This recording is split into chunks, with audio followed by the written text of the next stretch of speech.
we're going to get down to the point here because as we come to here in Sydney, 3.93 kilometres, 11 turns to get around. We've had some exciting races so far this weekend. Steve White, you join me once again. Great weekend here. Magnificent weekend, Matty. We're racing in the day, we're racing in the night here at Sydney Motorsport Park. What a magnificent facility it is. Creates great racing here, but terribly high speed turning into turn one. We've certainly seen that this weekend. And how good do the cars come to light? Oh, amazing. Just amazing. Some of the competitors have gone the extra lengths with lights and bits and pieces to show the fans and us how good it is. Certainly looks great on camera, so can't wait to see that again tonight. No, we're going to stop the TA2 muscle cars playing Hi-Tec steel frame and go.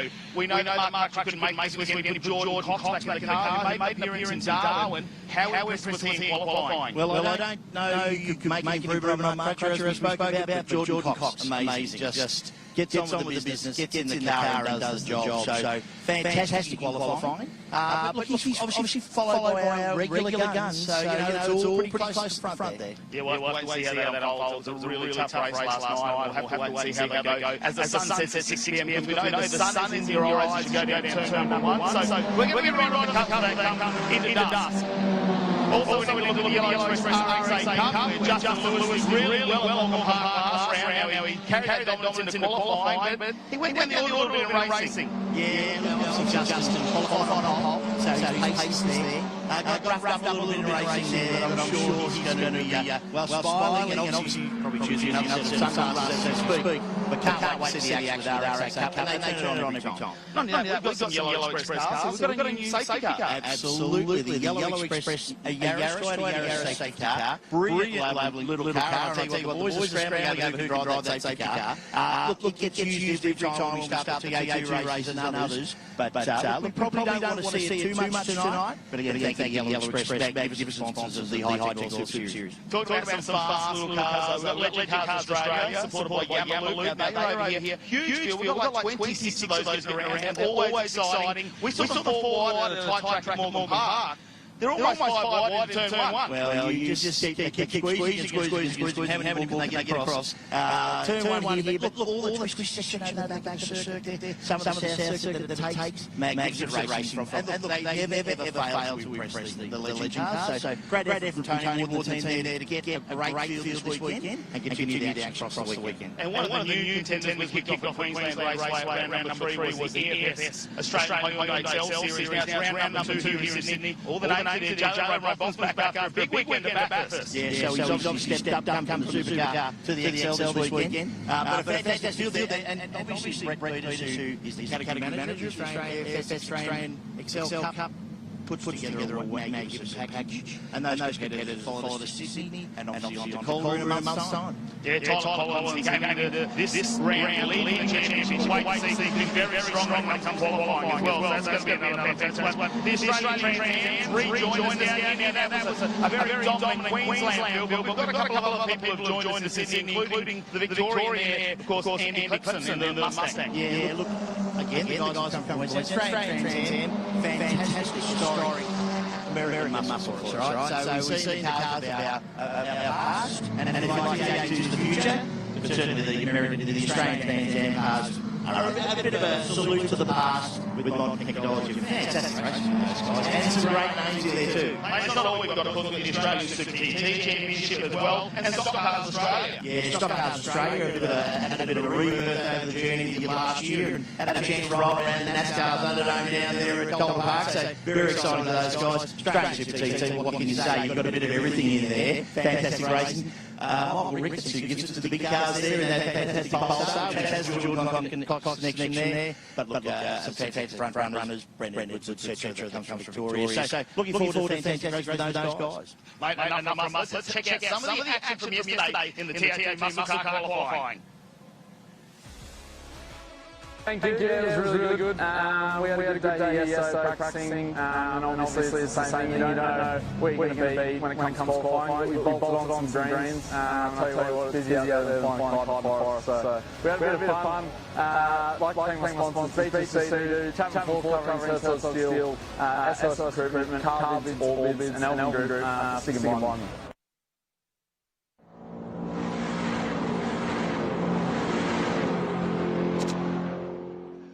Hi, it's an absolutely beautiful day here in Sydney. Look at that. Barely a cloud in the sky.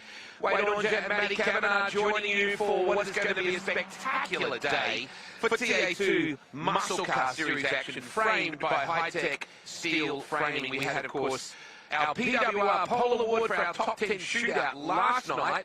And boy, can anybody stop that guy Cox, Matty Cav. He is absolutely blisteringly quick, but we know he's not even running for the championship. That's what we're playing for. No, that's exactly right. We saw what he did up in Darwin, how quick he was. So he's not in championship contention, so does anyone need to get involved in Dylan Thomas followed him around last night, and he almost had the pace, I think, but do you need to try and fight Jordan Cox for a position like that when you know that how quick he can be, and we're just hiding there and lurking around, and I think he had a little bit spare. We've got the tyre game as well when it comes to the TA2 muscle cars. Limited amount of new tyres, so they're playing with that as well. But Dylan Cox impressed me yesterday. Had the green lights on the car under the lights, and that number 2 position when he finished up. I can't wait to see how he goes, leading the championship coming into this weekend. Now let's talk about Josh Haynes, the guy that's absolutely one of 6 cars in the hunt for the championship. This is, of course, our penultimate round of the TA2 Muscle Car Series, framed by Hi-Tec steel framing. We head to Calder Park Raceway. What a phenomenal history that venue has, not far from the Tullamarine Airport. Every time I drive past it, I get a little bit of a nostalgic tear thinking about the Thunderdome. I can't wait to see what we do around there. Josh Haynes yesterday, however, was filthy. He was as dark as 2 a.m. about getting a tap-tap-taparoo from behind, turned him around, he went back to 17th position. What we do know is there was a penalty from all that, Matty Cav. Have you heard about that? Yeah, Cody Gillis, unfortunately, who hasn't been through our championship this year. It's the first time we've seen him go to the TA2 muscle car ranks, obviously, from TransAm. So he has actually gone to rear field now. So he did not finish yesterday, and will be starting in the rear field today. All weekend, actually. So it doesn't matter which point he enters the racetrack, he is going to be at the back of the field. We will have 25 cars on track. We're missing Rusty Wright. Unfortunately, he too got a penalty yesterday as a result of an incident with Batesy. I spoke to Nick earlier, he wasn't overly thrilled about that situation either. But Rusty's actually battling ill health, so I think he might actually be home watching this on our live stream later on today. So we'll be missing him, unfortunately. Boy, I'm excited about a couple of the new guns we've got. Elliot Cleary, where has this guy come from? Tommy Heyman, where has this guy come from? Benjamin Grice, well, he's come from Alan Grice, we know where he's come from. But look at them, there they are. Are there any sexier race cars on the grid anywhere in the country right now? I very much doubt it. There's so much to love about the TA2 Muscle Car Series, Matty Cav. Oh, there is absolutely everything to love about the TA2 Muscle Car Series, framed by Hi-Tec steel framing. And we put out all the stocks, 25 cars this weekend. We've seen, just through the injection of some new names there coming from other places, how close the racing has been. But it's great to see that we've got people like Jordan Cox in the series up there, Dylan Thomas, Josh Haynes very quick in the top 10 shootout. Now, they saved a little bit in qualifying. They were down in 7th or 8th, but they managed to go 3rd overall when it came to the top 10. And how exciting was that? Watch them move through the field, and there was people like, say, Elliot Cleary, who was a little bit further down, managed to get into that top 10 in the end. So what are these TA2 muscle cars framed by Hi-Tec steel framing? Well, why don't we show you before we light them up for race number 2?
It really doesn't seem like that long ago since Jet Johnson was crowned the series champ. Of course, he's gone on to do some other things in his motorsport evolution, but we are set. They are rolling out. You couldn't have picked a better day for this. There is Brad Gardner. Doesn't race with his glasses, which is interesting. Got the old Barlow logo down the side. Out of Panola in South Australia, a farming family. There's a stack of his supporters that are here this weekend.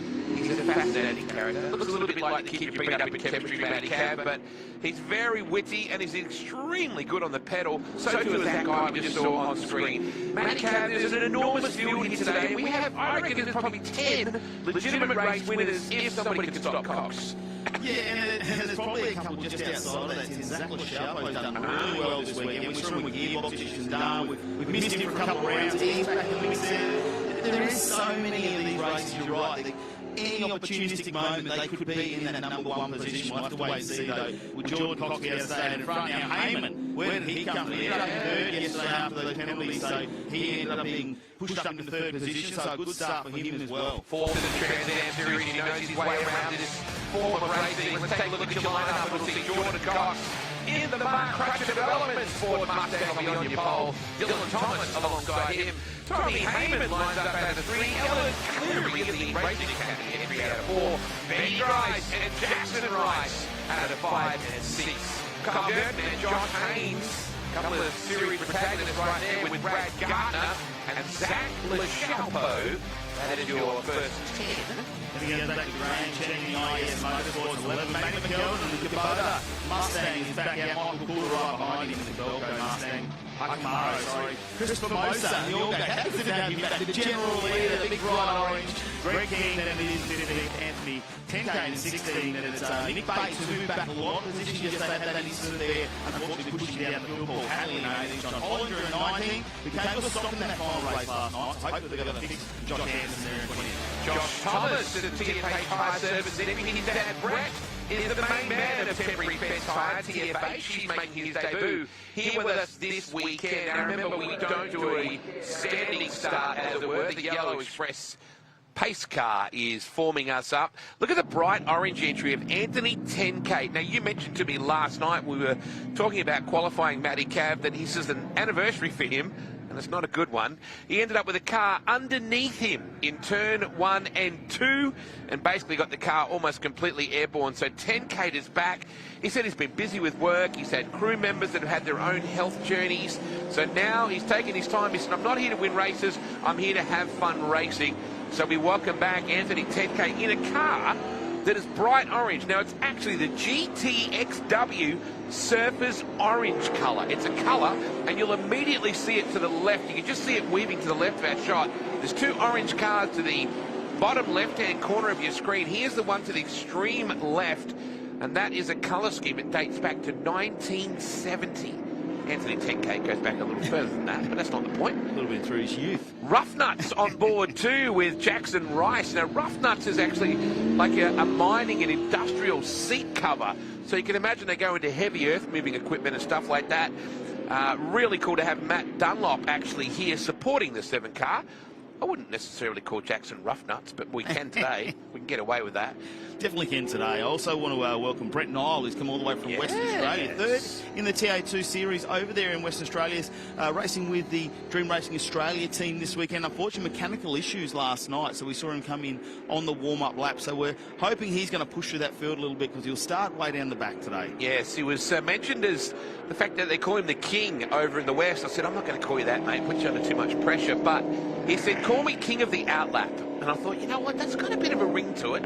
Heyman, the car looks fantastic. It's the third car in our shot there, and Matt, I said to him, I said, is this a bit of a City Chevrolet Cold Trickle Days of Thunder throwback? He said, no. He's 19 years of age. He might not have even seen Days of Thunder, so it's just coincidental. We're rolling through Corporate Hill here right now. Coming up to turn 9, we ride on board with Brad Gartner, and we are about to go rolling start here in the TA2 Muscle Car Series, framed by Hi-Tec steel framing. This is the second last round. We head to Calder Park, December 1 and 2 weekend for the final round. We actually wrap up the Northern Series Championship here today as well, Matt, because as you know, we have a Northern Series and a Southern Series situation as well. Yeah, that's right. Of course, our Southern Series will wrap up down in Calder Park on those dates, Yeah. first and second. Here we go. Rolling start, though, for the TA2 muscle cars. The Yellow Express safety car has led us away with the lights off, so we're about to get underway with all the action. Brad Gardner, we're on board with him right now as he waits there in the pack, back there in position number 9. He'll be looking for a good start on this one, but Dylan Thomas, what is he going to do into turn number 1? Coxey's on the inside. You see the Crutcher sticker on the bottom there when we go to the onboards, but it is Jordan Cox in the Mark Crutcher Mobile. Here we go, race number 2 for the TA2 Muscle Car Series, framed by Hi-Tec steel framing. Car owner and normal driver of the, well, I shouldn't say normal driver, but the regular driver of the number 4, Mark Crutcher, probably sipping a red wine somewhere on the beaches of Italy. We are good to go. Haynes got a ripping start on the beaches, Sea-Doo Mustang. Is it going to be Thomas that will lead them down? There is Formosa alongside Keem. We're 2 wide. Thomas stays outside. We come to turn 2. Now, if he can stay there, he puts him to the inside in turn 3. Oh, it's busy back here. There is Gartner, side by side, and Cox manages to get to the lead ahead of Thomas and then back to Heyman. Well, the battle for second position of the championship is Jackson Rice and Josh Haynes. And look at them, they are side by side there. So they go around turn number 4. That one's going to be very interesting. We'll go further back. Hayden Jackson working his way back through the pack after a broken axle last night. Yes, exactly right. That was actually Cleary alongside Grice. We just saw go double file through that turn 4 area. You can now see Haynes ranging up on the inside of Rice. So it's Cox at the moment from Thomas, from Heyman. Grice, Cleary, Rice, Haynes, LaChalpo. Have a look how busy they are through turn 9 here. Hard on the anchors. Sweep right. There is Haynes on the outside. LaChalpo into 21. Gardner into 22. How can you not love TA2 Muscle Car Series, Matt? Oh, look, I'm glad that we've got Haynes in the back there with Jackson Rice. That is putting on some entertaining race. Looks like the feature C to entry might have just got the move done on Jackson Rice. He's been a slight bit off the pace. But look in front. Here goes the big 03 there of Benjamin Grice on the outside. And it looks like Cleary might have got that on him and he will hold that position. Gricey ran wide and that left-hander just then, Matt, it really opened up the door. We're touching 270 k's an hour. Don't lift until you see Elvis. As we go down into turn 1 at Sydney Motorsport Park. Just seeing LaChalpo in the gun sights of Gartner. That's the battle pack we're looking at. There is Rice to the outside on Haynes. A couple of the series protagonists and real young guns of this series. Further back just then we saw Formosa. Also Coulter. Bit surprised to see Michael Coulter so far back. His dad Steve is caravanning around Australia at the moment. So it's ironic that a guy that spent most of his time racing trucks is now probably the bane of truck drivers out on the highway with caravan. Hello Stevie, wish you were here, mate. Hey, Cox is getting away, Matt. There he is. He's just starting to pull a little bit of a lead there, and it's only half a second though. It looks a little bit more as you go through that section at the moment there, but it's really Dylan Thomas who needs to watch out for Hayden, because he is looking, he is lurking in all the mirrors trying to find out where he's going to make the move. Was that anything there between Hayden Jackson and Nick Bates a bit further down as we saw in the background there? Cheney got caught up with Rusty Wright last night and actually damaged the power steering in the 51 IES Chevy Camaro. So Cheney is back in 12 behind Matt McKeldin, who's doing a nice job in the Kubota, number 99. Hello to Helen and his beautiful daughters up there watching, I'm sure, from Queensland. Kurt is in 10th, and now look at this. Here comes The run from the 30 car. Nice little run on the inside. Can he make that work on Thomas? Got Carl's Jr. on the side, I noticed. There's Heyman in that number 30 car. Yeah, he does, but Thomas gets a nice drive out of that final corner down onto the straight, and it's all accelerator through here, just modulating the throttle as they go through, holding onto the edge of the tyre. Heyman using a bit of the ripple strip. It looks like Thomas might get an advantage out of this. You see him set the car up into turn number 2. Heyman will have a look, but there's a couple of different lines through there where you can go in shallow or go through the middle of the corner, depending on how you've set the car up. For Jordan Cox, it's a sigh of relief, I think, for a moment. While you think Dylan Thomas is dealing with Heyman, he can just keep doing these laps. We've got tyres to look after. Well, I think right now Dylan's actually in a position you wouldn't want to be in, because if he doesn't start throwing some haymakers at the leader, you know that Heyman's going to want to get through, and so is Cleary, and so is Christ. Now, those guys have no championship investment. They're not in the points. They're only here on a single race kind of concept this weekend, and the driver's standards observer is the great Stevie Johnson. And Stevie had a big word to all the drivers yesterday, particularly the ones that are not in the championship, said, hey, these boys are raced all over Australia, including up to Darwin and Morgan Park and places like that.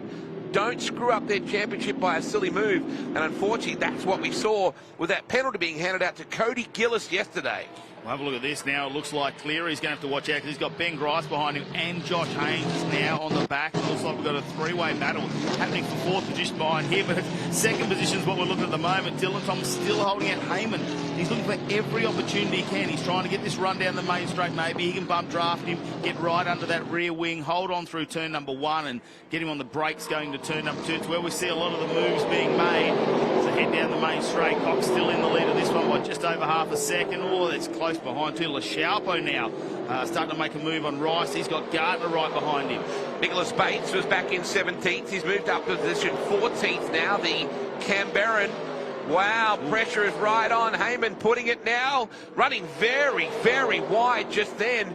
Was that Cleary and Grice? And oh my goodness! Off goes the 19 car. Cleary backs it off. Now, was there assistance?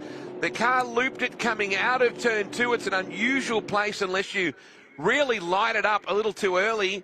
Makes me wonder, was there some contact? No, I think there actually was from Grice. It's a really good one for Haynes here. We'll check out some of the highlights so far of the race start, and we'll have a look at this Formosa on the outside. This was really tight, wasn't it, going for the first couple of corners? Anything could have happened, but Jordan Cox was out in front. You see how much wheel work Brad Gardner's trying to do at this point. That's where Grice ran wide in the anthem work, where ANT transport car, and that's where you saw Cleary get through.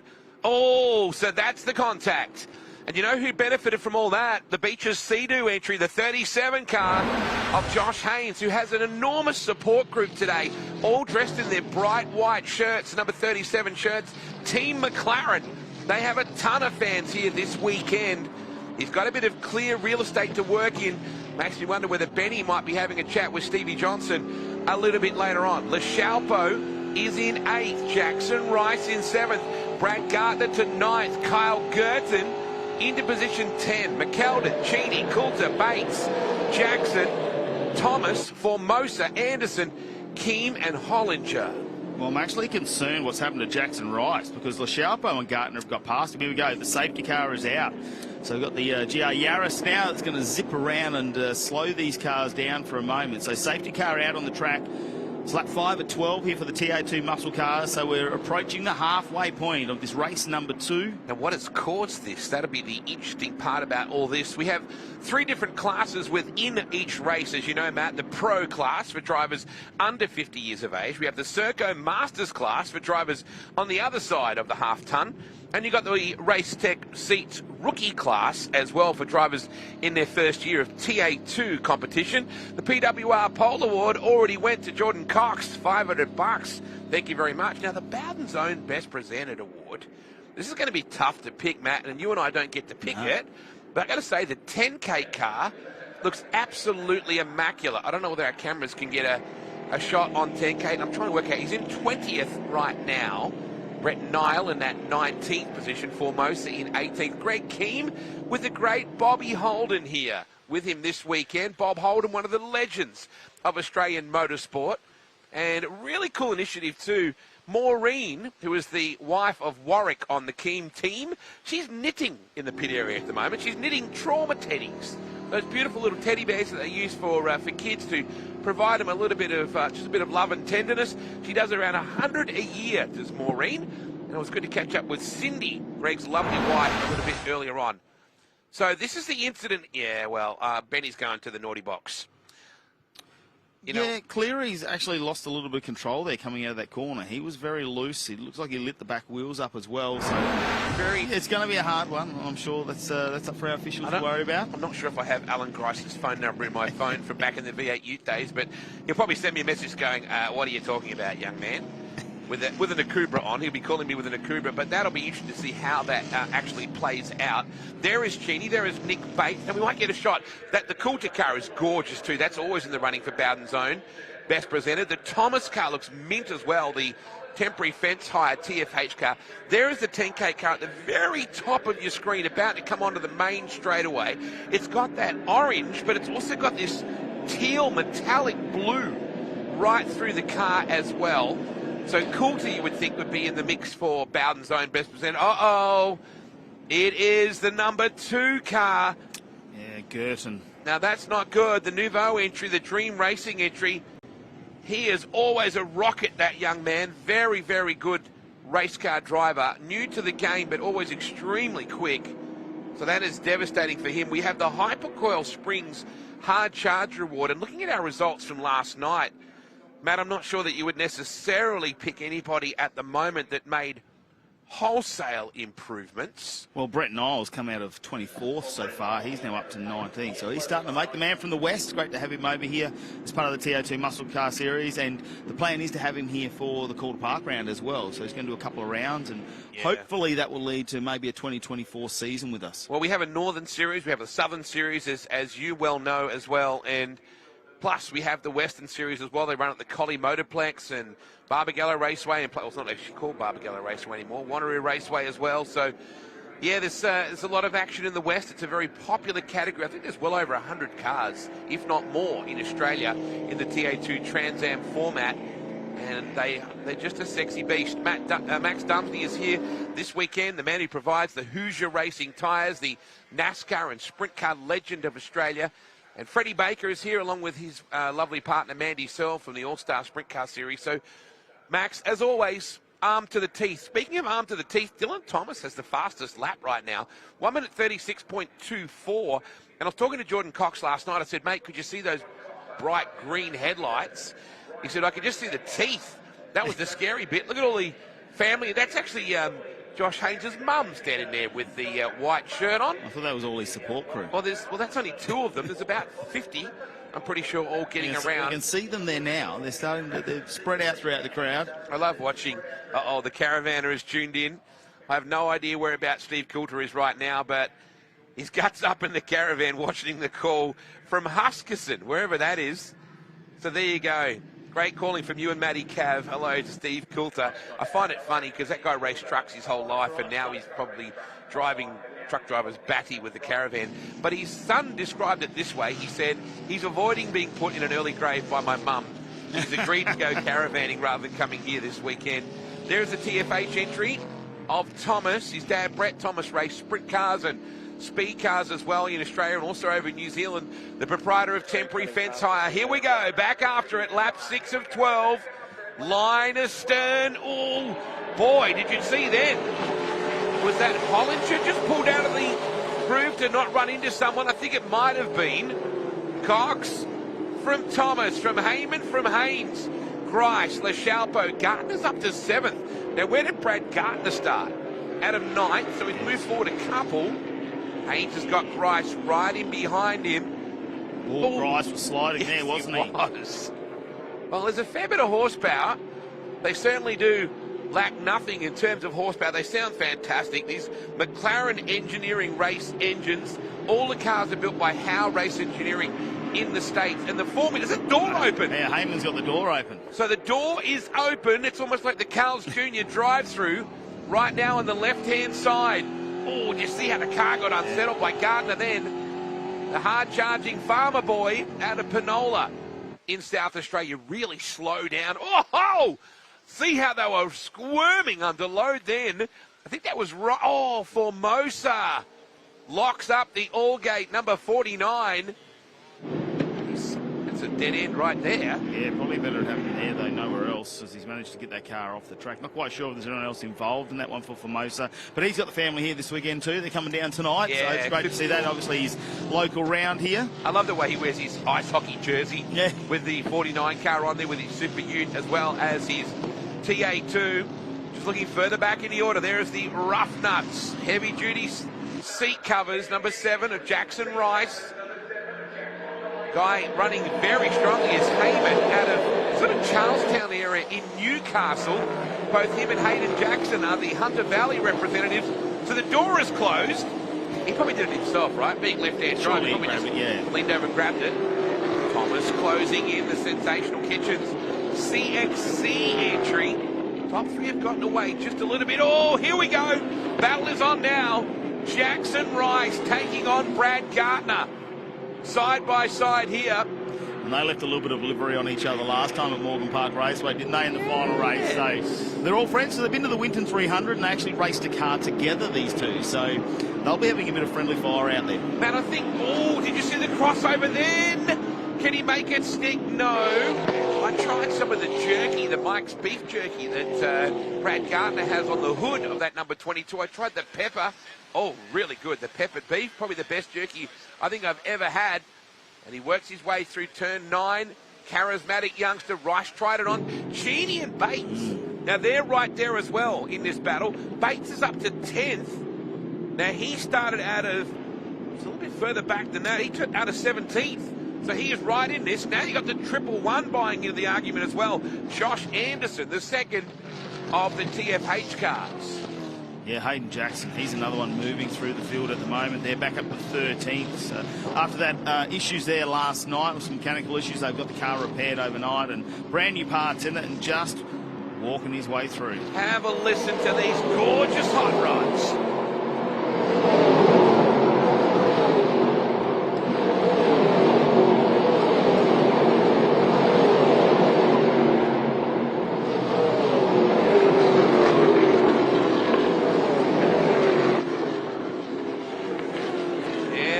Hi-Tec oils hammer down, auditory overload right there. Thomas under enormous pressure now from Heyman. Tommy Heyman. Now, Thomas does not want this situation. This is everything he doesn't need. Does he let him go? But Thomas is a racer. If you earn the spot, he's probably not going to get involved in it because he needs to fight on with the championship. But he's not going to let you through. He's not going to give it up. He's going to make you work for it. He did say his head engineer, Tim Brooks, last night was saying he hears his reality check, is his conscience. He says to him, you know what you should be doing. I'm just going to remind you of it. This battle is heating on. Mark Crutcher tuned in with his beautiful wife over in Italy right now. I'm sure that they're watching over there at the moment from some exotic view, and right now he's watching Jordan Cox doing a phenomenal job in that Crutcher Developments Mustang. Interesting, somebody made a comment last night, Crutch, if you're listening. First time anybody has seen that 4-car consistently lapping without spinning out. I don't know what he meant by that. There's the angry face of the CXC entry of Thomas. We come back to the main straightaway, working lap 10 of 12. Here in the TA2 muscle car steering, framed by Hi-Tec steel framing. Our second last round of the championship before we head to Calder Park. Oh, Heyman, he is right there. Is he going to look this time? Is he going to have a go? Dylan, what are you going to do here, mate? How bad do you want it? No, he earned that one. Dylan might try and do the crisscross here. Can he in the CXC Mustang? No! Oh, there is nothing left on those Hoosiers. They are starting to slide around now in the heat of the day here at Sydney Motorsport Park. Thomas nearly got the big incisors out and took a big chomp on the back of Heyman, but he knows he didn't need to do that. If he unloaded him, that would have been a penalty for sure. He knows that his other protagonist in this, Josh Haynes, is only one spot behind him now. So when you throw that into the mix, Jackson Rice a little bit further back. Here's our Hi-Tec Oils replay. That's a good pass by Heyman. Thomas is going, you know what? I guess I've got to let you go. I'll try the switch back. The DePrinzio Concrete Carl's Jr. number 30 car got clear, but it got a bit loose as a goose there. Oh, Dylan was like, I could have had you. There was a moment there, wasn't there? Everyone held their breath. Could have had ya. He's got to watch out, though. Josh Haynes is trying to chase him down in the championship fight at the moment. And after yesterday, it probably helped him open that gap up just a few more points. It was down to 13 points coming into this round. But Josh Haynes, he's a man on a mission at the moment. And you think about this, if this is how they finish the race, the next race, they'll be partners when it comes down to the grid. Yeah, we have one, of course, 2 night races coming up a little bit later on tonight. Haynes has come from back in position 8 to get to 3rd. Bates has come from position 17 to get to 10th. There are certainly some big movers in your Hypercoil Springs Hard Charger, and also your Willwood Big Breaker Award is on the line as well. McKeldin there in the Kubota number 99 Stang. He's got the 111 of Anderson. I keep going all Matrix when I do that for some reason. In the TFH car, he's got Coulter right behind him as well. Now Hayden Jackson. And also in that battle is the second of the TFH cars, Josh Thomas, in the 169. His dad raced number 69 in speed cars and sprint cars for years. Bates and Cheney. I spoke to Paul Hadley yesterday too, Matt. He said that one thing that's taken a while for Cheney and Hadley to get their head around is they're both accomplished motorbike riders. Cheney on the dirt in motocross, and Hadley used to race Formula Extreme road racing bikes. He said, we're used to cracking the throttle on halfway through the corner on a bike. It immediately just picks it up and goes. If you get on the throttle halfway through the corner in these things, your butt is going to beat your head to the exit of the corner.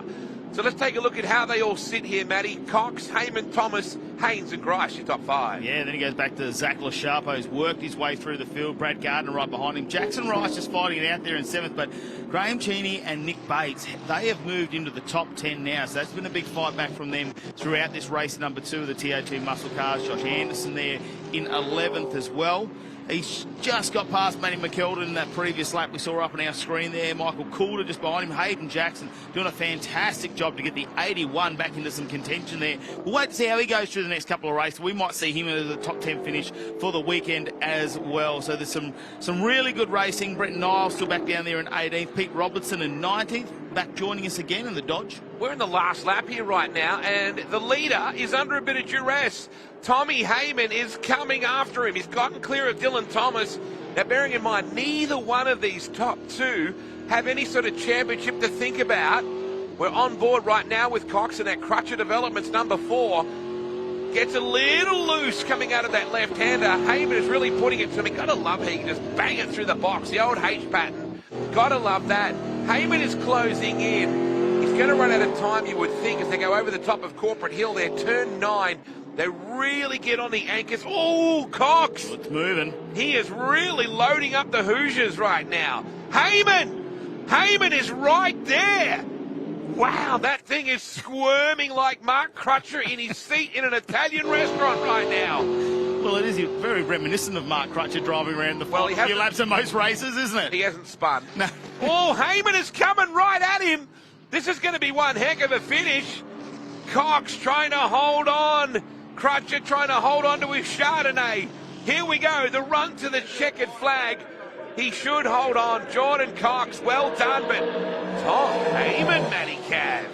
Woo! He doesn't have to try and get past Dylan Thomas in the next race. He'll start alongside Jordan Cox. This one's going to be very exciting to watch in the next race. We'll wait and see how that unfolds. Because, again, the tyres, what has Jordan Cox done? Because that car was sliding everywhere. So he might have left a few good ones for the final 2 races tonight. I'm sure of that, Matty. I'm absolutely sure of it. Dylan Thomas and Josh Haynes both battling for the championship. Now line up on the second row for race number 3, which we'll see later on early this evening, around about 6:06 Eastern Daylight Saving Time. Benny Grice managed to hold on to 5th. We'll see what you said and what I said and see who ends up with chatting with Stevie Johnson or not. It might be deemed a racing incident, just like you said. Zach LaChalpo, good job for him, up to position 6. Brad Gardner will get 7th. Jackson Rice, that's intriguing, in 8th in that Rough Nuts entry. Graham Cheney in 9th. Nicholas Bates got to 10th. That's from a starting position of 17th. So that would be a pretty close reckoning at the moment for your Hypercoil Springs Hard Charger Award. What a great shot. Let's take a look right now. Thanks to Hi-Tec Oils. For your TA2 Muscle Car Series race number 2, framed by Hi-Tec Steel Framing. Jordan Cox, your winner by points. Q. Yeah, absolutely nothing in over Tom Heyman, was there? Dylan Thomas ended up in third. Josh Haynes fighting back and forth. Benjamin Grice after that little bit of contact. We'll see how that all unfolds. In fifth place at the moment, Zach Lachaupo in sixth, Brad Gardner seventh, then Jackson Rice, Graham Cheney and Nicholas Bates round out the top 10. Big charge from him for sure. Good job, Josh Anderson. First time with us in the TFH car. He ran into 11th. Matt McKeldin, the Kubota kid, in 12th. Michael Coulter in 13th. Hayden Jackson got to 14th. Josh Thomas, good job on debut in the 15th spot. Never raced anything really before all this. Greg Keem out of Canada. Hope he gets to sign some autographs after this one. His wife Cindy likes him to do that. John Hollinger, Brett Nile, Peter Robinson off the back trying a new clutch system. Anthony 10K was 20th in that gorgeous number 69. Well, here is your race winner. Very happy with that situation. He was under some pressure though, I've got to say. Hayden was right. Look how Stevie's even doing the old finishing boards and everything down there. No, he's making sure he's got everything. Let's check out the Hi-Tec Oils highlights, though, from race number 2 of the TA2 muscle car here for round 5 of the Hi-Tec Oils Super Series. And it was Jordan Cox who just got in front of Dylan Thomas. He won that fight into turn number 1, under brakes into turn number 2 and holding on there. Now, Heyman was all over the back. It was all happening behind, though, because he was clearing Grice. And this is the moment we talk, this wasn't quite it. It continued on, didn't it? And he's loose there, and it looks like contact was made. Well, I guess they're both. Well, there was definitely contact, whether it was Benny's fault or whether it was Cleary doing that himself. We'll find out very soon. They'll look at both camera angles. That's the beauty of these cars. Everybody's got onboard facing cameras, so you're kind of easy to work that stuff out. This was getting busy for Mosa. He got it loose. He got it tight. He went across. He was matching the road cones in that number. He was a bit of Dukes of Hazzard style, wasn't he? Look at that battle right there between Gardner running really strongly once again. As you said, with Jackson Rice, Gardner was pushing very, very strongly indeed. This was significant, this battle right here, Matt. In the end, Heyman got through. Yeah, he really pushed in the last couple of laps, and we thought maybe we were going to see Dylan Thomas get the position back, didn't get it. Matty McKeldin really fought right down to the finish line, didn't quite get it done, as we saw Cleary just went past. Then it was here, though. Jordan Cox held on. It was a tight finish, 0.2 of a second, the difference over the finish line between himself and Heyman. And we'll have to wait and see how that all unfolds in the next race. In the meantime, let's head down to our top 3 down in pit lane with the man himself, Stephen White. Thanks, Matty. Dylan Thomas, fantastic effort. Third for this. Keep continuing to gain the points. Yeah, that was a tough old race. I sort of felt like I had the pace on Coxie there for a period.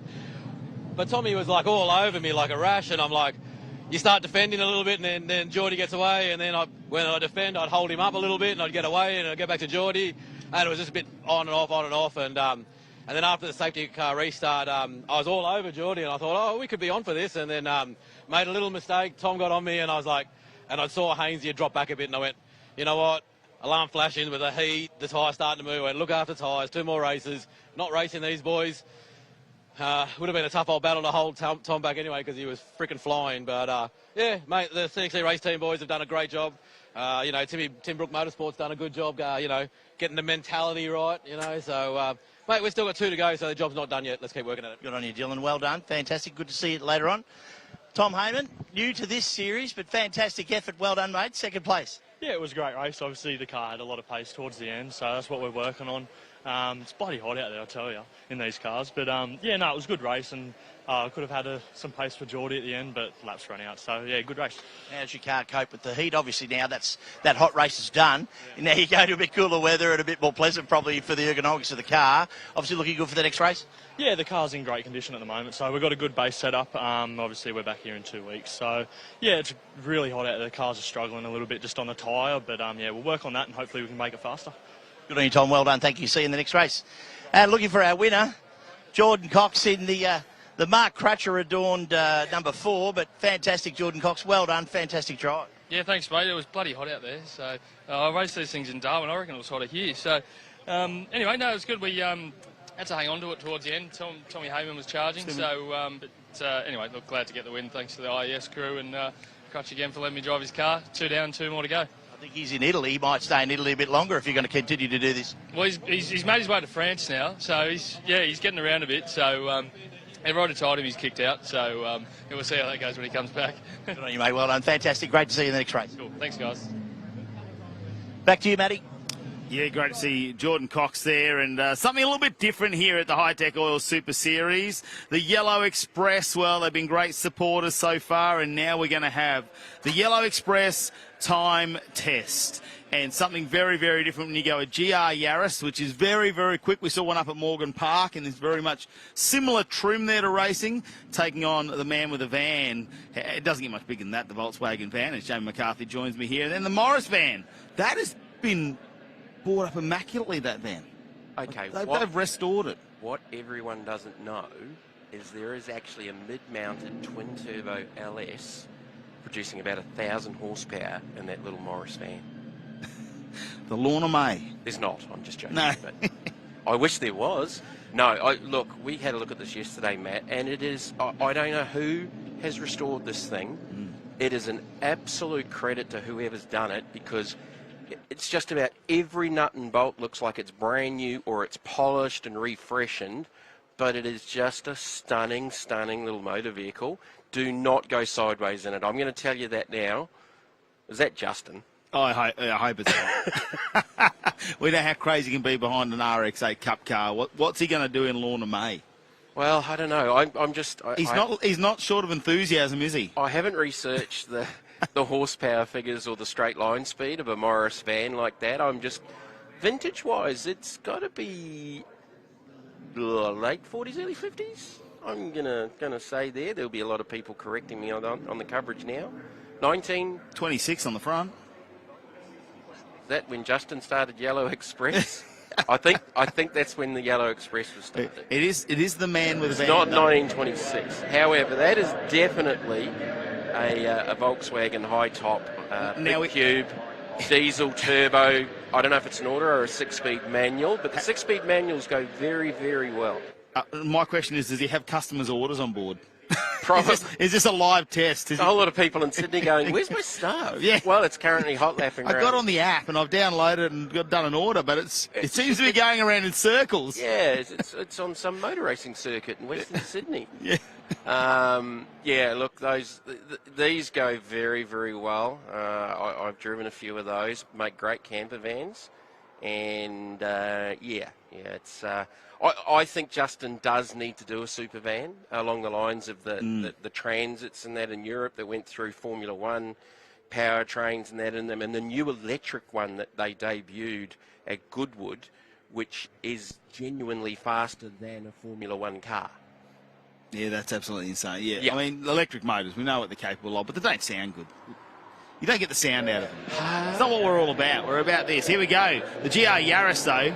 Just about Australia's fastest safety car. I reckon it'll be up there. If you don't know what this is and you're into motorsports, you've been hiding somewhere. You haven't watched Kazoo Racing Spec Yaris. This is what the World Rally car is based on. A little debris and rubber coming up off the inside of the track there. Now, the funniest thing that you and I witnessed over the weekend so far here on Friday is the light board on top of that car. It is our safety car for the weekend. The safety car was going too fast, and that parted company with said safety car. I do believe, talking to him today, it was under brakes, not under acceleration. It was there was some engineering reworking needed to go onto that light bar. I don't know if it left the track to go and do it, but they had to reconfigure the mounting properly so it didn't exit stage left when the thing was under brakes. And watching it here last night, as the safety car coming and releasing the field, it's doing 120 mile an hour coming into pit lane. Yeah, it really gets away from the field, doesn't it? However, at the other end of the spectrum is the 18 miles an hour capable Lorna May. There's probably a little bit more steel in that where we could mount the lights to, though, probably. There's a fair amount of wood in there, I'm going to figure, too. But yeah, look, what a beautiful little wagon. And look, what a fantastic advertising platform for Yellow Express. And this is what this is all about. And look, we're not doing this just for a bit of a laugh. You know, Justin's put his money where his mouth is, and it's a fairly busy mouth, is our Justin, as you pointed out. He's just held off buying another 10 pairs of sunnies this week. Oh, God. fastest stories. I don't know if it's... Well, I don't know if I think Justin the Murray lost it or... I think the Murray might win this. I think Chad Lewis when you go down and see him. Look, to have the presence and the support, you know, he's obviously in behind the Hi-Tec Super Series and his support of the RX8s, but I think the Volkswagen's laying up here a little bit. Oh, the Yaris has just ruined it. I thought Lorna May had it done and dusted. Old mate in the Volkswagen is not the world's fastest courier. I'm gonna suggest that. But yeah, look, those GR Yarises are a serious piece of kit. You wouldn't think a 3-cylinder turbocharged four-wheel drive car could go so fast, but with the technology now with these smaller engines, they are just little rocket ships. I think it's the horsepower they put out that scares me. It's such a little engine, big horsepower. They managed to get all wheels. They're quick. They do rally. They go on the tarmac. They do everything. And the winner's not bragging at all, is he? I believe there is still waiting lists for these cars. Wow. On both sides of the Tasman. Very, very strong, obviously, in New Zealand with the Toyota 86 Championship over there. Here, of course, with the 86 Championship currently, and then the feeder series, which is going to happen with the introduction of the new car next year. Definitely not a one-make series for the Morris delivery vans, but yeah, if you get a chance and you're here out at Sydney Motorsport Park, guys, go down into the pits and have a look at it. It is a very, very cool restoration of a quite iconic little vehicle out of England. So yeah, the 1926 Matt, see, established 1926 on the side of the van. So I'm going to say late 40s, probably late 40s for that. I'll do a little bit of homework and Google and see if I can find out how. Yeah, well, look at the scene here, though, at Sydney Motorsport Park. The sun is out, not too many clouds in the sky. It's a gorgeous day, but it is warm. That sun is beating down on the bitumen here, and we've seen how hot it is. The car's starting to slide around. They're chewing up a little bit of tyre at the moment. Forecast is for 29 degrees. This is Queensland weather, my friend. But we saw last night how quickly it cooled off. It didn't get cold, but it cooled right off, and the conditions were supreme there for racing, and how much faster they went per lap. So I can't wait for that to happen tonight. And under lights, the cars always look amazing, and someone else who looks amazing under lights, Stephen White. Yeah, thank you, Matty. Yes, very kind. I've got Michael Coulter with me, and I wanted to get to Michael nice and early before the weekend continued on. Dad, Steve, Mum and Dad are out caravanning, and I did say to Steve yesterday that we'd send a cheerio. Michael, anything to say or anything to report to the folks? Yeah, I just want to say hi, Mum and Dad, and I hope you're enjoying the caravan trip, and thanks for the credit card for the weekend. I guess that's all I can start to say, you know. But no, look, the Cabelco Rocket, mate, she's been a good ship. Last night we really cracked. I think we picked up about 8 spots for the last night's race. So, mate, that was a blinder last night, mate. Heaps of horsepower, but today the heat of the sun, mate. The road, everything's just cooking, mate. Even I am. But yeah, horsepower's down. Might have just done a gearbox. Not 100% sure yet, but we'll pull in the shed, mate. We've got 5 hours to the next race. So yeah, sorry, Mum and Dad, again for the gearbox. But anyway, go and enjoy the rest of the South Coast. Well, I did. Obviously, Dad did say yesterday. He said there was a choice of going car racing or maybe going caravanning with Mum, and he chose the latter. So clearly, he knows who's holding the purse strings. Yeah, absolutely. I think it's probably cheaper for him, in his sense, to leave the shovel in the garden shed for the weekend rather than getting out the digger and digging himself a grave. So yeah, I think Mum will be a bit happier that he's away on the wines instead of here wining and dining with us. Good on you, Michael. Thanks again. And I must say, Steve Coulter, a massive history with motorsport, and Michael continue on with the great Cabelco brand. So well done, and continue on for a great weekend. Good on you, Michael. We're going to wander down to, if you like, the category, the man that was responsible for bringing these cars into the country. And he's not quite ready because he didn't realise we're just going to walk straight up to him. But Peter Robinson, well done, and fantastic to see you back racing in the Super Series. Thank you, Steve. Yeah, look, it's been 6 months out of the seat. I had to attend to a couple of family matters, and I love being back in the seat. Man, these boys are fast now. 6 months, and man, I've got a fair wait ahead of me to catch these young fellas up the front, that's for sure. Good on you. Well, obviously the car is a beautiful, the beautiful Dodge. I mean, I love it, and we love the paint scheme, and we love the presentation of it. Last time we saw this car, Nathan Hearn was in it. Obviously, we're all watching Nathan Hearn's progress over in America. Fantastic to see him doing well, and obviously, Peter, he's doing really, really well as far as TA2 is concerned. Yeah, he is. He's settled in. He had a bit of a rough start to the season, but he's settled into the series, and he's doing really, really well. In fact, that last race that he did in VIR is a little-known fact that VIR is the home track for most of the teams. So, and it was the first time Nathan's raced there, and he came in third. That's outstanding for that young fellow. I tell you, he's doing a very, very, very good job, and hopefully he picks up a sponsor for 2024, and we don't see him again until 2025. Yeah, fantastic. I must say, Peter, these cars just amaze us. I mean, we were talking about them last night under lights, and we're looking forward to them again under lights tonight. Yes. Just the show that it turns on. I think people have to be really watching it to believe it, because at the end of the day, TV will do it some justice. Yep. The cars are fast and loud and beautiful, and obviously at Hidden Valley, when we saw them going down that kilometre-long straight, they were so fast. So what else can we expect from TA2 going forward? Obviously, there's further progressions that you'd be working on. Yeah, look, I'm starting rear regret all weekend. We're testing new parts in my car, so I've volunteered to test those parts. So I start rear regret all weekend. Just to develop new parts for these cars. So any weak points, we're developing new, stronger parts for them to suit Australian conditions, right? When we brought the cars, they suited American conditions, but obviously we might drive them a little bit harder. So with this development, 2024, we might see some evolution of new parts going into the cars. No worries. But they're already a fantastic package, reliable, and obviously there's a lot of them here. You keep seeing new competitors. This weekend we've got some new guys joining our field. They've come from other series, but effectively they're looking at our series saying how fantastic it is, and our guys are giving it to them, so that's pretty cool. Yeah, look, these boys are using it as a test weekend, because I think they're here running in their series in another couple of weeks, which is good for them.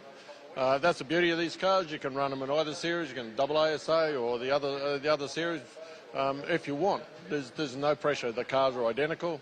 And they stick to our rules and regulations, and so long as they do that, we'll keep on racing together. So look, there's some quick boys right up the front, and Mark Crutcher will be so pleased with the performance of his car, with his driver in that thing. That is lightning fast, that car. So and when Nathan was driving my car in Darwin, you know, when I drive it, I'm nowhere near a Nathan Hearn, that's for sure. And he put that thing up near the front of the field, never driven it before.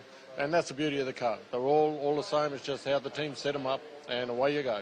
You know, good fun. Good on you, Peter. Look forward to seeing you in the next couple of races. And thanks again for TA2, because it's an outstanding product. Good on you, Steve. Thank you, and thank you, AASA, and all the sponsors and all the people that help it get here. The team behind us here, Dana, Cam, Craig, Darcy, goes on and on and on. They do a great job, and it's 7 days a week for them. So thank you to everybody, and especially AASA. Thank you. Good on you. Thanks, Peter. Thanks again. And yes, look, as I'm wandering down here, I might actually grab Brad Gartner, who's jumped out of the race suit nice and quick, Brad. Pretty awesome effort in that race. What a close race. Looked like your car's a little bit loose early, but obviously everybody was having a bit of trouble with the heat. How did your car cope with the heat, and how are you looking for tonight? Yeah, I think our car, like yesterday in practice and the qualifying, we're definitely struggling, and I know the cooler track temperatures, everyone naturally gets faster, but our car seems to really balance up with the cooler track. Benny tunes it up, and Cam, you know, they've got it real nice. So I feel like we're probably faster in the cooler conditions, but we started 13th and we're up to 7th. So I feel like whatever we've got working, we're just picking them off one by one and staying clean. Yeah, good on you. And obviously you've looked after this car over the journey the last day or two. Going into the night, how did you feel the car handled last night? Yeah, last night it was, like I said, we struggled a little bit in qualifying, but the balance has come to it. You know, it come to myself, probably a bit more experience going around the track. But I feel like we're in a good spot for tonight. You know, Benny's got some tyres sorted, and I think we'll be in a good position. How is it driving at night? Is it bright out there? Obviously you wear glasses. You don't wear glasses to drive with, and you were wearing a tinted visor before you went out, but obviously lifted that up. How was it driving at night here? It was cool. Everything feels fast, it's fun, there's lights, all the LED boards. It's really the coolest time to race, and you know, especially to a track like Sydney, it's just amazing driving around. The track's literally lit, and you look out and it's dark. So, no, real good fun. Yeah, Cam turns the dash down and everything, so your shift lights aren't bright, you know, flashing in your visor and all that. So, no, it's all good fun. No worries. Good on you, Brad. Back to you, Matt. Thank you. Yeah, it's a big shout out really to the TA2 muscle car crew. They've got the transporters there with all the spare parts, everything they do. Cam Sendel, Dana, they do a fantastic job behind the scenes to make sure these cars get out. We saw a fair few running repairs last night, so and all those cars have made it back out today for a 25-car field in the TA2 muscle car. But last night it was all about Jordan Cox in that Mark Crutcher mobile, how quick it was. He continued on from Darwin. That's now 3 races in a row, technically, where he's won for Jordan Cox.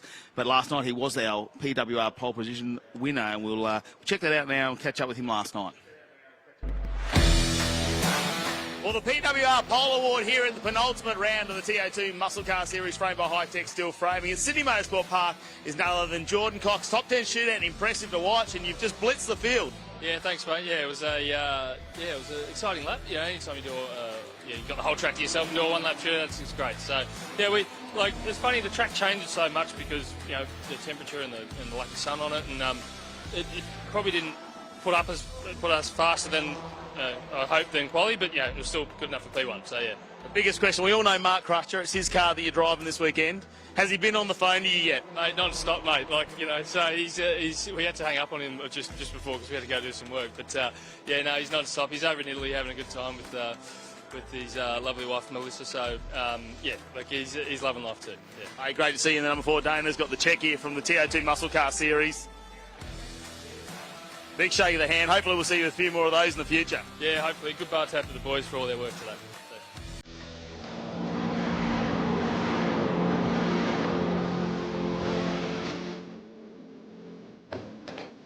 The Australian SuperTT Championship has a stacked field of very good drivers here this weekend. One of those is Graham Milley. You join us from the Fast Track Experiences. I have, mate. Yeah, no, it's great. We're really pleased to be here. It's an absolute immense event. We were really pleased to see so many categories and so much diversity, and you know, we're part of that diversity here in our category in SuperTT. So yeah, we're just so grateful to AASA and to Hi-Tec Oils for having the opportunity to come and participate. It's great. Yeah, it's great to be round 2 of the Australian SuperTT Championship. Of course, Calder Park, that's going to be a great one to get back to as well. Yeah, absolutely. Calder Park's really fun. You know, it's a tight course, it's a tricky course, and this one here, you know, it's a bit longer and a little bit quicker for us, so we enjoy going between the two. But yeah, we've had a great season so far. This is the fun weekend thing for you. We actually get to come and do a bit of racing, but tell us a bit about your weekday where you got fast track experience. Yeah, we do. We have the fast track experiences, and we actually run at this track here, and we also run at Sandown, and we do Western Australia. We do, where else do we do? Pretty much every state we do fast track cars, and that's an opportunity for the average man off the street to come and participate. You know, we have cars that are developed as proper race cars. They're purpose-built. Anybody can turn up. They can jump in. They can drive them, and if they're not into driving, they can get a ride with one of us pro drivers.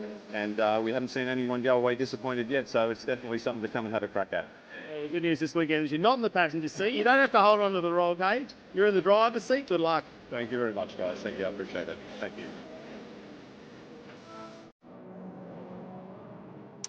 Yes, Sydney Motorsport Park with some fantastic racing on this weekend for the penultimate round of the Hi-Tec Oils Super Series. Great to catch up with Graham Elliott and, of course, the V8 race experiences where they go around. You can actually, the average man can go and get himself in a car. And they've got different levels of cars as well, so you can get in there and just do 6 laps, 8 laps, 12 laps, a full race, and obviously they go all the way from the race prep cars down to just something a little bit above a normal street car. So that's fantastic. In the meantime, though, the man who's running around the pits, getting everything going on down there. It's a hot day and he's sweating. Let's see Stephen White. Thanks, you, Matty. Yes, and just on the V8 race experience, fantastic experience, as it says in the name, and everyone out there, I'd implore them to go and try it. Graham and the team do a fantastic job. Josh Haynes, interesting race for you last night, but a fantastic effort today. You've got back to 4th position. How are you looking for the rest of the weekend? Yeah, look, that was a really good race. The team's done a stellar job. We had a tough race last night. We got pushed back to 17th, and we recovered well, got back up to 9th. Started in 8th this morning. Look, we wanted to, you know, reset today, have a good day, and managed to get back up to 4th. So we've done really well. We've got 2 more races today. It's a big tyre game, but yeah, I'd just like to thank my sponsors, Beaches Sea-Doo, Herzog Seal, Chapman Floor Coverings, SOS Recruitment, Elvin Group, and yeah, everyone else is sticking by me. I really appreciate it. And how do you recover from, I just don't want you to get run over by Nicholas Bates' car there. How do you go recovering from, obviously, last night's, if you like, incident, and you start to reset and start again for today? Yes, it is another day, but you've obviously you're conscious of the points. We're all talking about that. Yeah. How do you reset today and go from there? Look, yeah, it really hurt us in the championship. But in saying that, we've now got 6 more races left in the year. Anything can happen. We're still in the game. It's going to be a lot harder, but yeah, keep the head down, keep it on the black stuff, and yeah, see what we can do. And obviously that final lap of the last race there, fantastic effort there. What were you thinking there? It was obviously exciting and close, and you've got to 4th, you've got those extra points. What were you thinking about it, and obviously what you were conscious of when you were travelling through that pack? That's right. It kind of got to a point where it's like, do you need to push any further? Because we need to save our tyres. We've got a long race, this afternoon and tonight. So, yeah, look after the car, look after the tyres, and then, yeah, hopefully we can be there at the end. With tonight's races, 2 races left, where are you looking at from tonight's perspective? Obviously, you're looking at trying to conserve. Are you pushing to the front? What's the situation? We're going to push as hard as we can and try and beat this man. So, yeah, Dylan Thomas. So, yeah, but look, yeah, we got to stay out of trouble. It's going to be a good race, and, yeah, looking forward to it. All right, good on you, good on you. Well done, Josh. Looking forward to the next couple of races, and we'll see you in the next round.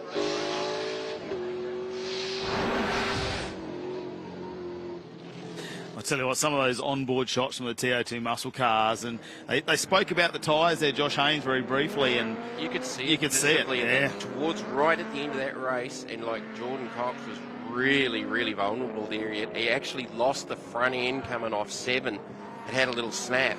And then down to 8, it lost the rear. So, like, it's got twitch understeer off and oversteer towards the end. So it is quite warm. Like, the forecast is for 29 degrees here in Sydney this afternoon. Obviously, it'll cool down this evening, but as the Super TTs come out on track, it is quite warm out there. It's definitely Queensland-esque weather, which I'm more used to, Matt. I won't even talk about you coming from Canberra, brother. I'm sweating it out, mate. I'm sweating it out. It's warm weather. The Australian Super TT Championship make it on track now for their race number 3 of the weekend. And, of course, we saw them start down at Winter Motor Raceway for round 1 of the Hi-Tec All Super Series. They've sort of been moulding into other categories. We've gone around the country with different tracks, but we've got them back here as part of the Australian Super Tin Tops, really. It's a production style cars, but we've got so many different makes and models in here. Corey Gillett's been super impressive winning these races. We're on board with Michael Ricketts now. He has followed us everywhere in the series in this Nissan Pulsar. Wow. And it is the V8 eater. You and I spoke about this briefly yesterday here at the track. Ricketts raced in Darwin with us with the TA2 Enduro. And down here in Sydney, now I know I had a discussion during the week with someone to drive from Brisbane to Darwin is something like 37 hours, all right? We're down here in Sydney. What is Sydney to Darwin? You're going to add, what, 10 to 11 hours? He's from Young too. Yeah, so he is from New South Wales. Yeah. I know that much. But yeah, like seriously, that is probably close to a 50-hour transit from New South Wales to Darwin. Like driving the entire length of New Zealand's no more than about 11 hours. All right, let's have a look at how it's going to start out. Corey Gillett in the number 1 with Brent Edwards alongside, then Ryan Bell, Michael Ricketts, Jeff Herring, Daniel Smith, Ross Bowden, Tim Molesworth, Timothy Maynard, and then David Bailey running at your top 10 on row 5 in the BMW E36. Australian Super TT Championship grid for race number 3. Brendan O'Connor in 11, then it's Aaron Lloyd, David Bunton, who will then start out. Before we go back to Peter Ryder, Amar Sharma, Daniel Natalo, and Graham Elliott's actually out, and I think they've Natoli's out as well in the Audi TT. So this is sort of a combined GT category / touring cars. It's run what you brung. So we've got everything from a Nissan Pulsar to, as you see there, the Falcon Ute, and a couple of V8 powered Silvias that are very, very quick. Here we go at the front. Those that V8, the LS powered Silvia there of Gillett. Can you get it done? Comes from just on the New South Wales border down the Albury region. Just holding into the New South Wales there. The Brute Ute in the background too. Have a look at him slide that car around. It's great to have Brendan O'Connor here in the FG Ute. Now they've only made a couple of modifications, hard lit off, taking the target off, put a wing on that one too to try and get some downforce in that car. On board with Ricketts and the giant killing little Nissan. This is a very, very quick little car, and for me, one of the best presented cars in the category, if not the country. It is beautifully presented, and currently in that 4th position at the moment, chasing down again. 3 very, very different race cars ahead, including the Nissan 370 immediately in front of him on track right now. You wouldn't have matched those 2 cars up, would you, if I told you 370 with a Nissan Pulsar, you know. And the engine in the Ricketts mobile, the engine in the Ricketts mobile, it's a spare. It's not even their good engine. Oh, the Nissan's just had a big twitch out of turn number 8. Great onboards here with the Pure Racing Super Series. The thing with Michael Ricketts, though, is if you look down the side, built and prepared by Jordan Cox Motorsport. So the distance just run wide, and he's picked up third. There we go, Ryan Bell in the 370 goes wide out of Victoria in the Avondale Bodyworks race pace 370Z, and we'll have to try and work his way. Michael Ricketts just getting another one of those bigger horsepower cars, and he just ticks another one off the list now. He actually had it coming together with Graham Elliott the previous race, who was super quick with that race experiences car. So just compare that, a VE V8 Commodore versus a Nissan Pulsar. Here we go, big under brakes. We're going to have a challenge for position number 1. Brent Edwards puts the cable source Ford Falcon XR6. Whoa, moving around. Just about turned around the 27. That was close, but it's got the left rear rubbing on the guard. That was a little bit awkward between those two. I was just about to say the Falcon was very, very narrow on the approach, and it probably wasn't going to exit very well. It didn't. It exited straight into the left rear of the number 27 Nissan. So hopefully that tyre can hold up, but this is definitely not over here, and here is the replay. This is the Ricketts pass. First and foremost, after the 370Z made a little mistake and let him through. Yeah, the young car wash. It is looking good. The Pulsar just went past Ryan Bell there that time, got the move done. This is the one that we want to have a look at, though. Brent Edwards and Corey Gillett. Edwards was sideways, and then it swung the front across and just sort of got into the left rear of the Sylvia, and that's an LS Chevy in that car. I'm not too sure what's in the Falcon, and that is a parked Lotus, not for the first time this weekend. No, and they've been working on that car quite a bit this weekend too, the 178 there of David Bunton from Victoria. That guard continues to rub on that left rear. It's taking the edge off it, hasn't it? And you've got to be worried about that sidewall. How much does he want to push on as his crew talking to him? They've just followed that guard in a bit. You can see him slide the car around a bit. So we caught up with Corey Gillett yesterday. Can you believe it?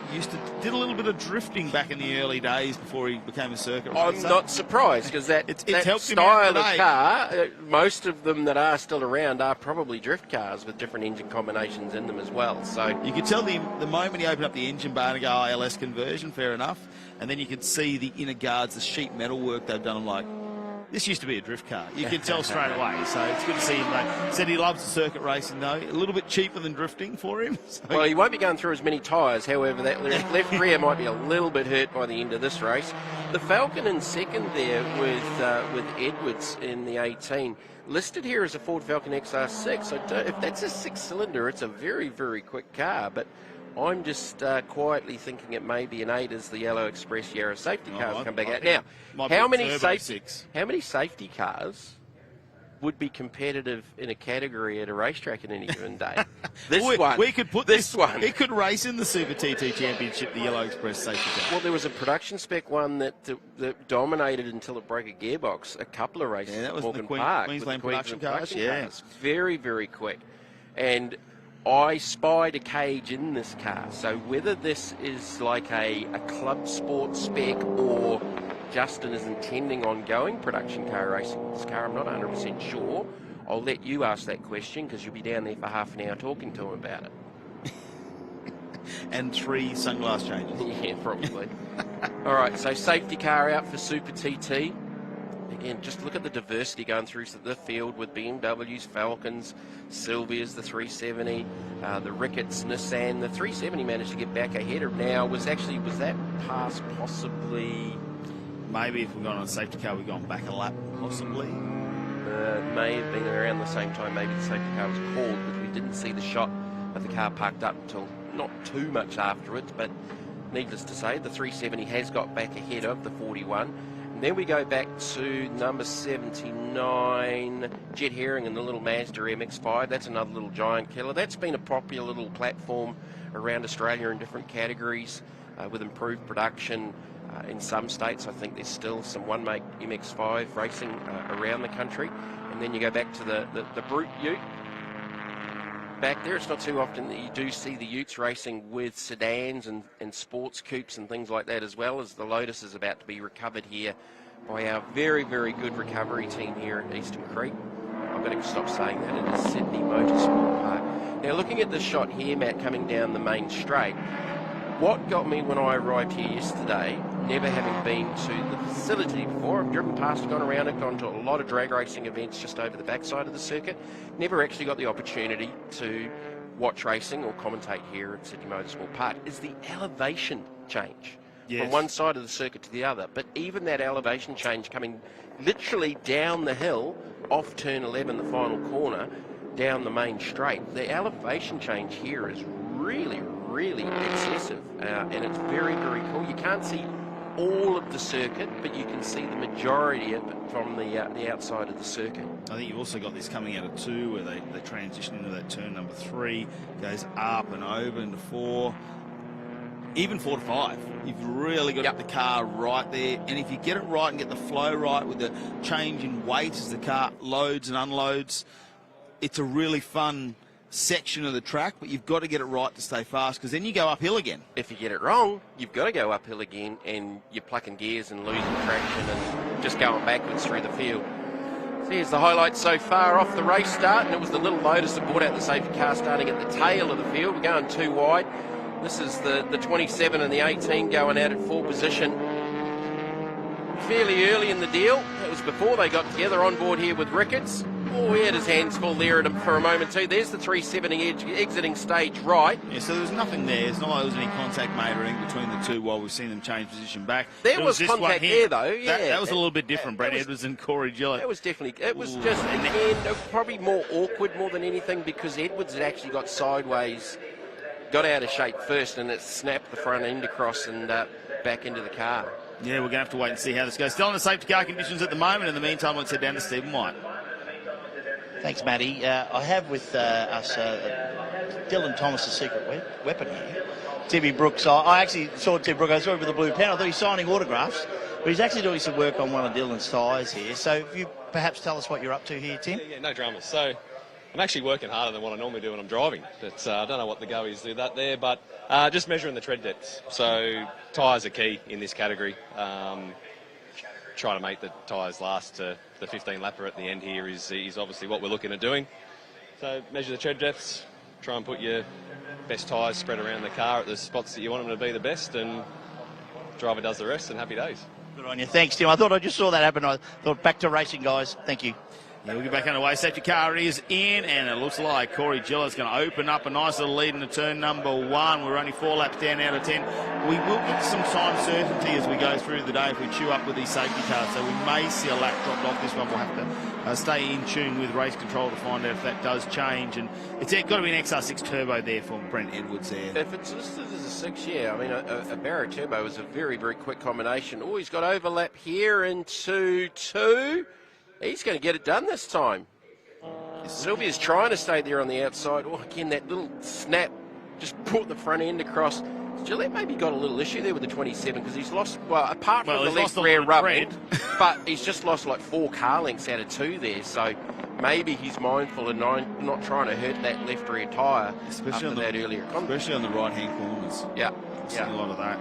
Yeah. So he might have to look after that one. We've got a couple of tight right-hand corners for him to get through as well for Gillette. Now Ryan Bell got that position 3 back over Michael Ricketts, who's fighting on. Now within the Australian Super TT Championship, it's not all about first person to the finish line wins. We see Gillette slide that car around. Great in-car footage there from Michael Ricketts. We've got the over 2 litre class. And we've got the under 2 litre class, and just to make that a bit more in depth, we've got the slicks and we've got the treaded in between that as well. Oh, okay. So some of the guys are running a performance tyre. We've got an over 2 litre, yeah, racing like a racing style slick, and we've got the over 2 litre treaded, and also for the under 2 litre series as well. So Mark Tracy leading the over 2 litre slick, who's not here this weekend. Michael Ricketts, the under 2 litre treaded class. Now the only person that's going to take him on in that sense is Rob Bowden, who's back in the E36 BMW as well. So currently leading that section of the Australian Super TT Championship for Michael Ricketts. Yeah, well, Bowden's back in about the 8th position in the number 1 car, so he's a little bit further down the order. I was looking for the orange number 98 Nissan, the second of the Sylvias with the LS power plant in it, but it's actually not out there. So obviously the 98 of Peter Ryder's had some issues before the start of today, so hasn't actually made it out there for this race for the weekend. The Nissan 370s, you don't tend to see an awful lot of those in motor racing, but that's a nicely presented car. Having a good battle there with Ricketts for that 3rd and 4th position. And we've got the XR6 out in front and the Sylvia in second. So What'll be interesting here is if race control's called it and maybe there's an investigation with the contact, or is this Sylvia just got sideways? Definitely using up that rear tyre in this heated condition. And look, we know Sydney Motorsport Park can be fairly high on tyre deg. This is a shorter race, but you've got to have your tyre pressures on the money, because if you overheat the tyre, you're really going to be hurting towards the the business end of the race. Yeah, with the hot conditions, you'd expect it to be a little bit greasy out there as the tyres warm up. And look, he already knows the sidewall's gone into that. You're not using that rear tyre again. You're putting a new one on, no matter what you have to do. So, yeah, you might as well slide it around a little bit, see if you can just take the edge off that tyre so it's not rubbing anymore. Don't seem to see any tyre smoke, and it's not just as bad getting as it under was. the back wing now of Brent Edwards. Yeah, not as bad as it was. Oh, we're going to go 3 wide further back in the field there, and Bowden's in there in that number 1 BMW up against a pair of Nissans.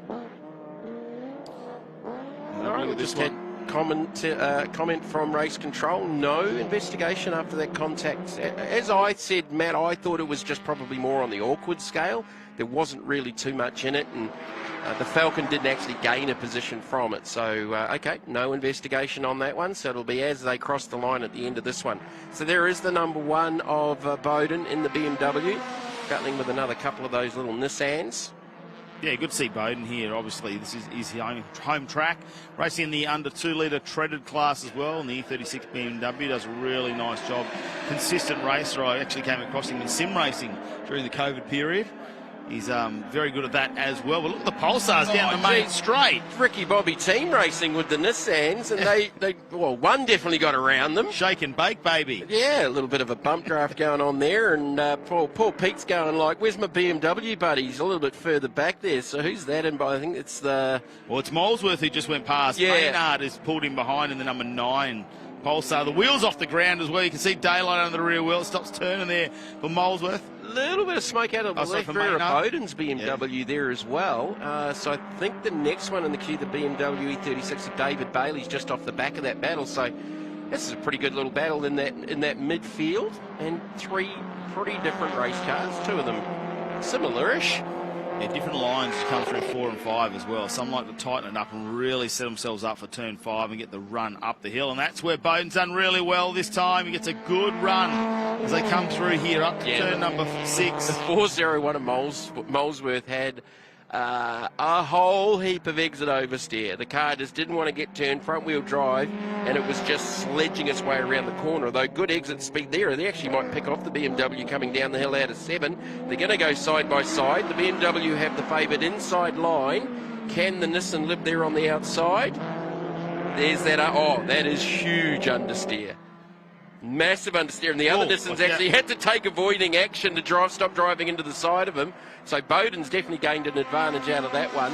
The 9's dropped back. That's Maynard, and the other BMW's just gone by him, Bailey. Yeah, David Bailey. And here's the battle for the lead, Falcon versus Sylvia.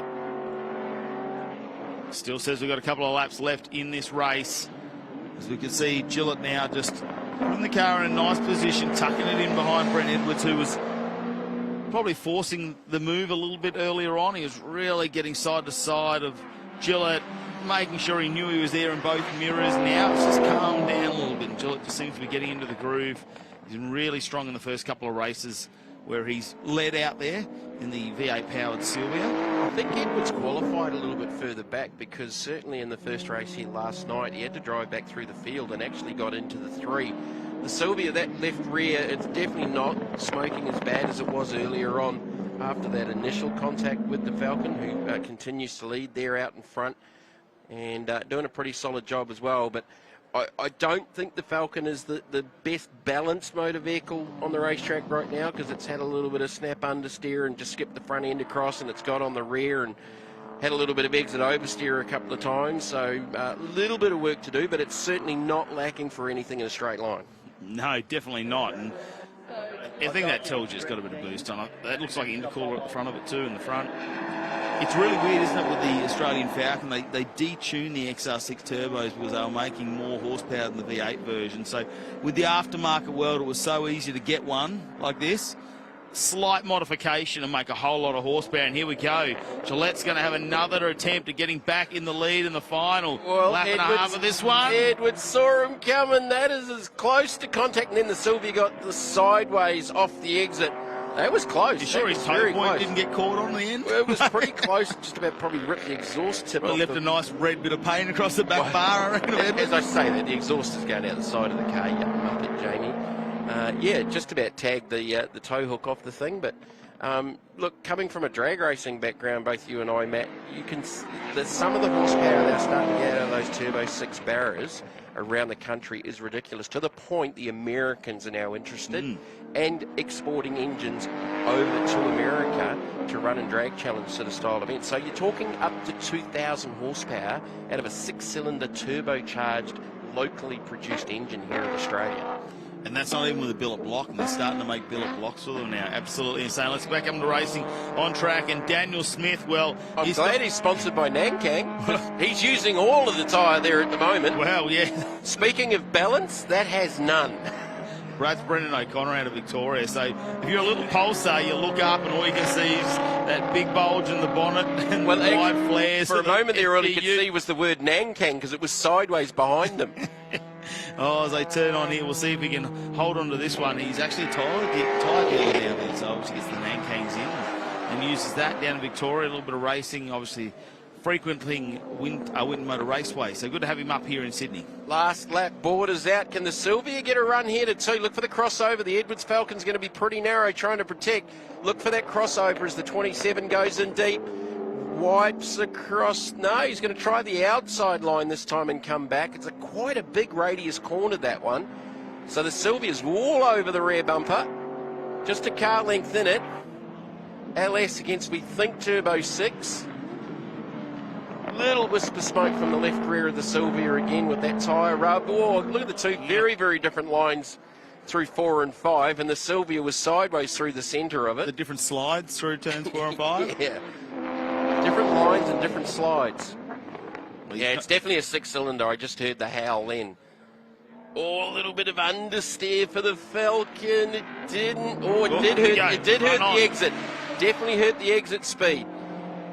Down through 7. No, not quite side by side. So maybe Gillette can again, looking for this deep crossover. There's a little lock up there from the Falcon. This is definitely not over with just one corner left to go. The Falcon ran wide off the exit. The Sylvia's driven around him. Through into the lead goes Gillette. It's taken him all race to try and get back around him. Now he goes narrow and protects into 11. Nice pass. But the Falcon just had a couple of little issues that helped. Oh, it's not over yet. He's on the dial, winding the boost up, trying to chase him down. No, he's not going to get there. He's not going to get there. It's going to be Gillette and the Sylvia. LS Power, and he is celebrating in the cockpit. He did that really nicely. He set that up probably a good couple of corners before, but a good race between those two. Down to the line in third. It'll be the 101. Now, look, Michael Ricketts has dropped right back through the field, so he might have an issue. Knowing that's a spare motor as well. And the temperatures that everybody's been talking about out there, how hot the cars have been getting, trying to look after them. It's not just the engine temps, gearbox and diff temps as well. Well, it survived Darwin. Yeah. All right, so Bell across the line in third, all by as Lonesome in the number 101 Avondale Bodyworks 370Z Nissan. And fourth across the line will be the number 79 of Jet Herring, the little Mazda MX-5. And fifth will be the Nankang Falcon Ute. Brendan O'Connor will slide it out onto the main straight as he comes around to complete this race. Number 2 of the Australian Super TT Championship. So race number 3 actually of the Australian Super TT Championship here this afternoon. We did sneak one in this morning, didn't we, for him out here on track. Here we go, 3 wide though. Bowden, can he hold on? Can Rob get the job done? These guys have been battling it out, swapping positions all morning. Actually, that's Bailey in the 39. Bowden's just crossed the line ahead of them. So the two Nissans are ganging up on another poor BMW. Oh, and it looks like Smith will get in the 313, will just get there before Rob Bowden. And then Tim Molesworth will go over in 8th position in the 401. So he's got it done. Bailey right behind him. Look at the scenes here at Sydney Motorsport Park. It's an absolutely fantastic venue, but what gets me excited is all those lights that are sticking up around the track. And last night we got a taste of what it's going to be like under lights here in Sydney.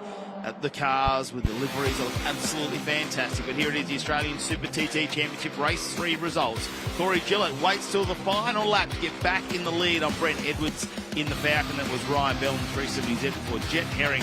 Brendan O'Connor got through in the FG Super Ute. For Daniel Smith, Rob Bowden in the BMW held on for 7th over Timothy Molesworth, David Bailey and Timothy Maynard a little bit further back to round out your top 10. Well, from those scenes back to where it all started in this race, the highlights, race number 3 of the Australian Super TT Championship, and Michael Ricketts didn't muck around. He was further back in the pack at the end of the race, but he really tried to go around the outside of Ryan Bell into turn number 1. But these two put on a show for the entire race. Corey Gillett and Brent Edwards, there was a moment there where they got very sideways, a little bit of contact made, and Gillett fell off the pace, but then he got back onto it. Michael Ricketts watched Ryan Bell go really wide before putting the number 41 Pulsar back down the inside, but something happened a little bit later on. Here it was though, the contact made there, and then we started to see the tyre smoke on the left-hand rear there of Gillett in the S13, and thought maybe he just backed off for a second there and just having a bit of a look at the damage, I suppose, a bit of a feel for it, seeing what was going on before he applied the pressure later on. Now, we're on board with Michael Ricketts, who kept applying the pressure. He had to go back to 4th position on the restart after the safety car.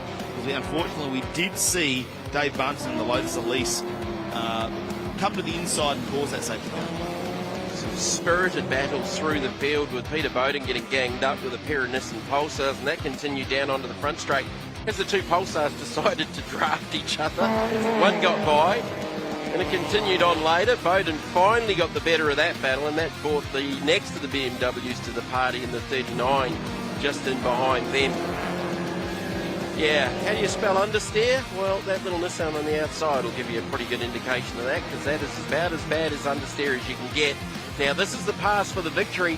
Sylvia drove around the outside, set that up a couple of corners earlier. You only have to lead the last lap to win it, and that's what Gillett ended up doing at the end of the race and taking the win. Love seeing the reaction from the in-car, and I'm sure he's excited down there in the presentation area with Steve. Nice. Quick wrap-up with the winners of the Super TT race then. Corey Gillett, well done, mate. First place, first time here. Fantastic. Yeah, thanks, Steve. It's been a blast being here. The boys are awesome, and, I'm having a ball, Doesn't matter where you are, we're having fun out here. Brent Edwards second in the Falcon. You were close. We were close. Just made a little mistake there at the end.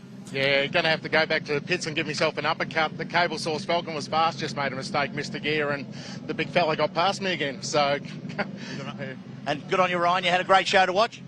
Oh, for a bit until they disappeared, but no, great fun here. No worries. Thanks, guys. Well done. Well done. Thanks. Good to see everyone enjoying the Hi-Tec Oils Super Series here at Sydney Motorsport Park. It's our penultimate round 2. It's been a big year since the announcement of the Hi-Tec Oils coming on board, and there's lots more announcements to be had. We saw on Speed Cafe, who earlier this weekend announced that we are going to go on to a further deal with Hi-Tec Oils. Big shout out to George Gambino, who's here this weekend once again. And we need to thank him for being on board into the future, as well as a big TV deal. 2 days of coverage coming up in the future. So we'll talk about that more a little bit later on. Stock Cars Australia, though, they rumble around. And here they are, the starting grid for race number 3. Scott Nine, though, in that incredible Ford NASCAR Mustang. The thing is gorgeous. Wait till you hear this thing. Then it's Danny Burgess, Brett Mitchell out of 3, Gary Stevens, Rob Macheezy, and it goes back to Josh Hourigan before we go back to McKinnon. Those Hourigan boys are busy. They're doing legends and this class. But look, out in front, that number 34 Mustang, that is a genuine Roush Yates Ford Mustang NASCAR. So raced in 2018, last raced in 2020. It is a genuine road course car, so it's not an oval car that's been changed over. And the Nine family actually import Roush Yates engines into Australia, so that's where the tie-up is. They spent a couple of seasons in a nationwide car, which is the second category in NASCAR. Wasn't quite as quick as this one with the development work, so they got this car in. It is probably 900 horsepower, road course car, and it was already straight out of the box 2 seconds quicker than their old Nationwide Series car. So again, a very, very different lineup here, but just have a listen to this Mustang of Robert 9. It is just Scott 9. It is just insane how it sounds, especially down the main straight here at Sydney Motorsport Park.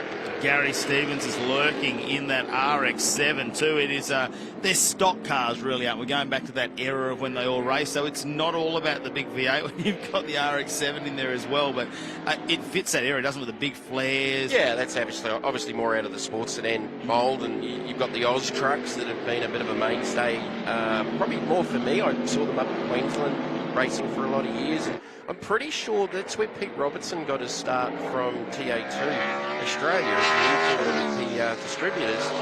Pete was actually racing these and involved up in Queensland to get into the circuit racing, the X-Pac Kiwi. So there's still a few of them around, and they're very, very quick, and they sound pretty angry as well.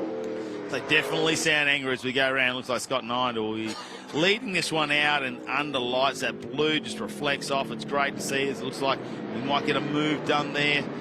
As we see Brent Mitchell go past Danny Burgess in the customised vanities. Silverado, and in the background, who we got? He's sliding all the way out. They're going to go 3 wide. They're going to try and go 3 wide. So that thing has a bit of a different look because it's got a Commodore front on a Chevy Silverado truck body. So it looks a little bit different compared to the other ones. But the 9 Mustang down the front straight, you got to hear this thing to believe it. It is just, we can hear it come past. 9,000 plus RPM. It'll be 900-ish horsepower. It's certainly getting up there, and it is immaculate, Matt. You've had a look at the car yourself too, and it's still got all the original NASCAR stickers on it, with all of the engine parts, the Roush Yates small block in it. And, well, 11 going for a little whoopsie out there. That was one of the Hooligan boys. Hooligan boys or Hooligan? Hooligan. I've watched them in the Legends. They are Hooligan. These cars might be a little bit heavier, I think, than the Legend cars. And a lot more horsepower. Definitely a lot more horsepower. Probably not, and nowhere near as good brakes. No. But that was the thing with the 9 Mustang. I had a good look at the car and just asked them about it to get some background on it to find out if it was a genuine Cup car, which it is. And it's got the biggest Alcon calipers I've ever seen. They're bigger than a supercar caliper, so it's definitely a road course specification car. And it was a Michael McDowell car that he raced with, and Michael was actually a pretty good guy on the road courses in NASCAR. But they got a new challenge next year with the arrival of Mr. Van Gisbergen, of course, and Brody Kostecki coming in to have a few more plays next year in NASCAR. And the Commodore fronted Oz truck, very, very sideways. Definitely using a lot of rear tyre on that car, and we're just hearing from race control 5-second penalty for start infringement. So I'm going to say he either overlapped and was probably ahead of the car alongside of him at the Gary start finish line. Did look a lot like Gary Stevens. Got a fantastic start. Well, it was too good a start. So that stood out a little bit too much for the driver standards of Verba and race control. Yeah. So they've had to make a decision on that one already. So how good is turn one? How good is turn one? That shot there with the cars moving around. So Stevens, if he can get to second here, and he's going to slip up the inside of the 7. If he can run away and hide from these boys by 5 seconds, he'll hold on to second. I don't think he's going to have too many chances of catching the NASCAR Mustang out in front. And Scotty 9 was doing 35s here last night in the darkness.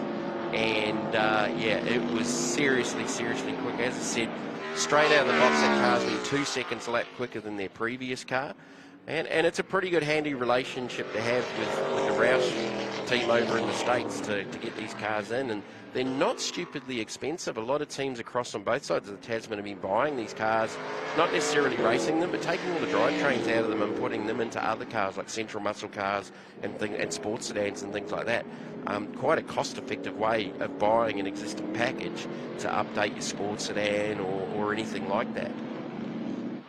I cannot wait to see them go down to Calder Park. I mean, we talked about the Thunderdome down there in Victoria. When they saw a glimpse of these, had a little local round down there just to kick things off back at Calder Park. And did a couple of laps of the Thunderdome. And how nostalgic was it to watch them go around there. They look fantastic on track too as we get back to the racing. Scott 9 obviously out in front in the number 34 Ford, Mustang, NASCAR, followed by Danny Burgess, Brett Mitchell and Gary Stevens. But listen to them go down the main straight.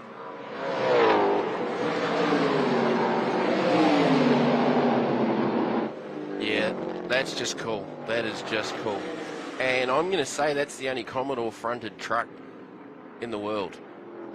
Well, and it looks to me like that's going to be the speedway kit they put on the street stocks too. Because I've seen that done a couple of times on other cars. And oh, he's got big understeer. He couldn't get that turned. He couldn't get it stopped initially.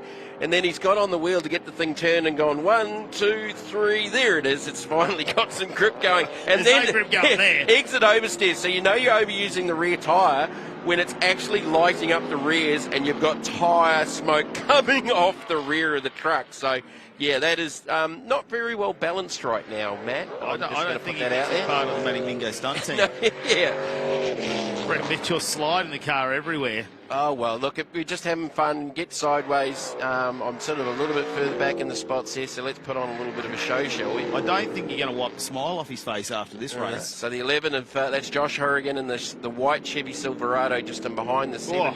As Josh pulls out, can he get it stopped and turned? Knowing that the 8 has definitely got some understeer issues going on. Definitely gets that pass completed. We don't mind watching those issues. No, It looks good. no, that's spectacular. If you're going to struggle, why not do it spectacularly well? Yeah. Josh Horrigan will get that position back after we see him go off just a little bit there. The cars are sliding everywhere. It's nice and warm. And the man is cooling down in the shade in pit lane is Stephen White.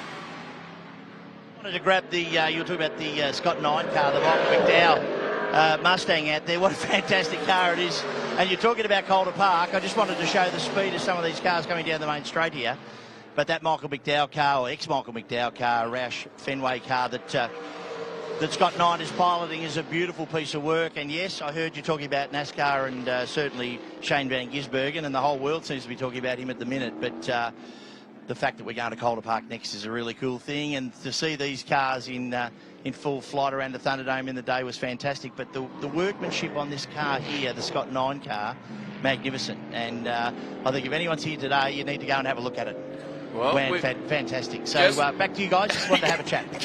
Why is it every time we go to Stephen something happens on commentators first? Well, I was going to talk about the Oscar influence with Calder Park, and the representation here is just expired. That's the XF4 to Tony Perichon. It's a is it replica just him though? Because he is there and we've lost signs on the other side. I think the 7 went for a skate as well. So Danny Burgess in that truck, he was off track in a cloud of tyre smoke. So the 84 of Robert Marchese, he's definitely made a gain out of that. So the 7's come back on track after and off. So there was a fair bit going on, and it looks like we've got a safety car. Yeah, the Yellow Express Yaris will be about on track. Our safety car lights will be on. That'll be for the Oscar Falcon replica. So I know at some stage recently, the genuine ex-Jim Richards Stillwell Ford Falcon that I think won a championship in Oscar at Calder, was restored. I don't know if that car is now expired as we watch the replay here. So there's the 8, stage left, 90 degrees to the track. That's a 7, sorry. Yep. So that was Burgess. The 7 going off, and at the same time, over to the right in the same shot is an XF Falcon expiring. Yeah, okay, that's not good. So I'm going to suggest the 7's gone for a skate on some oil. That was just ahead. We don't want to hear the O word. No, I'm gonna looking at that. Yeah, it looks. I'm gonna say because the 6 is expired before the 7 truck got there, and the 7 truck ended up backwards in the dirt. I'm gonna say it went for a little skate on some lubricant. Yeah, it might mean that we do have to wait for a tilt tray to come out on track as well, compared to where we can just normally get the tow rope on and get one of our recovery vehicles to get that. Yeah, we don't want to be towing it out of there and towing what's left of the engine oil or gearbox. Well, it's whatever going to be 6 or 7 litres of that oil, potentially, whatever, hasn't fallen out. Hopefully that is not all over the track. That will obviously mean we've got a bit of a clean-up possibly to do out there on track. So Troy Perichon in the Ford, he's out of the car. I'm pretty safe to say that was probably an engine failure. As the rest of the field rest of the field circulating around on safety car, and Stephen White down on pit lane. Who have you got for us now? Well, I can't cause an incident now because we've got the safety car out, so my bad luck won't cause it. But I have another Steve here, Steve Johnson. Steve, you're in an interesting role this weekend working for TA2. Yeah, doing the driver standards, I guess they call it the DSPO role here.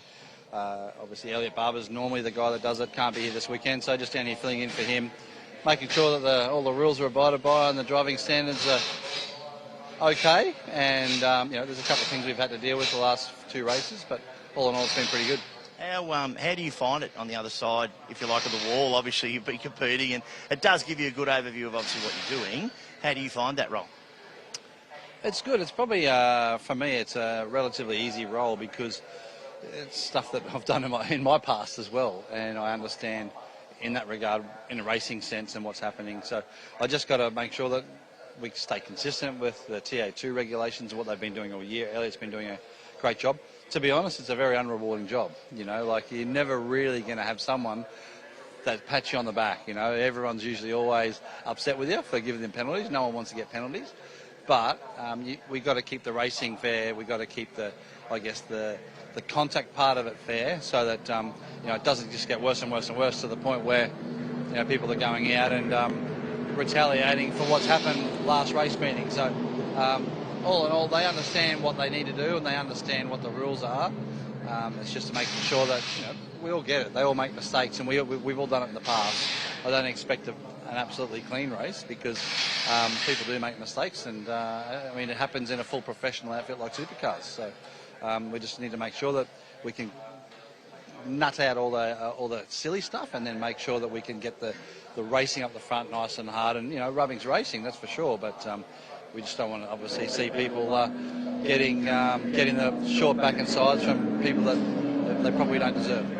I just remiss of me not to mention NASCAR because of Shane Van Gisbergen, but your father obviously was somebody that was prominent that we saw in the red coat Thunderbird way back in the day. Did you get an opportunity to go over there and see Dad at that time, or you're obviously around for those experiences, particularly Calder, but maybe the US?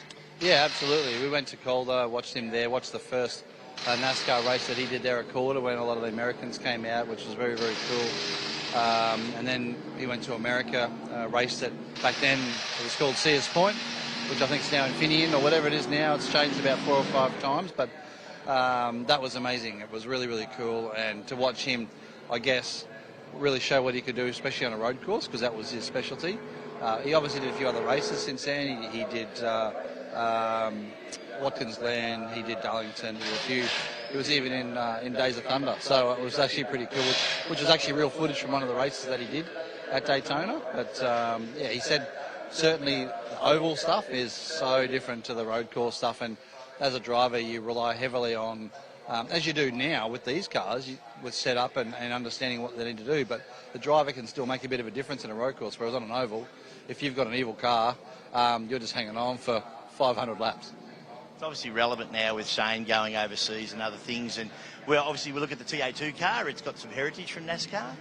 Where do you see that going? Where do you see the NASCAR angle going from Australians' point of view? Is there potential for more Australians to continue to go US? I think there is. I think we've got some of the best road course races in the world in Australia, without a doubt. And just these sort of cars here with TA2 is just, we've needed something like this in between the grassroots in regarding Hyundai Excels and the like of those production cars, Toyota 86.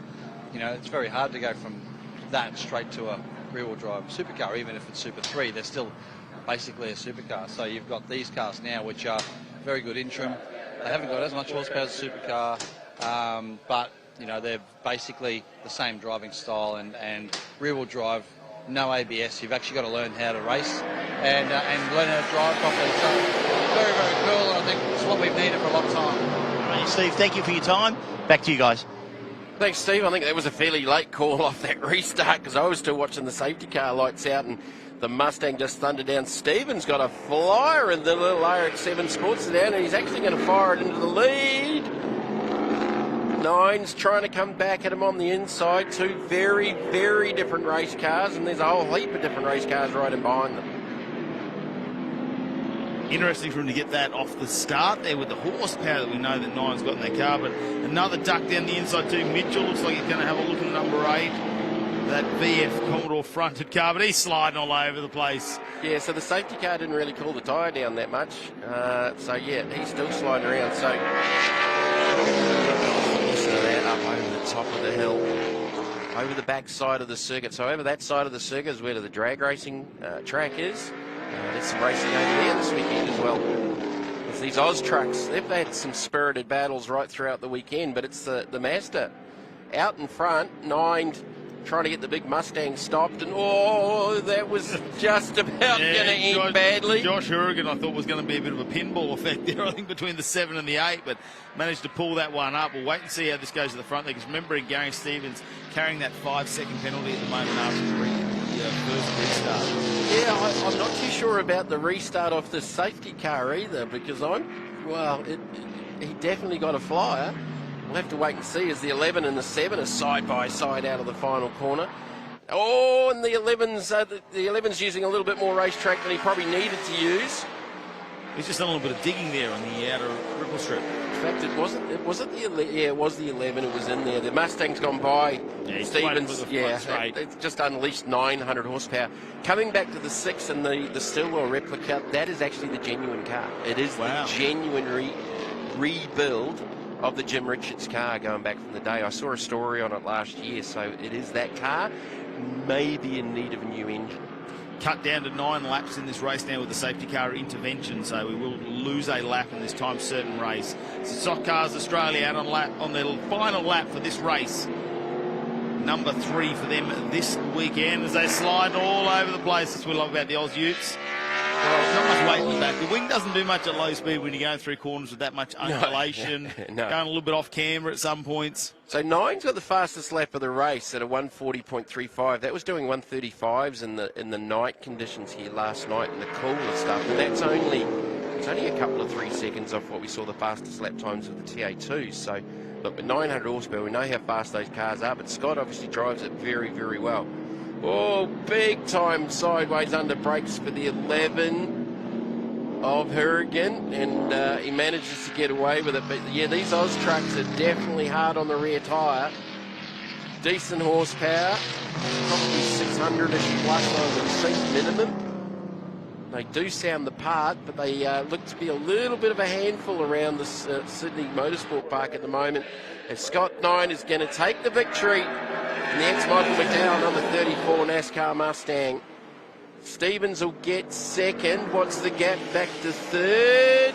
I'm going to 3.65, then 0.9. He'll end up probably even back Mitchell, in third. he could end up all the way back to 6th there. That's going to, you don't have to get a calculator out and put that one. It's going to be really, really close. Here's another cool-looking car. This is the number 82 XE Ford Falcon. Lawrence McKinnon, sort of celebrating the heyday of the Group C Ford Falcons, but all about the Mustang, the NASCAR Mustang of Scott 9.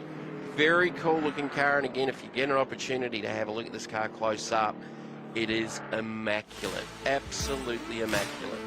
Well, let's have a look at the results here for race 3 of the Stock Cars Australia. Scott 9 will take the win over Gary Stevens, who provisionally is there, but carrying a 5-second penalty will push him down. Then it's Danny Burgess, Josh Hourigan, Brett Mitchell, Rob Machese, Lawrence McKinnon, Rod Gurney, Troy Perricon, and Brendan Hourigan to round out your top 10 in the stock cars. Unfortunately, I think Brendan there did not make it out and do 2 laps. Not start on that one either, so we lost a couple of cars in the Stock Cars Australia. The interesting thing will be to see how much we do see Stevens go down on.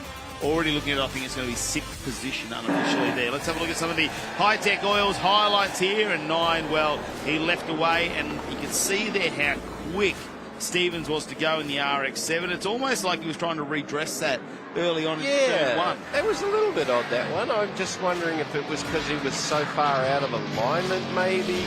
Certainly wasn't in behind the car in front. There was no overlap off the start, but there was certainly some form of penalty adjudged there that cost him 5 seconds in the end. Fair amount of understeer going on across some of these Oz trucks.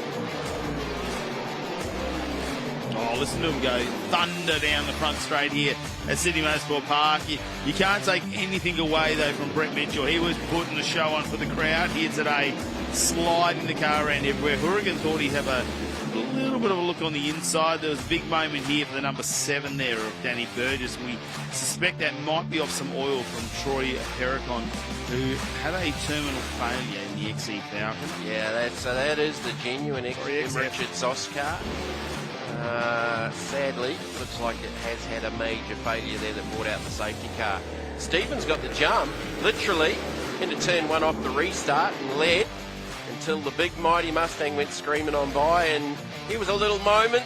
Oh, the 11 just about got into the side of the 7. They continued their drag race down to the finish line, and Hourigan went for a gardening battle again down there.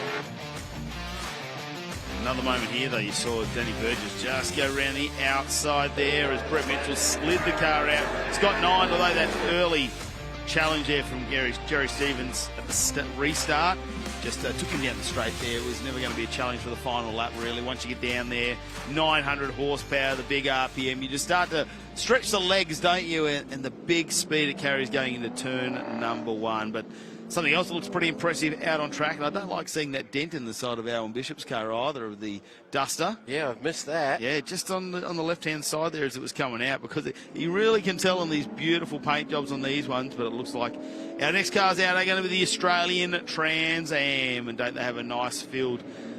Generally trying not to rub panels out there. A couple of people have succumbed to a few mechanical gremlins. Mark Spencer in the 44 has not made it out here this weekend. That was very unfortunate. Yeah, it was a gearbox issue. They managed to get another one in it, but it wasn't happy this morning, so it hasn't made it back out there. John English, they broke a front stub axle, and didn't have a replacement here, and probably not the thing you're going to go to your local Burstons or Repco and ask for a 1970s Pontiac Firebird upright and hub assembly. So sadly for John, not able to get back out there.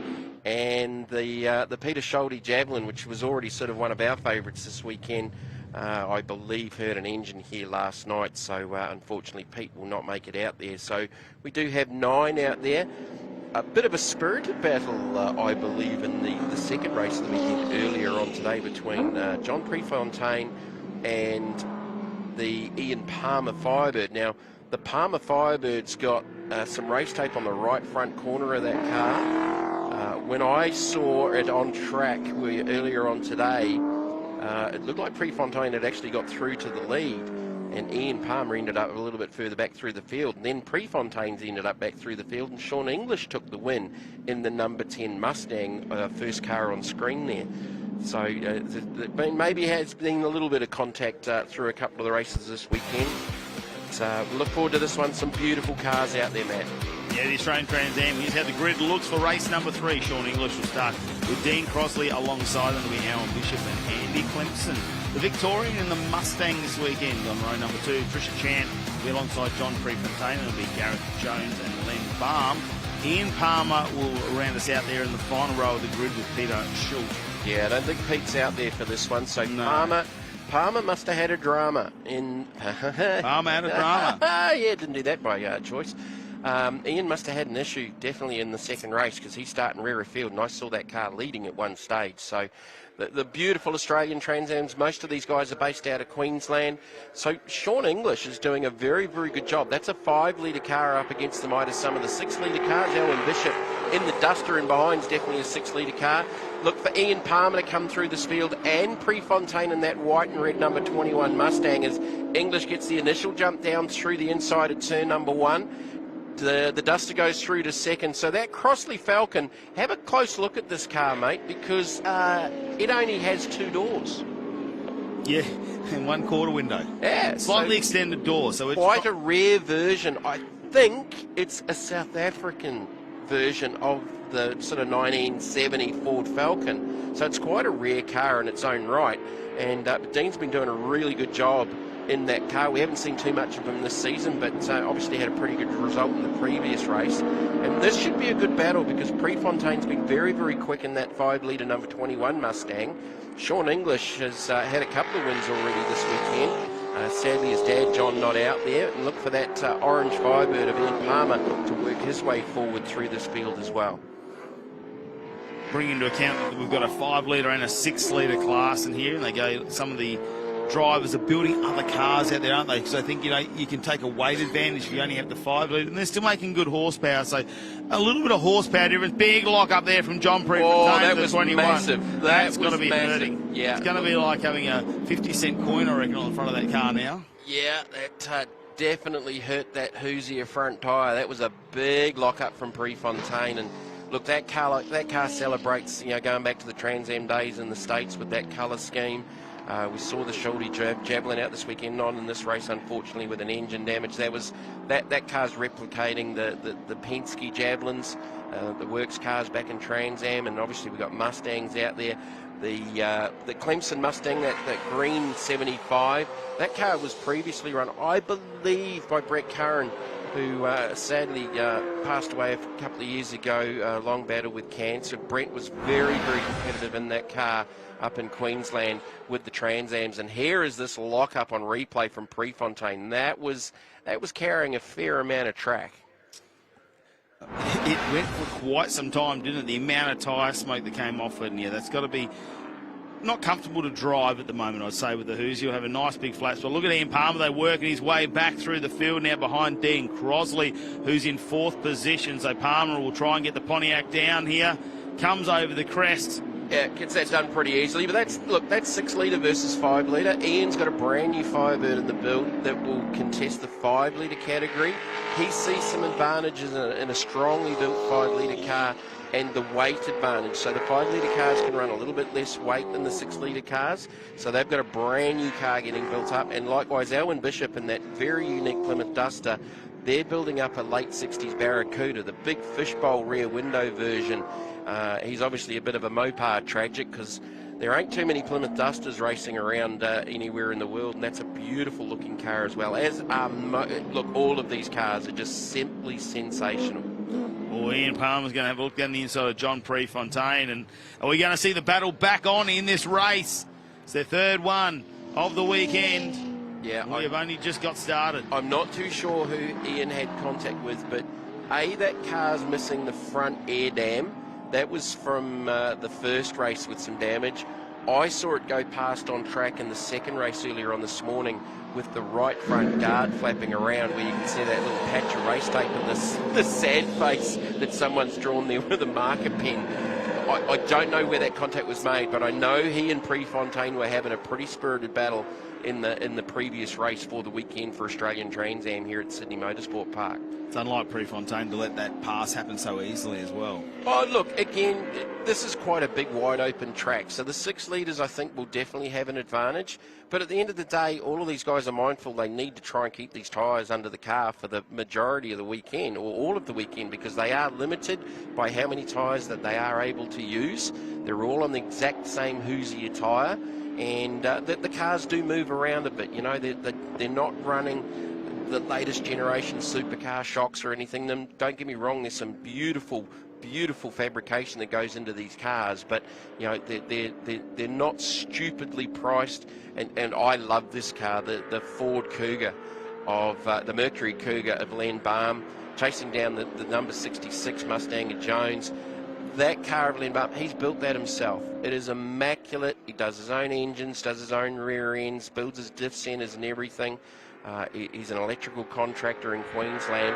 And look, again, that Cougar goes back to the days of Trans Am in the States, running the factory colours. I think that would have been, actually, I'm not too sure what the team would have been that ran the Mercury Cougars, but we talk about the Prefontaine 21. I think that was the Woods brothers that were very, very well known in NASCAR. That's their colours basically out of the US back in the day.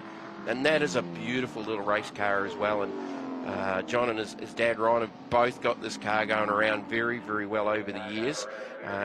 Look, Sean English, just his 3rd appearance here in Sydney, hasn't done a whole heap of racing over the last 2 or 3 seasons. Got back behind the wheel of this car. It's gone through a couple of pairs of hands, I think originally owned by his dad, John. And another beautiful car. And really, Sean really, really drives the wheels off this thing. You can see the gap he's opened up already out just past 3.5 seconds in the Mustang. So he is starting to push on Alwyn Bishop. We know that car seems to hurt the tyres a little. It's a big, heavy car, and the more laps it does, the more it slides around. We start to see the lap times just slowly. Yeah, I think all the way. Alwyn's actually struggling on another sort of front this weekend. He's been battling a bad cold sort of flu for 2 or 3 weeks, so he said his race fitness is not the greatest. So, look, I think he'll just be happy to get solid finishes here this weekend. The last couple of rounds have been a little bit problematic for the Plymouth Duster driver. It is a cool car, not a car that you would normally associate with circuit racing. The Barracuda that they're building is probably a little bit more associated, but yeah, look, Alwyn had some gearbox dramas at Morgan Park where we commentated, mate. He dominated the previous round at QR, I think won every race of the weekend, then actually did a little bit of top-end engine damage at the next round of the series. So he's not had a whole heap of racing laps over the last couple of rounds. So I think Alwyn will just be happy to get some decent results and get the thing to the finish and not have to take it apart when he gets back to Queensland. No, definitely. The best part about a race car is when you stick it on the trailer and you just do the minor maintenance to it, of course. It is our Australian TransAm out on track, and predominantly we see them come out of the Queensland ranks for most of them. It's good to see. We've also got Andy Clemson out of Victoria joining the field this weekend. Now, he's had a bit of an off just over a year ago, and a different car. He had a Group N car as well that he raced, but the Mustang wasn't quite there ready for Australian Trans Am. He's decided to turn it into a race car, modify slightly to come within the rules. There's Ian Palmer now starting to look ominous in the back of Alwyn Bishop in third place. Ian Palmer, who's worked his way back through the field, coming out of ninth on the start. Surprisingly, he's not the fastest on track. Actually, Sean English out front with a 1:49.49. Palmer's best lap was a 1:49.6. There's only 2 tenths in it, 5 litre versus 6 litre. But what Palmer didn't have was track position, because he started tail of the field. As we go back to this battle between Gareth Jones and Len Baum in the 66 Mustang and this just absolutely beautiful number 98 Mercury Cougar. Very, very rare car down this part of the world. Len has 2 of them. Well, you might as well have a spare. Why? Because you can. Because you can. Yeah, look, lovely guy. I've had a little bit to do with him over the last few years. Oh, he's going to get a nice pass up the inside. Never been to Sydney Motorsport Park before. Sort of got out of the car after the first practice and went, ooh, wow, this is a little bit different. And I sort of said to him, yeah, it's definitely a momentum track. You got a little bit of horsepower to play with, so it's not too bad, but yeah, again, mindfully, you've got to get the car through the weekend on this same set of tyres. All right, Ian Palmer now applying the pressure to the back of the Duster. Oh, there's that damage to the left rear, just behind the I was going to say front door. It's only got 2 doors, Jamie. So Alwyn Bishop's obviously had. I wonder if that matches the damage to the right front corner of the Firebird from the previous race. Put 2 and 2 together and come up with 6. Well, the orange did rub out of the green paint, though. It does look like it. Oh, Ian Palmer, can you try and get the move done as we tick away with the laps here? They've cut this back to 8-lap race. A bit of smoke just coming out the back of the Palmer machine at Morgan Park. Ian had a horrible weekend. They had all sorts of engine dramas. Could not get the car to run on 8 cylinders. It's definitely running on 8 here, as he's chasing down Alwyn Bishop. Sean English, he's out to 6.5 seconds. I don't know if Sean listened to me yesterday. I said to Sean about trying to keep the tyre under the car, and he agreed, but he said sideways is so much more fun. And now you've got a little bit of time to play with, don't you, Sean English out in front? Just don't make that mistake. Look at Ian Palmer slides the car around the corner. Very experienced Ian Palmer. He's been involved in Australian motor racing as a sponsor and a driver for so many years. You remember the Palmer Tube Mills Falcons with Dick Johnson racing, of course, going back in the day. And Palmer did a whole lot of racing in the Australian GT Championship. I think, can you remember the Budweiser Mustangs? I think Palmer was behind them. Had a very, very quick Honda NSX he was also campaigning. So he's done a lot of racing over the years. He's looking forward to getting the new car on track. This car's certainly done a lot of work, and if you'd seen the photos of the damage that this car sustained about 18 months ago, you would not believe it was the same car on the racetrack. It was literally destroyed in a huge crash. Yeah, and it's great to see that car back out on track. It's looking absolutely fantastic. Oh, Alwyn Bishop with a big sideways moment, and that's lit up Ian Palmer. Ian's gone, oh, I saw that. I'm going to take advantage of that, and he does. Gets the pass up into second. So yeah, Elwyn's just absolutely got on the throttle, and it's just lit up those rear Hoosiers and got it sideways and sucked all the exit speed out of it. And it's also allowed John Prefontaine to get onto the back. He's really come back into this, hasn't he, Prefontaine? Yeah, well, he started from the back, so I don't know what the issue was in the previous race, but Ian Palmer now up into second, and the gap to the leader, Sean English, out in front, is now out to nearly 8 seconds. Yeah, just shy of that. Ian Palmer now will try and probably put the foot down. In this race, it's going to be really hard to catch up when we're down to the last couple of laps. Yeah, look at the gap. Sean English probably pretty safe in this one, but need to watch out for John Prefontaine in the background on Alan Bishop. He could make this happen. Let's have a look.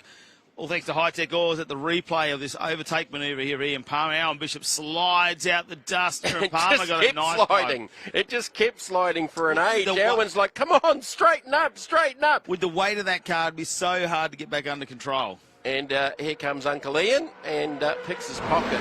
Just a little mistake there. And, yeah, obviously in the hot conditions, the big Mopar is just starting to struggle on the rear tyre. Here comes Prefontaine now. We'll have a look at this one as they get under brakes. Turn number 2. Prefontaine doesn't get the drive there. Alan Bishop, nice bit of horsepower there in the dust, can drive away coming out of 2. But there's a nice flow of corners here, isn't there? As you come out of 3 over to 4 and 5, and you can really get the car through there. As you can see, Bishop now has to cover off here, doesn't make sure he doesn't make a mistake. Actually, we're down in turn number 8 here. We'll have a look for it. Oh, he goes well, it was wide. straighter. It was straighter, but he was all 4 wheels off the racetrack to try and keep it straight. That was probably his way of dealing with the last lap where it just got sideways and just killed all the speed. He carried the momentum, but he was all 4 wheels off the track to try and do it. So this is the classic 6-litre versus 5-litre battle. So the Mopar running a 6-litre combination has to run more weight. All right, Prefontaine with the 5-litre has a weight advantage. Doesn't have that advantage in a straight line, but in the handling and braking, that's where the smaller 5-litre cars can come into their own. So with a very, very good engine, you know, they are more than competitive. And it's a 5-litre car that's dominating out in front of this race. Yeah, with the RPM they want to pull, and also you don't necessarily need the cubic inches, do you, to make the horsepower? Well, that's what Ian Palmer's thinking about with this new car build. So he's staying with the Firebird platform, but going to the smaller engine and taking some weight out of it, so he can see the advantages there. And look, Ian being Ian, we know it's not going to be lacking for horsepower, and you know, so he's going to look to go there. And Prefontaine is just working over Elwyn here, and Elwyn sideways again. Prefontaine, well, he got a little bit sideways as well and couldn't carry the momentum to stick the nose up the inside, but I think the run down the hill from 7 to 8, look for Prefontaine to maybe set him up. As he's actually got the rear end chattering under brakes now and missed the apex by about 2 car lengths. So Elwyn's really trying to hustle here to try and fight off Prefontaine for the final podium in the 3rd race of the weekend for the Australian Transams. Yeah, this one's going to get right down to the final couple of corners. We're on the final lap at the moment. Sean English leading us. Ian Palmer just behind in second position. We just saw him at the front of the screen there in the orange Pontiac, and they are sideways again as they come out. Prefontaine couldn't take advantage of it that time. He actually let up the rears off the exit, and it just literally 4 car lengths out of it as he closes back up to 8, but I think he's going to run out of territory here.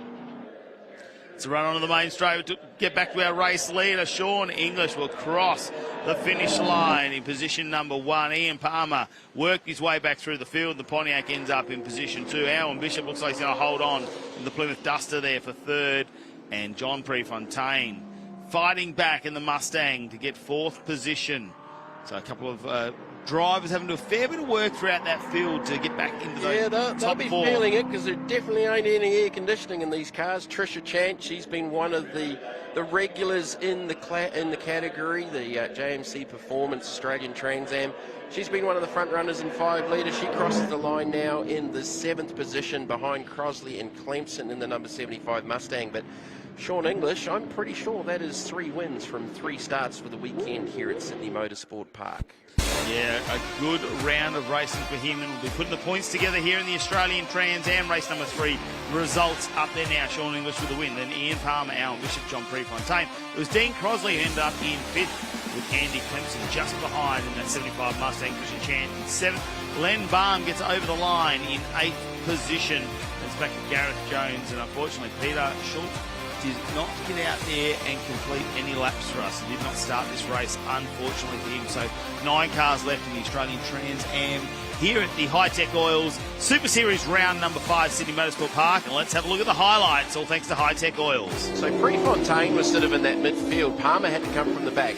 English won the start.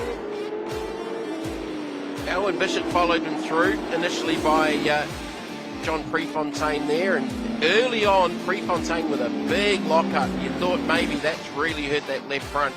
Ian Palmer managed to get by the number 21 Mustang as he worked his way from the tail of the field after some contact in the previous race.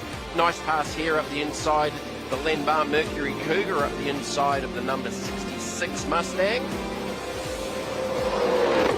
How close is that? Listen to him go down the main straight. It was just horsepower versus horsepower, wasn't it? Alan Bishop and Ian Palmer, they fought it out for about 3 laps once Palmer caught up to him, but they were sliding all over the place, and Alan Bishop in the end slid the car a little bit too far. Ian Palmer pounced on the opportunity and managed to get that moved up before they headed into the final lap. That shot there, Pontiac Mopar Ford.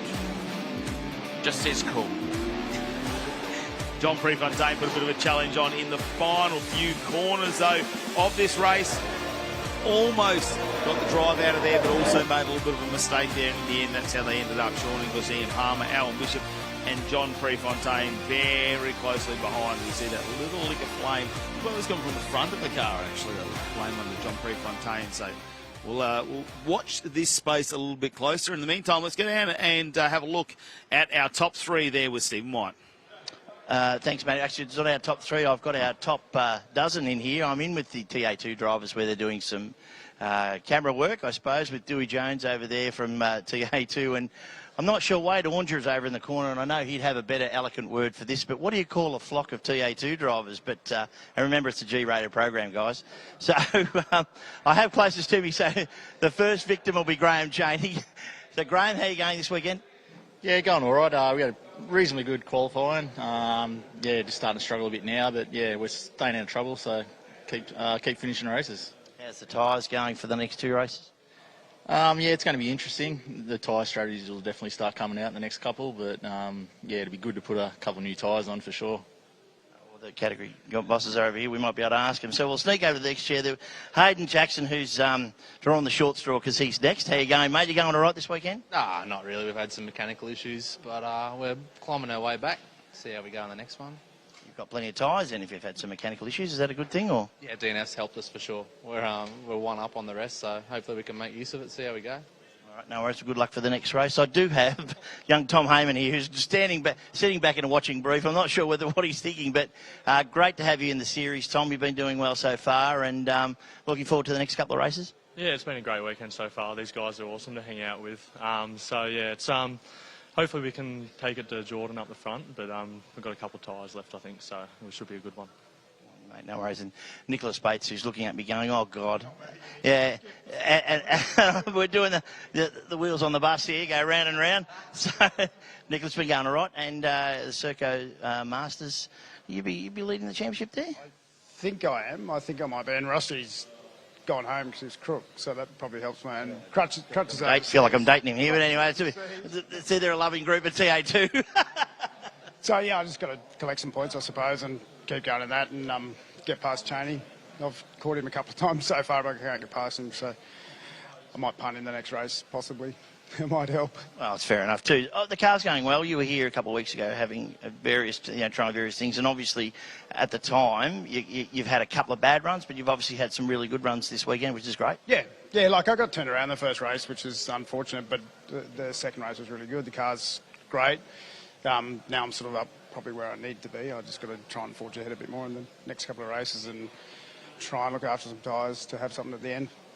Thank you, Nicholas. Now I'll lean over you there, so we'll talk to the boss. I know we've spoken to you before, Peter, but it is a heap of camaraderie in the TA2 group, isn't it? Yeah, mate, it's great. We've got kids 17, 18 years old, guys as old as myself, 65. Rusty's gone. I think I'm the oldest one here this weekend. Now. Thanks, Rusty. No, it's great, up and down the field. Guys helping one another with setups and information on how to make the cars go faster. And from last year, a couple of seconds quicker this year. You've got to be on your game. I take my hat off to all the guys that have stepped up. It's fantastic, really, really is. And who would have thought that we'd be doing the lap times we are around here? This is fast. Yeah, pretty amazing. We've got an interesting guy here, Anthony Tenkate. So, Anthony, you're sitting at the front. I don't know whether you're in trouble or not, but anyway, you're sitting at the front and your car's looking as brilliant as ever. We haven't seen you for a while, I think since last year here. So how are you going and how's it going being back? Look, it is fantastic to be back here. It's now 12 months since Hayden and I got very intimate on track. That's about the only way to describe it. I don't know if people remember, but we ended up like that. But it's taken quite a while to repair the car. She's back on track now and a new colour. So done away with the green, gone to the orange. Hopefully that's better luck for me. But I tell you what, I'm loving being here, and last night's night race was awesome. Looking forward to the next couple of races. Paul, I'll have a quick chat to you before we have to shoot back up to top. How have you been going this weekend? And you guys have got a couple of things going on. You've got a couple of new cars and things around. So you having a good weekend so far? Yeah, we've had having a bit of the break, and we didn't do any practice in between, so that's hurting me a bit this weekend. And I'm trying a few different things with the car, and trying to get my head around it, and then stay consistent as well, So we'll see how we go. And, another couple of races to go, so hopefully we'll finish them and learn a bit as we go. Yeah. The cars always look brilliant in the dark. Thanks, guys, and I'll leave these guys to do their photos to get out of their lives. Thanks, guys. Back to you. I'm glad we didn't have the sun shining down there in the back of Steve's head. We might have been a bit of glare going on there.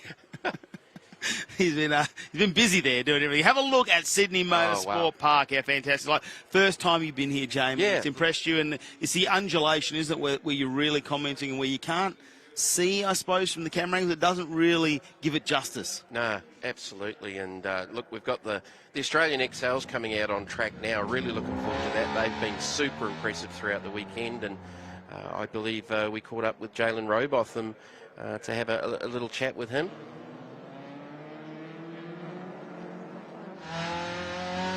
So we've got on board here. So the number 195, Blake Tracy, carrying our on board. Yeah, he'll just be warming the tyres up. The EFS, Australian Hyundai Excel Series, kicked off at Queensland Raceway last time we were there. It was round 3 of the Hi-Tec Super Series in June. Of course, we've got a couple more rounds to go. This one and down at Calder Park in Victoria as well. So, yeah, a big field here this weekend with almost 30 cars involved. All right, now we've got an opportunity where we caught up with Jalen Robotham.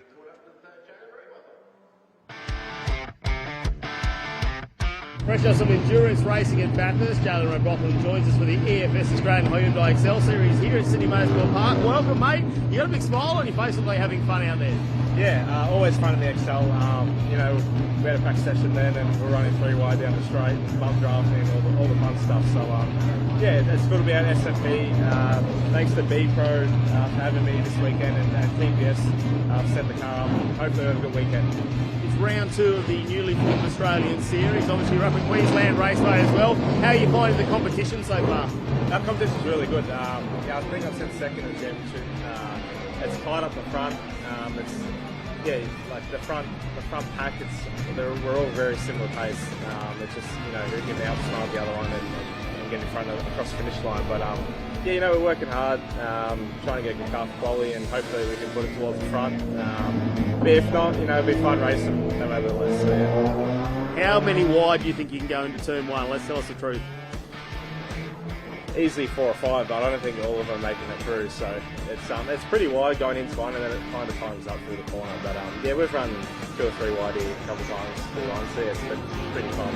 We can't wait to see the race this weekend. Glad you got a big smile on your face, and good luck. Thank you, cheers. Oh, he is a young talent, and where is he with Matt Stone Racing the other weekend? Did a great job. In a little endurance race that a couple of Australians Bathurst, watched. yeah, never heard of it. Jalen did a really good job with Matt Stone Racing.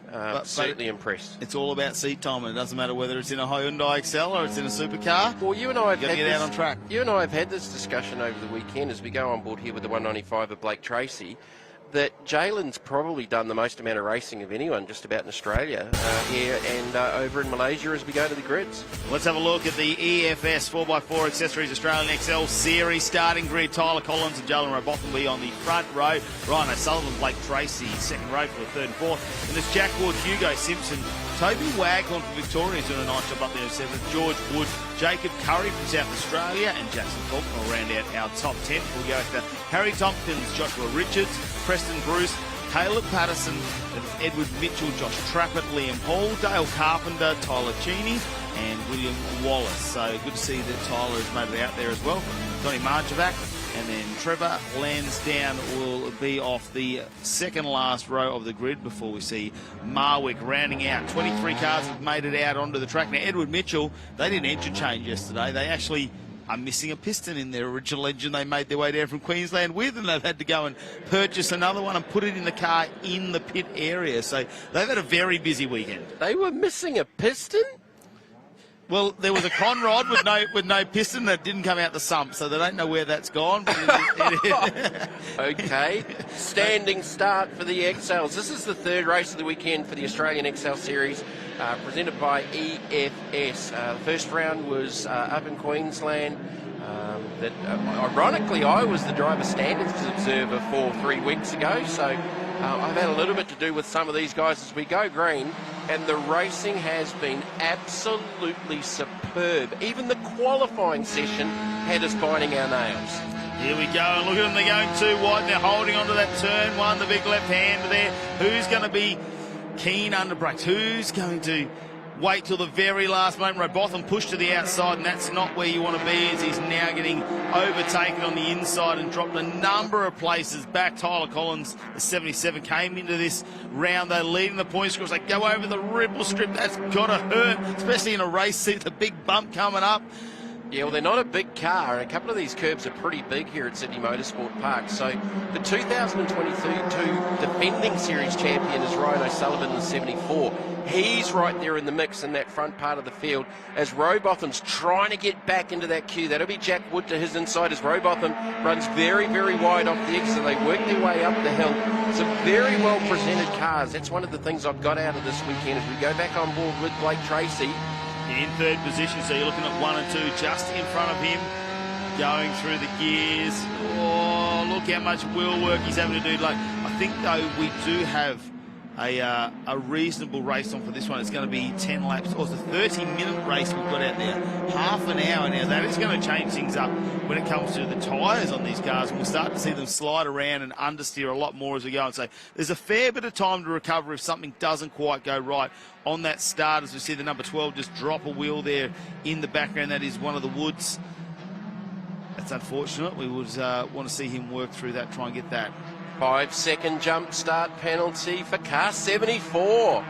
Okay, that is this defending series champion. Ryan has been right there in the mix right throughout the weekend, currently second on track. So that is definitely going to hurt with how competitive these cars are as they're nose to tail, side by side through the midfield. Two of the Castrol team cars in there. You've got the 12 and the 15 as Robotham's trying to sort of, look at the car just hopping its way through turn number 1. I think that was the 117. Yeah, Hugo Simpson with a little guard rub, I think, maybe on the left rear. As we go back on board with Blake Tracy, that's a great shot looking down over the top of turn number 2.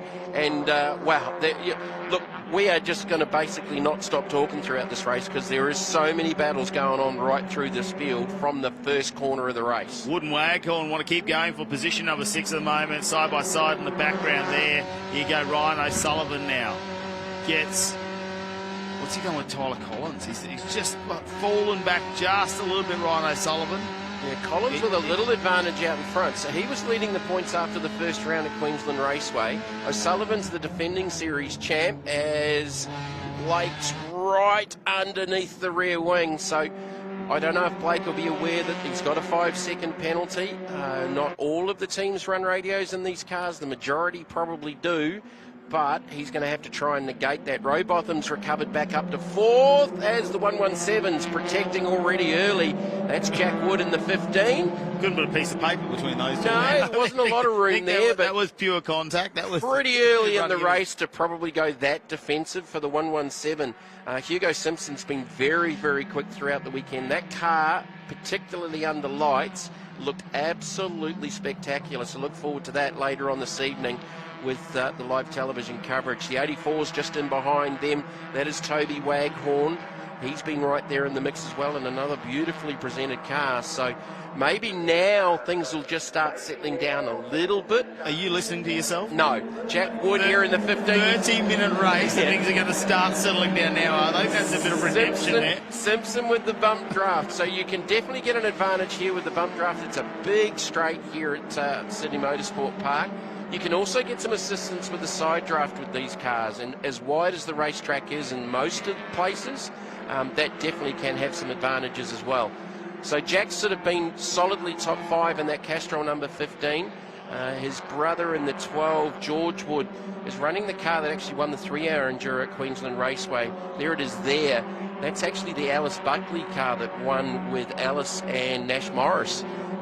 Ben Grice sadly destroyed what was the 12 car with a big rollover, partnered there, and Alice kindly said, look, I'm not going to Sydney, take my car, go and have a run. So usually we see 3 of those Castrol cars out there. This weekend there's 2, and the 12 is actually the number 50 car, normally driven by Alice Buckley. Here we go, Wood still holding on over Hugo Simpson in the background here, but it's up the front. We've still got Tyler Collins leading this race. Ryan O'Sullivan behind in the 74s just comes onto screen, but it's the 2. Jalen Rowbotham now pushing his point with Blake Tracy and comes down the inside under brakes, puts the 54 car down the inside through turn number 8. Worley hold on to it as they go wide now, and Blake Tracy on board with him. And it's all Jalen Rowbotham though in front. I think he's going to hold on to this position nicely. He's going to have to work on the next car, Ryan O'Sullivan. Rowbotham just seems to be a little bit slower on the restarts of this race, but you need to keep carrying that race momentum. How much steering? He had his hands full there because it got curb. It was off the curb. It was on the curb. He had a lot of wheel work going on there, and we talked about it briefly. Jalen's probably one of the drivers around Australia that's had more racing than just about anyone this year. He's been racing in the Excels with the B Pro team. He's been racing Super 2. He's been doing the Enduros with Matt Stone Racing, of course, as we go back on board here with Blake Tracy trying to get back around Rowbotham. Oh, we talk about wheel work. That had every spectrum going there as Rowbotham now looks for second down the inside at 2. O'Sullivan, I thought he was going to maybe turn down there, but he just opened the wheel up and gave him some racing room. So they're going to go side by side on the run up the hill. They're still side by side on board here with Tracy. Well, he's got to put the nose in, doesn't he? Maybe he can follow him through. They can get Rowbotham on the outside, but now there's not a lot of room. It's to the outside to 4. They're going to go side by side through 4. Oh, that's close. That is close. There is not a lot of racetrack to Rowbotham's left. He goes back to the inside, trying to get the run up the hill. I think O'Sullivan will have no momentum. I was going to say he probably had a little bit more momentum on the outside, but Rowbotham got good drive off the exit and picks up the second spot, and Tracy's going to try and go there with him. This is a half-hour race, you were saying? Yeah, we're Thanks, only mate. 7 minutes in. Oh, good on you. So, yeah, Rowbotham was still back on board with Tracy. He couldn't get by O'Sullivan. He's also been racing up in Malaysia with the TA2 Malaysian Series, and their copy of the Super Ute Series here. So they've got one, but they run the diesel platform up there. So Jalen's also been racing up there with that. So as I said, I don't think there'd be too many drivers around Australia that have done more racing this year than Jalen Rowbotham.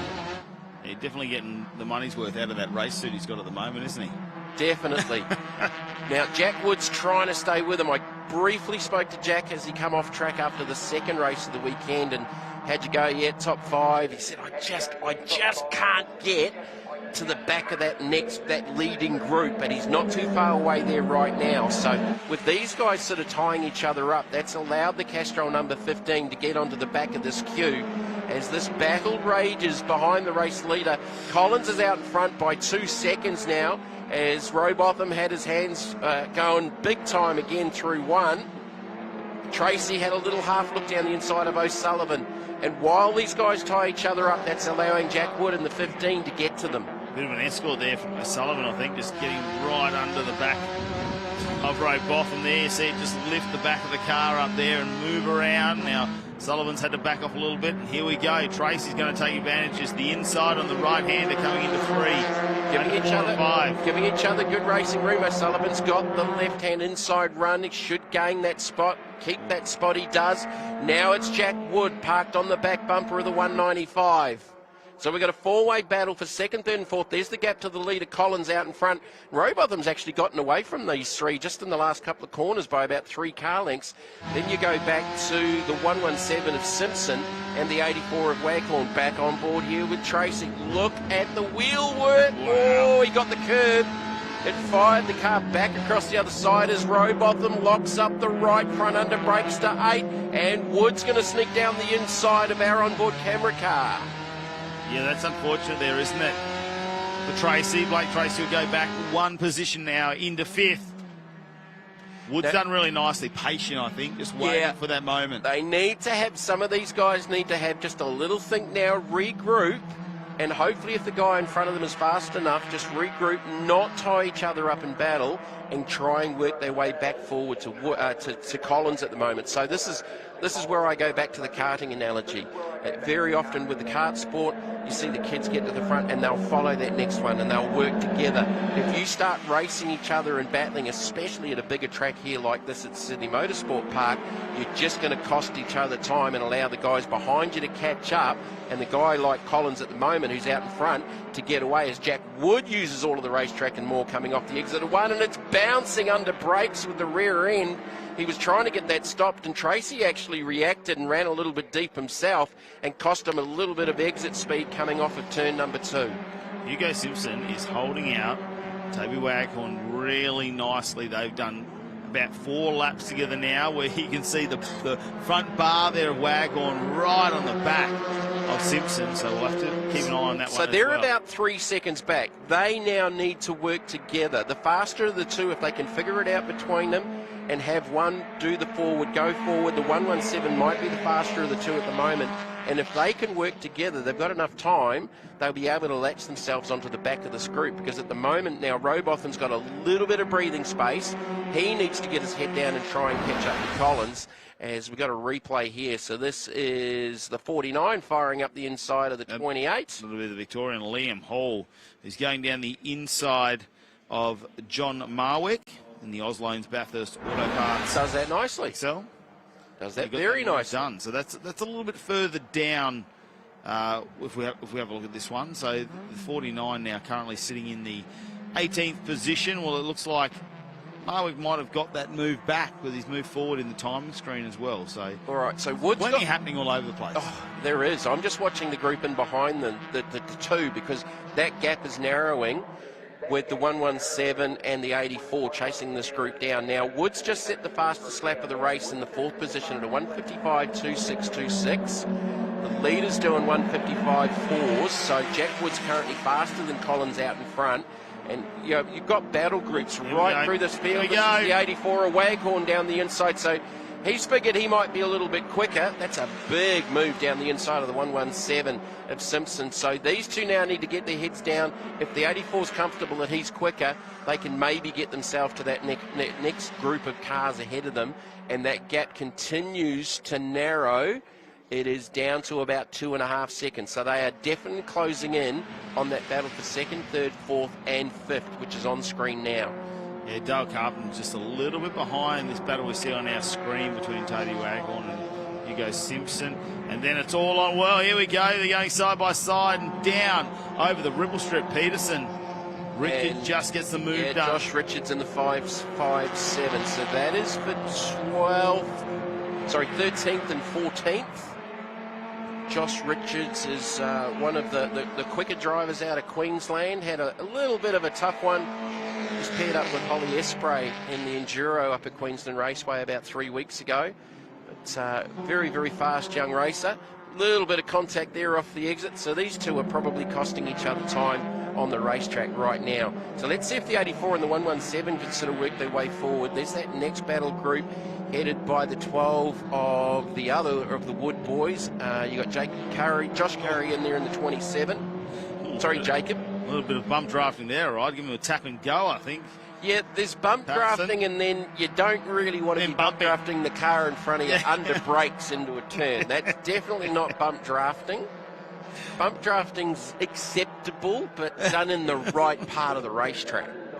There's the DSO coming out of me. Yeah, there you go. Richard definitely got the advantage out of that one. Sped him up as they took off to back. The number 15 up on your screen. 4th position there for Jack Wood at the moment. He's got Blake Tracy behind him in the 195 as we go on board. He's following him around. Looks like they might have just got a little bit of comfortable here. Well, Robotham, the Hi-Tec oils on boards this weekend. Robotham's faster than the leader. Or lock up there from Wood. I think that was left rear rather than left front. Robotham was faster by a couple of tenths on that last lap, so the gap's down to 2.3 seconds. It was out over 3, so Collins may now just be starting to come back to them. There's the gap back to the 54. It's still pretty solid with the 74 there in 3rd. Remembering that O'Sullivan is carrying that 5-second penalty for a jump start. That is a judge of fact decision. That is, you cannot turn that one around. That sticks. That's going with you to the end of the race regardless. Is he going to get nostalgia with Robotham, or will they work together, do you think, to try and track down Tyler Collins, who's just out in front, like you say? It's down to 2.4 seconds at the moment. Robotham just getting into the groove. It's all about momentum with these XLs when you're lucky to have 100 horsepower. Just shy. Sort of low to mid-90s is a solid one. And some guys have tried some different things and got stupid amounts of horsepower out of them, but they've got no drivability. At the end of the day, you've got to get these things turned and stopped, and combination of fast and medium and low speed corners. So you can actually over horsepower them, and all that does as well is just puts more stress on the driveline with these front wheel drive cars. So it's still Jack Wood with the fastest lap of the race at a 55.26. Gap it's just stabilised in the last lap between Collins and Robotham. The 84 and the 117, just looking at that gap as they were trying to get onto the back of Blake Tracy. That gap that's shortened to about 1.5 seconds, so they are closing. Collins has just done his best lap of the race at a 155.46. What's Waghorn doing? 56.1, Simpson 56.1. So they're not as fast as the leader, but they are a little bit faster than that second group of cars immediately ahead of them. Well, there's plenty of challenges going on throughout the EFS Hyundai Excels as they're out on track for this 30-minute race. Race number 3 for them this weekend as part of the Hi-Tec Oils Super Series round number 5. The penultimate round at Sydney Motorsport Park. Great to have the Hyundais. They will join us down in Calder Park for the final round for the 2023 season as well. And it's great to have them form this new EFS Australian Championship for the Hyundai Excels. And we've got so many people travelling and looking at the entry board. It's Queensland, Victoria, and New South Wales making up a bulk of those competitors. But great to have Jacob Curry from South Australia as well.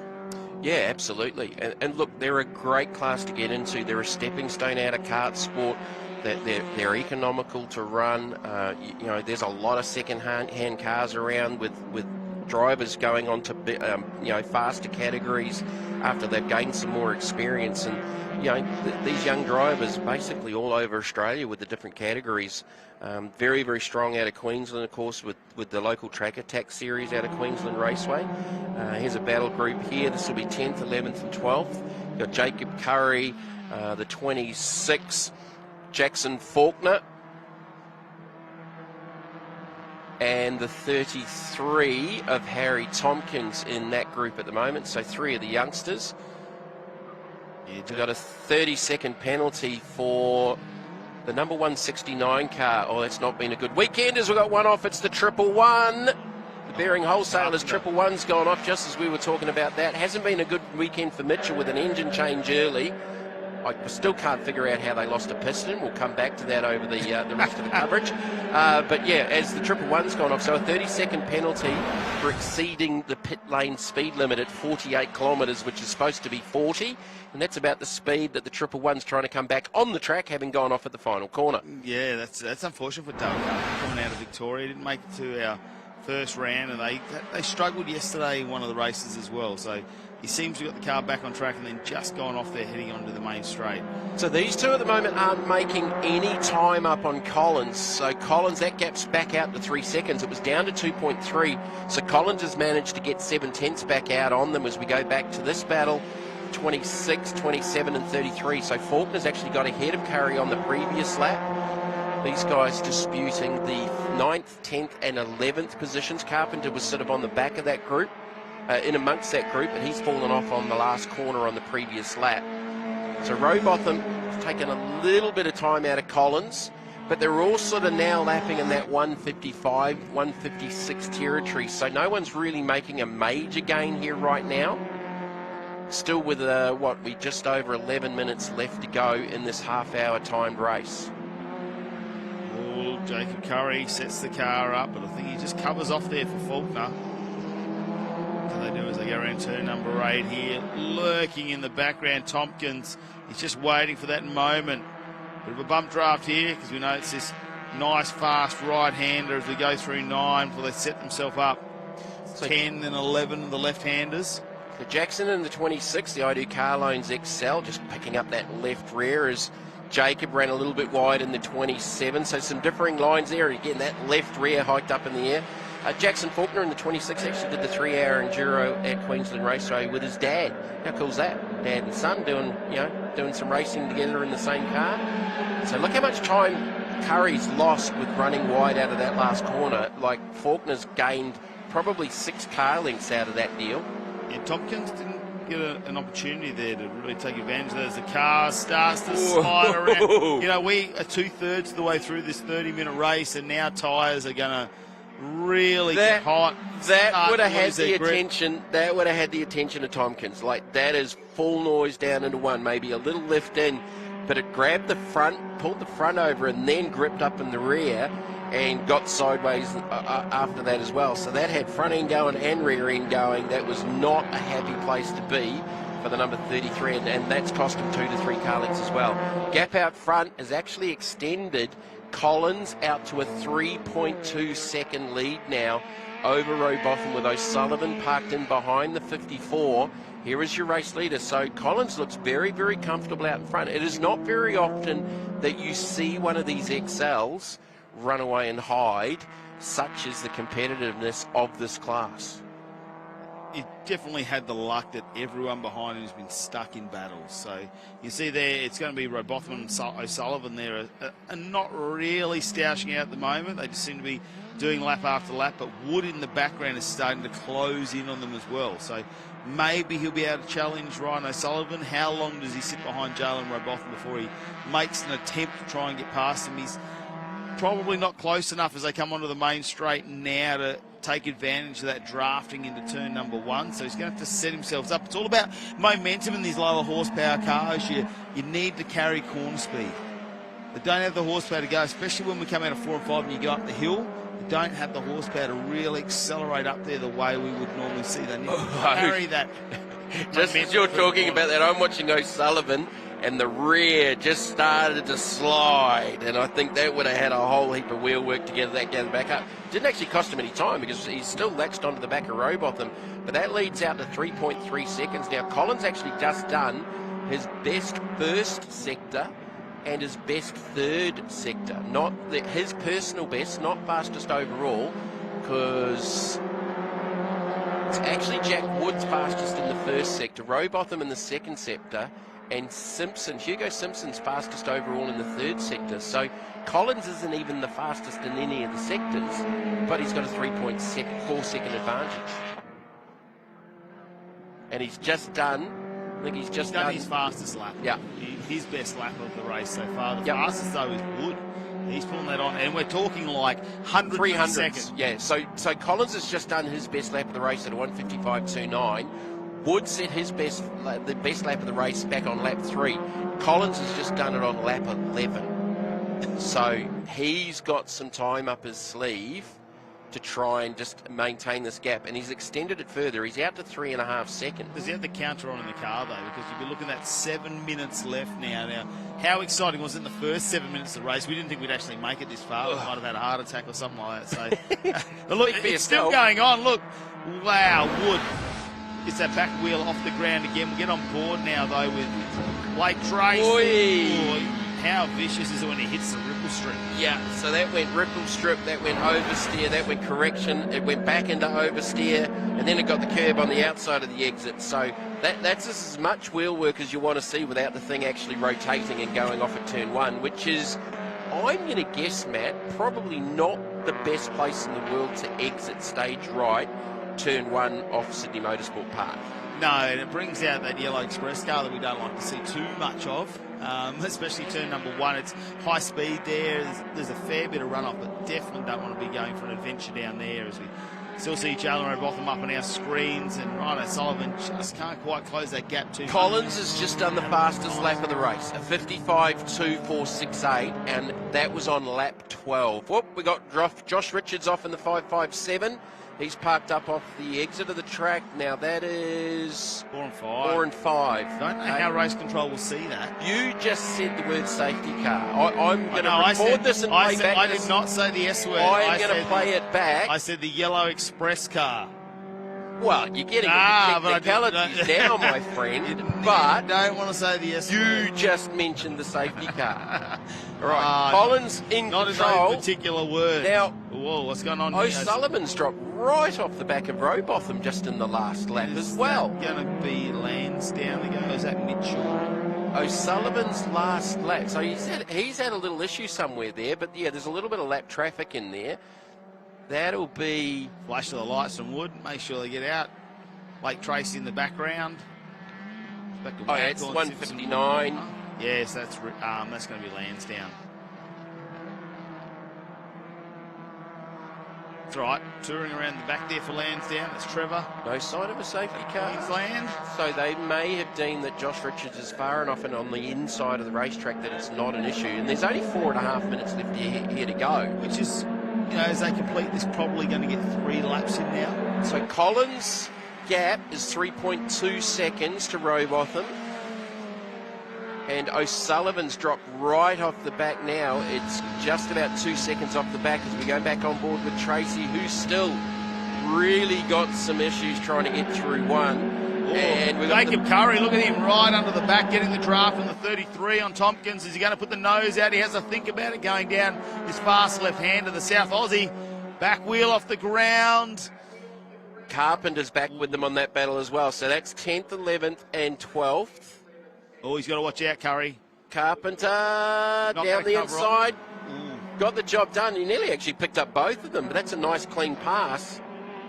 So Carpenter recovering after that off at the final corner, and you can see the witness marks of the brown left-hand side tyres of that car as it's gone off track. Yeah, he's done a good job to recover from that one. Been a harsh weekend for him in the Victoria. Carrying a little bit of race tape on the left front, so he has been in the wars.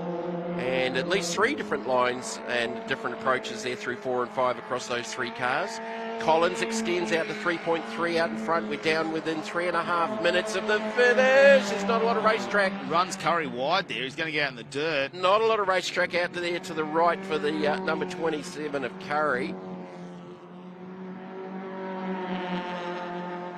Oh, Jacob's uncle, Adam, will be pretty... we expect him to be out there on the dirt, but a speedway there. Oh, Carpenter fires it down the inside. He locked up. Curry locked up and behind him as he goes down the inside of the 33. Little bit of wheel-to-wheel contact off the exit. Yeah, Carpenter really pushed that through, didn't he? Yeah. An explanation mark. It was an element of not quite being in control of that, but in the background, the 27 was locking up at the same stage as well. Oh, the 33 trying to get a run into the final corner. Tompkins in the battery stock car. Can he stay with Carpenter, who's got the wheel right up in the air as they come onto the main straight?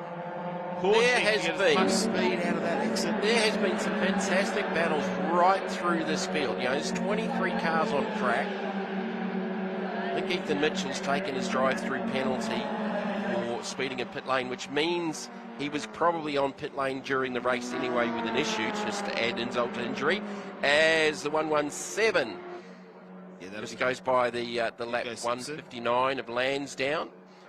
So it's Collins, Robotham, O'Sullivan, Wood, Tracy, Waghorn, Simpson, your top 7. Then go back to the 12 of George Wood, 26 of Faulkner, who's got away from this group, and then this group for 10th, 11th and 12th with Carpenter, Tompkins and Curry. I think Curry's just dropped off the back a little bit here. We'll try and regroup. Only going to be a lap and a half left in this one with 1:42 left to go in this EFS Australian Hyundai Excel race number 3 for the weekend here at the Hi-Tec Oil Super Series at Sydney Motorsport Park. Collins extending out in front, out to 3.7 seconds now over Robotham as Carpenter just pitched another break. To get some of the Hi-Tec Oils replays here, and this is the move on Carpenter down the inside. Big lock up from Curry in the background. Now he runs a little bit wide, Carpenter. There is wheel contact made. Ooh, so the front right to the left rear of Carpenter. So Tompkins, that might be too much in that one, really. No, that was just more awkward, I think, more than anything. There wasn't too much in that as the 77 continues on dominating this race and just maintaining that 3.6, 3.7 second lead over Jalen Robotham. Collins was the points leader coming into the second round here at Sydney Motorsport Park after round 1 at Queensland Raceway. And we go back to O'Sullivan, who's dropped back nearly 3 seconds in behind Robotham. Now, what advantage has he got? He's only got a couple of seconds over Wood, so O'Sullivan's going to drop back at least a couple of further spots back with that 5-second penalty for a jump start. Battles further back, 56 and the 49. Josh Trappett and the 49 of Liam Hall. They are back in the 16th and 17th positions, just up ahead of them. And they've been exchanging that position quite a few times throughout this race, you know, just get the advantage on each other, and we see that moving around when it comes up to our time sheet. Here we go, draft on. He's going to have another look down the inside here for Hall. 49 puts the nose in front of the yellow Excel. Can't quite get it there on the outside though. Can he hold on to the tyre for Trappett? Looks like he does. Can he fire it up the inside here at 2? He thought about it. Trappett's pretty strong under brakes. John Mark might have a track there. John Markwood was just up ahead of them. As Collins extends further, he's out to over 4 seconds now. So Collins just dominating this race out in front in the number 77. Here is the race leader. SwiftTech Engineering, number 77, beautifully presented car, using all of the racetrack down out of the final corner on the way through. And I think this will be the run to the checkers. Just waiting for the flag stand. The time is up. I don't know if it was half an hour plus the lap. As Collins comes down to the line, I'm going to say that's definitely the checkered He's flag. celebrating already. Yeah, that was celebrating down to the checkered flag. Gap there, back to Robotham in the end. 4.5 seconds. O'Sullivan happy with 3rd, but he is going to get dropped back with a 5-second penalty, followed by Wood, Blake Tracy. In 6th will be the 84 of Waghorn, Hugo Simpson in 7th, George Wood 8th. Faulkner 9th, and it should be Carpenter in 10th in the 111. That's a good comeback, considering he went gardening out of the final corner about halfway through the race. Yeah, he took a bit of gravel in the guards of that car, didn't he, as he went wide there. This is going to be a busy highlights package. You know that. It's going to be. We've probably got another 15 minutes of highlights to do on the back of a 30-minute race, David, when it comes to the Hyundai Excels. Collins, he's going to pull in that second entry we do have coming to the back of the pits here at Sydney Motorsport Park, and they're still coming across the finish line. Looks like it's going to be Bruce coming through in the 28, followed by Marwick and Hall. Trappett will come over the line as well. They've had a good battle right through this race. So, yeah, fantastic race. And, yeah, Tyler Collins has just smashed them. The EFS Australian Excel Series results. Race number 3. There it is, Tyler Collins. After 30 minutes of holding onto the steering wheel, will get the win. Jalen Robotham in 2nd. Then back to Ryan O'Sullivan, who is holding a penalty over his head, though. He might have been far enough in front of Jack Wood to hold on to that position in 4th. Blake Tracy 5th. Toby Waghorn 6th. Then he goes back to Hugo Simpson, George Wood, Jackson Faulkner and Dale Carpenter will round out your top 10. A nice little comeback in the 111 car. Then it's Harry Tompkins in 11th. Jacob Curry fought hard the South Australian in 12th. Caleb Patterson in 13th. Preston Bruce John Marwick, Liam Hall, Josh Trafford, William Wallace, Tyler Chaney and Donny Marjovic will round out the top 20. Then it's Trevor Lansdowne, Joshua Richards and Edwards Mitchell once again pulled into the pits after a tough weekend for the crew there where they've already done an engine change. Though we have seen clutches, drive shafts, gearboxes all out of these cars this weekend. Let's have a look at some of the Hi-Tec oils. Highlights of race number 3 of the AEST Australian Excel Series to start. Well, down the inside was Tyler Collins who had the big advantage over Robotham, got pushed on the outside. And as you can see, Blake Tracy pushed on the inside with Ryan O'Sullivan as well, and Robotham moved back a number of positions. Hugo Simpson also in the 117 tried to get by, and we see him cut the corner a little bit, kick up a little bit of grass into the intake of some of the cars behind him, and on board with Blake Tracy trying to battle Ryan O'Sullivan early in the race. We saw them change a few positions before he just fell off the pace a little bit. Wood did a really nice job on this coming from further back in the pack where we saw Jack Wood was 5th to start with and he had to work his way through a couple of excursions off onto the grass. A bit of mowing there. The 159 and Trevor Lansdowne, unfortunately the Queenslander there, trying to keep the grass nice and short. Robotham worked his way back through after going back into 5th position and managed to fight his way through slowly before getting in front of Blake Tracy, and then later on got in front of Ryan O'Sullivan to cement that 2nd position. Tracy just fell back through the crowd just a little bit there as we saw the work come through.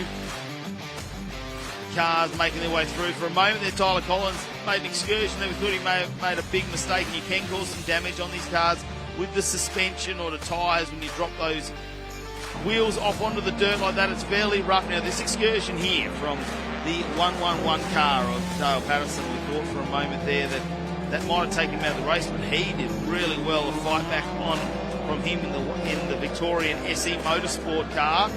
Big celebration though from Tyler Collins as he came over the finish line there, swerving the car around, and a bit of a highlight for race number 3.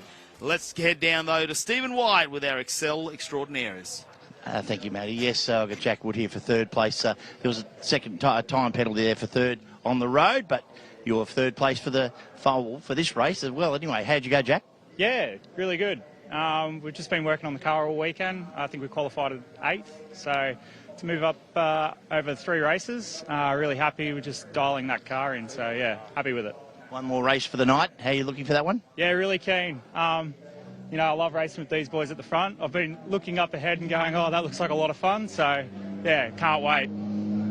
Jalen, obviously we saw you last weekend. You've been busy with these cars. I think every time I've seen a Hyundai Excel, you've been involved in it. How was that race for you, and are you looking forward to tonight? Yeah, it was a long one. Yeah, struggled with the brakes and the front tyres. We're running Dunlops, and I just don't think we can match the Nankang's Lashley. But we're doing all right nevertheless. Driving the balls off it and just trying to keep with Tyler. So yeah, hopefully in the last I can sort of get behind, keeping his toe, and hopefully give him a good run. Good on you, mate. No worries. And Tyler Collins, we saw you swerving with joy there. Well done, mate. Fantastic victory. How are you looking for tonight? Last night we had good pace. We were pushing my teammate Ryan O'Sullivan, and he got the win. So, yeah, pace is all right, but it seems to be better in the daytime. We've got 2 wins today, so hopefully we convert it to the night time as well. As far as driving the day, the car's obviously hotter and things are wearing out, I suppose, quicker in the heat. With the evening, do you find that racing at night, everything's that little bit better, a little bit faster, a little bit nicer? How do you enjoy it? Yeah, even on the formation lap last night, I was weaving it around. It felt like a bloody go-kart. So, yeah, it's good fun, especially this place. The lights are, you know, really nice and makes it like an NRL Grand Final kind of vibe. It's pretty cool. Yeah, good on you, Tyler. Well done. We'll see you in the next race in the night. Good on you. Thanks, mate. Appreciate it. Back to you guys.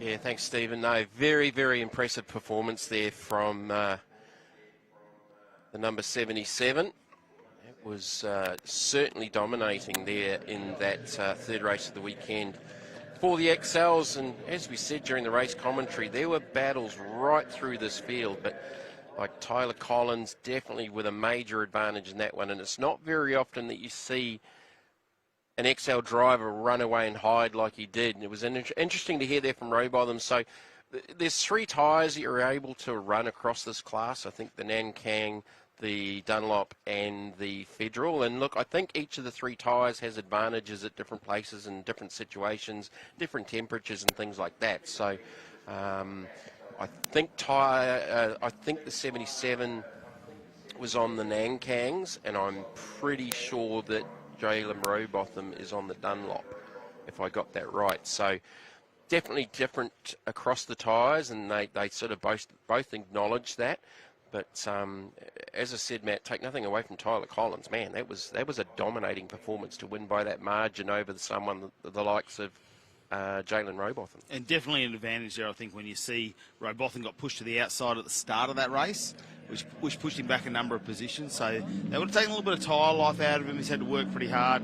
After what he did last weekend, that's probably a minor race. That's a warm-up for him. So he'll be pretty eager to get out for race number 4, which, of course, is on our TV coverage here this afternoon. The race number 4 for the EFS Australian Excel Series kicks off about 7:20 p.m. this afternoon. So very different under lights for them. It'll be a little bit cooler, and they'll be back out and racing once again. Next up, though, the Yellow Express RX8 Cup.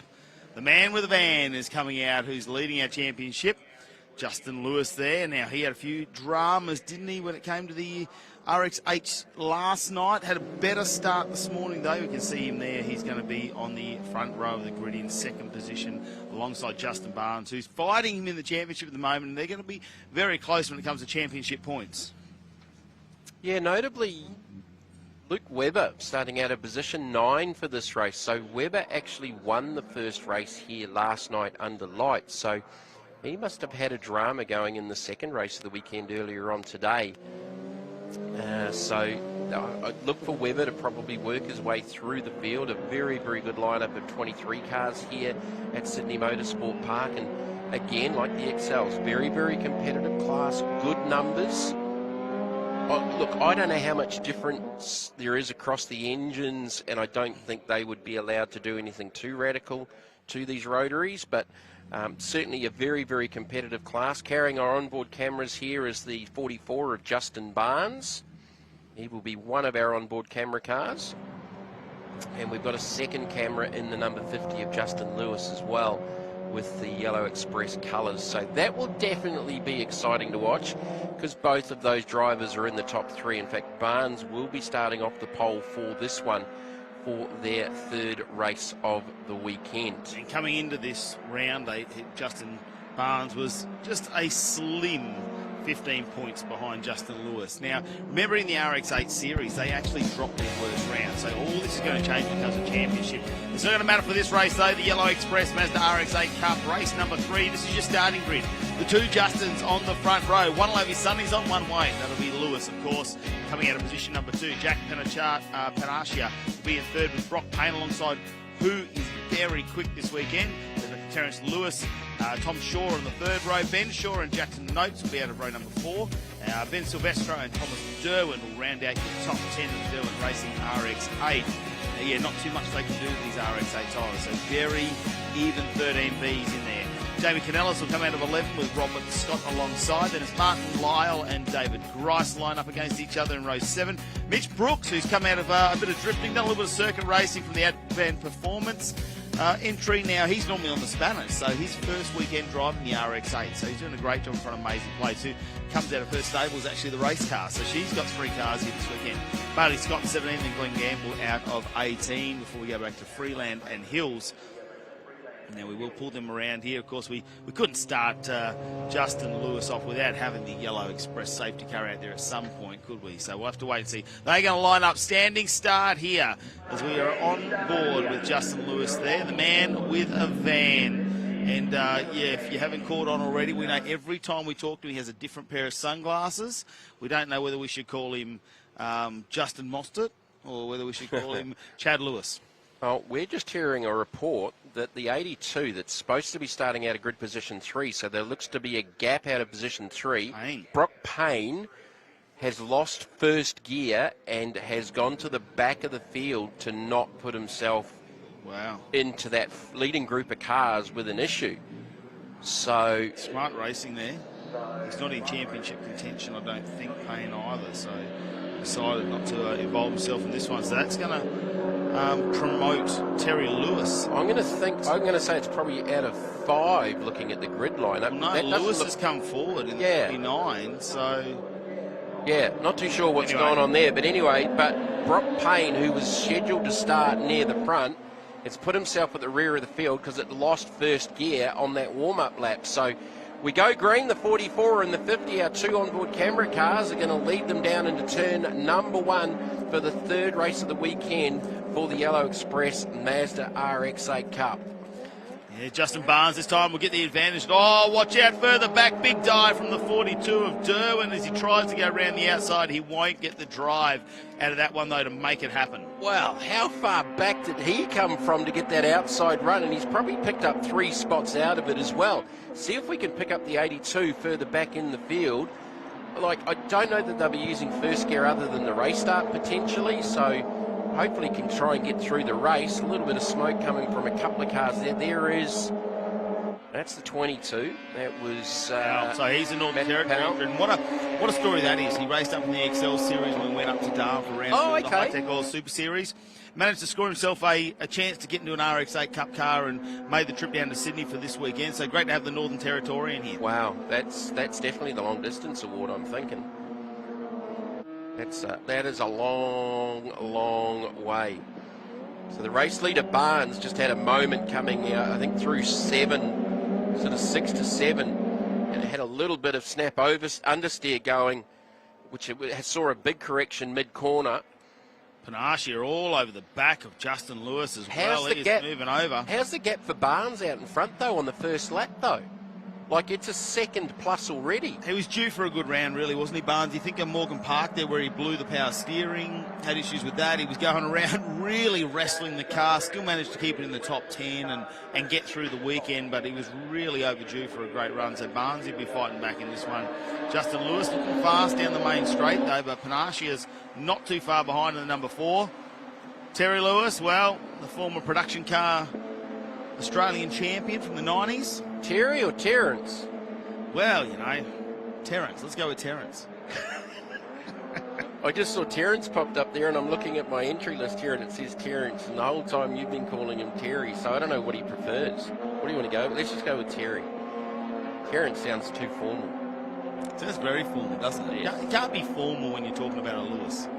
Yeah, well, yeah, definitely not Justin, but all right, these guys and girls just sorting themselves out through the field. This race scheduled over 10 laps. Berryman, I just think Berryman might have got a move done there. Now, Luke Webber. Nice then, Brooks. Webber started out in 9th, so he won the first race here on Friday night under lights. He's actually back to 11th, so he started a bit further back there after race 2, and he's lost a couple of positions off the race start too. DNF'd. Yeah, Luke Webber. So he was a ride alongside Justin Lewis a bit earlier in the day. They made a little bit of wheel-to-wheel contact too. Now, was it a DNF or was it a DNS? Because it doesn't even have a lap applied to it. So just looking at the results from the previous race. So Webber obviously must have had an issue. So won the first race, didn't finish the second race. 15-second penalty. Car 75, which is Aaron Hills. Aaron Hills. The Angus Car Service entry. Aaron Hills with a jump start penalty, 15 seconds. And car 29 for starting out of position. So that's where we saw Terrence Lewis go forward. He was in that 3 position that Payne... And he obviously thought with Payne leaving that he could take that position. So we were actually correct there for the first time in our lives. Now, on board here with Justin... And there's some frustration going on in that car at the moment. He just took his hand off the wheel as if to say, geez, what's going on here? I've got no pace. Or he's got another drama going on, because it looked like a frustration issue for Justin inside that car with Barnes out in front by over a second. That gap's out to 1.8 seconds. And since Justin Barnes has had Ryan Gorton, who's a former RX8 Cup Series champion, he's been spinning the spanners, getting the car set up in the car, giving him a bit of driver coaching as well. And I said to Ryan Gorton, I said, what do you have to teach him? He goes, to back off a little bit. Slow down. Just slow down a bit sometimes and take a breath. So since he's had Ryan there in the background, that car has been super quick for Justin Lewis. He's always sort of been there. It's his rookie year as well, so he's doing a fantastic job. As we look back at this nice battle that's going on, the 27 of Noakes has got to watch out for Silvestro now, who has a look down the inside. And the red RX8, and it looks like he might get the move, but the crisscross could be on here. We'll have to wait and see whether Silvestro can get it back, and they're side by side again as they go over. Duck back in. Got the pass back. Chris 7, yeah, there we go, nice. But the 55's got an inside run to 8.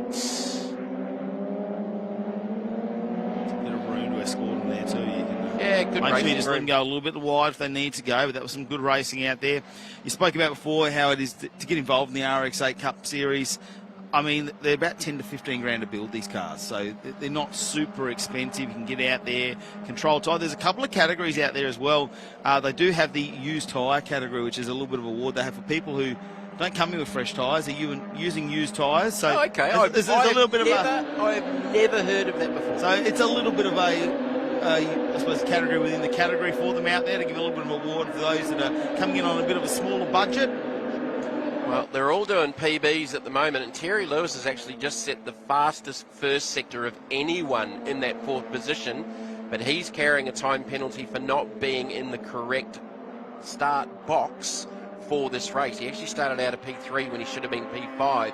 It was going to be Brock Payne that started out of 3, but he had a gearbox issue and put himself at the back of the field. I'm just trying to see the 82. Actually, Brock's worked his way back up to 13th position, as the 4 is still working over Justin Lewis. I'd love to see another onboard of Lewis at some stage and just see what the handwork is doing, because at one stage there I saw the hand was off the wheel, like it was just a frustration going on.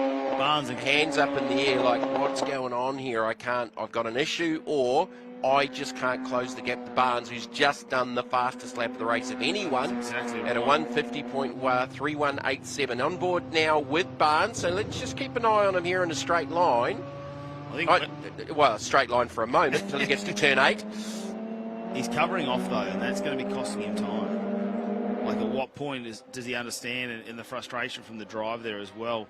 Terry Lewis, not quite sure if he's had the word yet that he's got the penalty, but he'll just keep pushing on in this one, and right behind him will be Shaw. Of course, Tom Shaw, the number 1 on the side of the car, hasn't been the huge, I suppose, year for him. He's been struggling in the championship. At the moment, I do believe coming into this, if you drop your worst round, he would be up there in title contention. But they've still got 2 rounds to go. Of course, 2 weeks, they come back here to Sydney Motorsport Park and they finish their series with us at the final round of the Hi-Tec Super Series in Calder Park.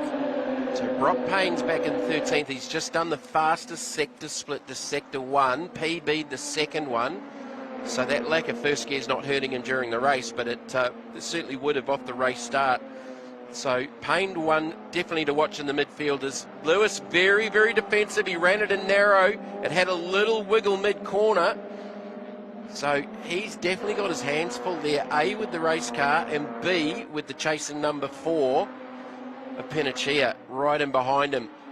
Then go back to Terry Lewis, the 1 of Tom Shaw, who's been a little bit quiet this weekend, the 38 of Ben Shaw, then it's the 42 of Thomas Derwent, and then Webber is up to 8. So he's sort of gone up and down a little bit, but he is back up to 8th.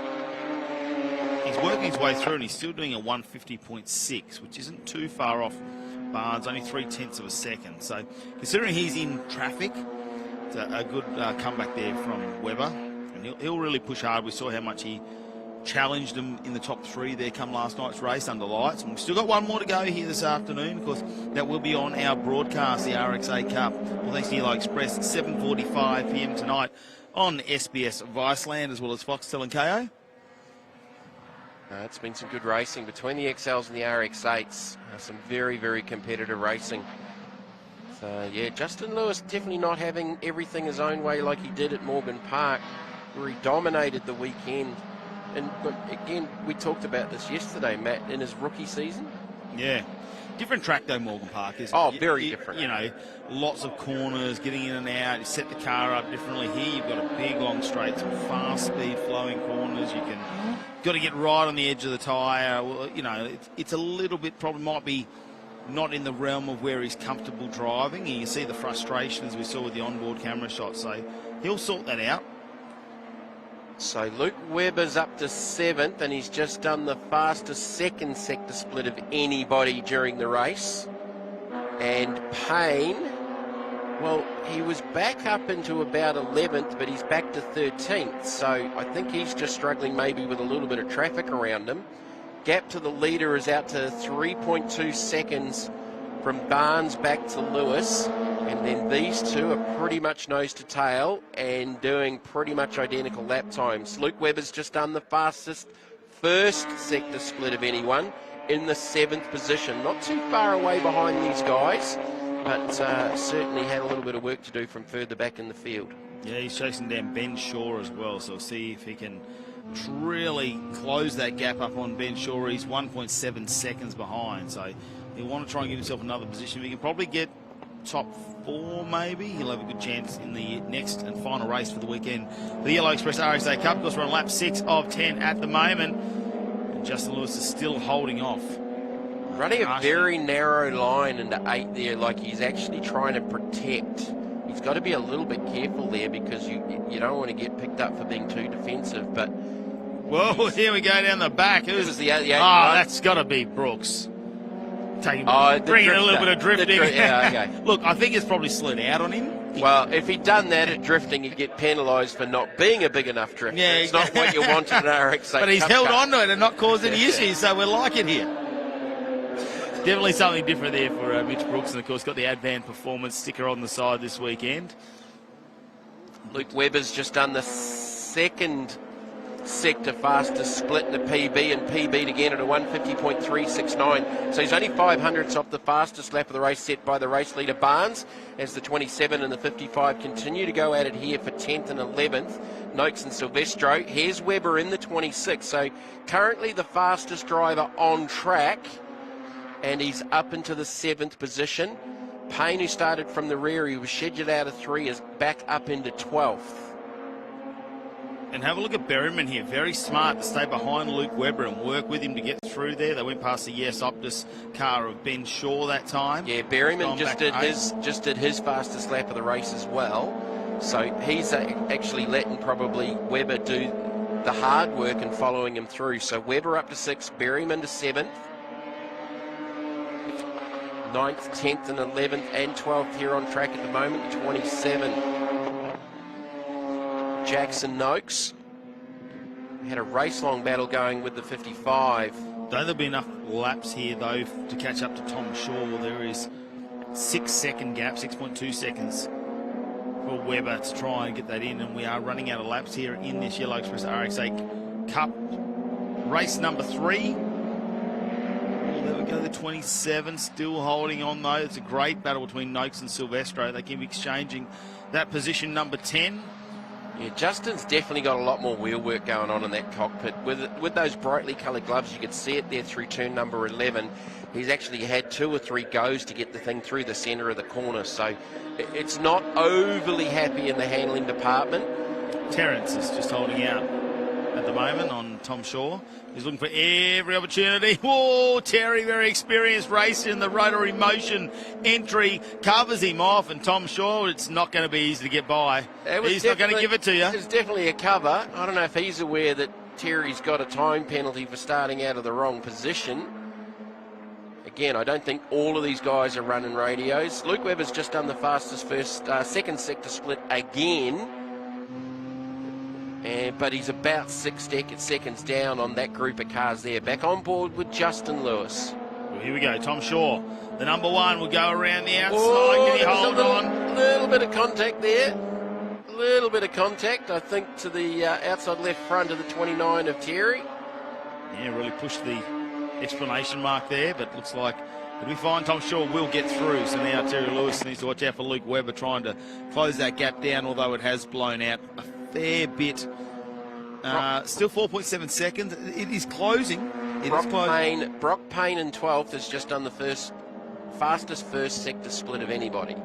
So he's definitely got pace. He's just hasn't got first gear. I don't know how much time they got to try and get a gearbox changed, if that's the case. But look, he's pretty solidly midfield in 12th and not going too much further forward.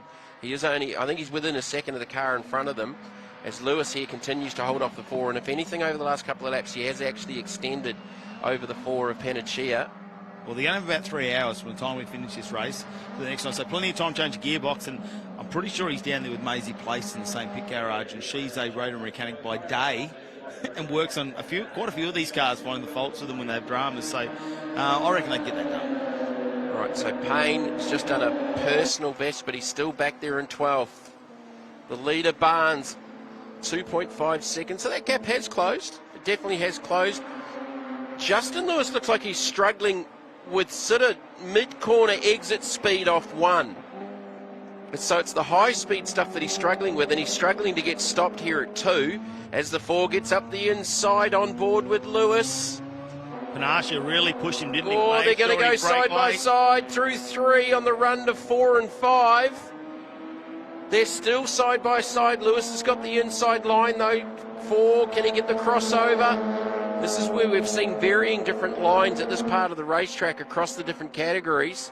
Lewis holds him off, but again, while these two tangle each other up, the leader's got back out, taking a half a second out of them. Barnes is just driving away from this one. Yeah, he's just taken half a second out of them in the last sort of lap, half a lap or so, because these two have been tying each other up again. So Barnes out in front in the 44. There he is on screen. Panascia, just have a look. It's a little moment there. And again, Lewis very, very narrow on the approach, which just sucks a little bit of exit speed out, but the 4 can't take advantage of it. And then we go back to the 1 of Shaw, 29 Lewis with a 5-second time penalty. Battles further back, 27 and 42 across the nose there of the 82 of Payne. So that's 10th, 11th and 12th. Note Silvestro and Payne. What a drive job from Payne. So Payne's got pace, but he's sort of locked into this group. He can't get out of it. He's pretty much been mired in there. He is back up to 11. Oh, no, he might have one here. Dawn. Derwin slides it out. Brooksy, you've got nothing. Yeah, that was that definitely had some merit awards for getting sideways. Yeah, definitely. Last lap board is out, and the leader's 2.8 seconds. Or the 4 got sideways through 1. Got to run. Lewis trying to protect that line to 2. But it's so narrow, he didn't actually get it turned because it ran up over the curb. He was that narrow, and it's fired him out to the outside of the track, and the 4 picks his pocket and gets into the second position. Lewis back in position. Patience, isn't it? Panascia manages to get the move done, really pushes the limits there of Lewis, who just gets that ripple strip out, breaks himself, and look at the amount of wheel work he's having to do right up in the ripple strip, overcorrection there. Yeah, the boys have got a little bit of work to do on balance there, I reckon, with Justin Lewis's car. It just went too narrow on defence into 1, and it's actually fired it off the inside curb and pushed him out into the centre of the track and out wide, and that's allowed the 4 to get up the inside and get the pass done. The other thing I noticed, Berryman in the 30 car has gone past Luke Webber in the last lap. Okay, that hasn't happened very often this weekend. No, so him and Webber, we thought maybe he was just following around, but Lewis big dive. trying to come back. That was close. Oh, hold our breath for just a second. Final couple of corners coming up as they come out of 8. Penachia would have been in the right side mirror going, no! Oh, the just-in-time Auto Glass 44, though, dominating this one. Barnes, fastest lap of the race, and is going to take victory here out of the final corner at Sydney Motorsport Park, race 3 for the Yellow Express RX8 Cup, and it's going to go to Barnes in the number 44. Wow, nice way to come over and celebrate that one too with his small team that he takes out there, and great to see him get a race win here in the Yellow Express RX8 Cup. Justin Barnes still clapping. Justin Lewis clapping in the background. I think he really enjoyed that stoush with Panascia for the second position. I think so, and that's good to see. The 27 is going to get the advantage over Payne. That's for 9th and 10th, and yeah, actually Lewis he's ecstatic. I think he really did enjoy that fight because early on in the race there was a flash of an onboard. The left hand come up off the wheel like it was really frustrated with something, but looking at that is a wonderful reaction at the end of the race. He lost a position on the last lap, but obviously really enjoyed the battle with the 4 of Penachia. Yeah, no, and it was some good clean racing from him. Like Penachia had his moments where he probably could have taken the big dive, but he was patient, pushed Lewis to his limits, made him make a small mistake and took total advantage of that. As you can see, our race winner just pulling into the pits now, Justin Barnes, and that will help him in the championship fight. Let's have a look, though, the official race results of the Yellow Express Mazda RX8 Cup Series, race number 3. And Justin Barnes with the win, Jack Panascia in second, and over Justin Lewis on the final lap. Tom Shaw managed to get past Terry Lewis in the dying laps. Tim Berryman made it past Luke Webber, who came all the way from rear of field. It was Ben Shaw, Jackson Noakes, and Brock Payne to round out your top 10. Another one who dropped back after a first gear issue in the gearbox. Up to 10. Another fantastic race from him. Thomas Derwin in 11th, and it's Ben Silvestro. Jamie Canellis, Robert Scott, David Grice, Martin Lyle, Mitch Brooks up to 17. He slid his way in there. Aaron Hills, Maisie Place in 19th, and Bailey Scott, the 20th car out there in race number 3. John Freeland, Glenn Gamble and Matt Powell will round out the 23 cars. Matt Powell from the Northern Territory, shout out to everyone who's watching. Hopefully they've got behind him as he's coming in here to have his go at the RX8 Cup Series. Let's check out the Hi-Tec Oils highlights and Justin Barnes. Well, he just managed to get into that first corner, didn't he? Got out in front of Justin Lewis.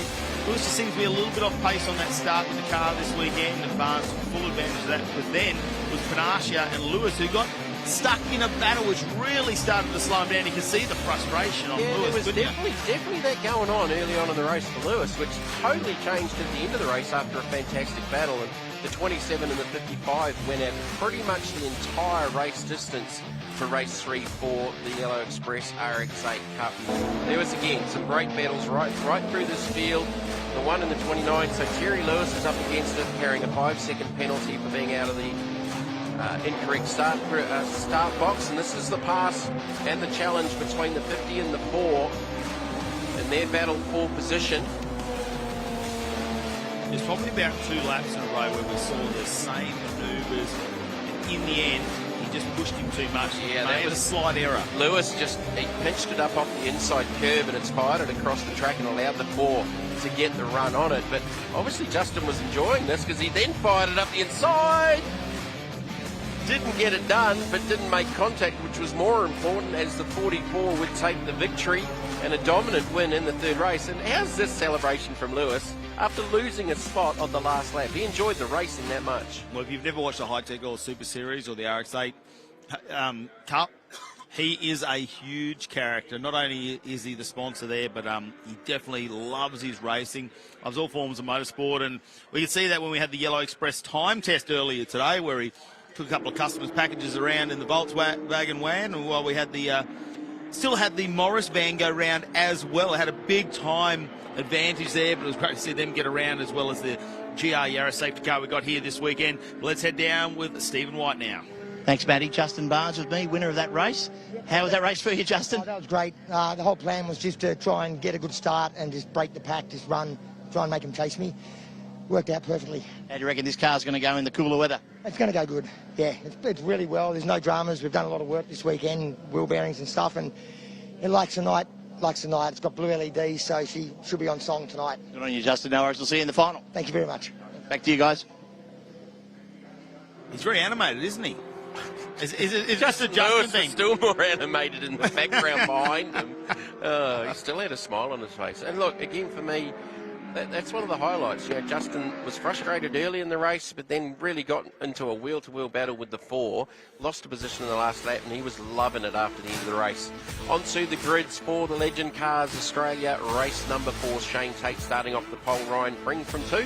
Take the Brendan Hurrigan out of position 3, Scott Morgan from 4. Second of the Hurrigan boys, 5, out of 5 will be Josh Hurrigan. And out of the 10, Matthew Bond, Hardy Martin out of 12, Chris Spicer out of the 13, Darren Bradley from 14, Sean Cartwright from 15, Justin Mitchell from 16, and again, another big lineup here at City Motorsport Park for the Legend Cars Australia 4th race of the weekend. Yeah, of course, they got 5 races. They do a couple of condense them a little bit to only 8 laps for these little cars. Super exciting to watch. Rolling start about to get underway. Shane Tate and Ryan Pring are on the front row after coming 1-2 in the race number 3 a little bit earlier today. A couple of different engine combinations down these cars. We've got the slightly smaller 900 water-cooled engines compared to the 1250s that are air-cooled. We thought there might be a few differences in the heat, but Ryan Pring, I know he's got the older motor on board. You can't see the radiator. Fantastic job. The Australian champion from last year, and they will take that down to Calder Park Raceway as they go 5 wide into turn number 1. I reckon it might wide. have been 6. I think it might have been close to 6. Yeah, no, 5 was good, 6 was better. They're definitely 3 and 4 wide still coming down through on the approach to 2. They are everywhere like a group of buzzing bees. Oh, contact. Oh, it's the 26 going round McKay. Oh, miss him. They did. Oh, that is now seriously. he's just putting on a burnout display. Oh, that is one of the worst positions to be. Unfortunately, there was contact. I missed who it was. I think it might have been. It was definitely a white car. I think it might have been the 16 of Morgan, potentially, but I may be wrong with that one. But yeah, look, you couldn't be in a worse position, facing backwards mid-pack, having got turned around, with everyone else bearing down on you. So, let's take a breath and regroup. Scott's 8, though. He's managed to hold on out the front. Sorry, Shane Tate. So he's got a little bit of a gap now as we see them still bunched up as they come through there. It's the... Who we got there? Brendan Hourigan now in second position. Oh, it's just so hard to call them apart. We see a little bit of puff of tyre smoke. There's a brake lock-up I'm looking for. Pring didn't get a very good start. He's back in actually 6th position, having started off the outside of the front row. Nathan Preto as well has jumped a heap of positions in this one. But he is really pushing on from 8th position up to 4th now in the mental towing entry. Well, he's just dropped back to 5th by the looks of it. So the 28 of Hourigan, he's had a little bit of a tough weekend. Sort of started a little bit further back in the order, but he's been working his way towards the front of the queue solidly throughout the races. So this is the 4th race. I think they've got one more to come a little bit later on tonight on the live coverage. Again, just like Morgan Park, we've seen some sensational racing from these cars all the way through the field, and this will be a pretty big racetrack for these cars. Big move under brakes. Hourigan, can he get it done? Watch around the outside. They're going 3 wide for the lead. It's Hourigan and Hourigan. They're either side. He's in a Hourigan sandwich. Oh, was that the pair? It was 2. The 2 was to the outside. Yeah. The 1 and the 2. Oh. And the 28 in amongst that one. That was a 3-way battle. 3 wide into turn 2 for the race. Tate gets him back, though. Out of 3 on the run to 4 and 5. He's back into the front in that little coupe up against the sedan and the 28. He's been working his way forward all throughout the weekend. Fastest first sector split to the 333 of Ryan Pring. He's worked his way back up to 4th, so he's picked up a couple of spots. He was 6th on the first lap. So going back to the engine, the new engine that's come in, the smaller engine is the 3-cylinder version now. Yeah. The bigger engine, the 1200cc, is a 4-cylinder engine. Yeah, and you can tell there's a little radiator on the Oracle one, but obviously that's to do with, I suppose, just the old engine becoming an obsolete model there. Yeah, that's all it comes down to. The fact that you're now unable to buy that engine combination. And they're adjusting the weight of the cars to compensate for that, so we've still got an even playing field, and mate, you can't tell who's going to win, really. What engine combination. A few of them actually trying out the new cars. They've just ordered them in there. We know there's a couple of them out there with new cars this weekend. One of them is Billy Finnegan, the Irishman, because they're getting ready the Australian titles down in Calder Park too. So they're very, very keen to get these new cars and get them sorted. Pring now covers off, and it looks like right behind him, Scotty Morgan's now going to go to the right-hand side. What are they going to do? Will it be a Hourigan sandwich again here for Scotty Tate? Just got the nose in front, though.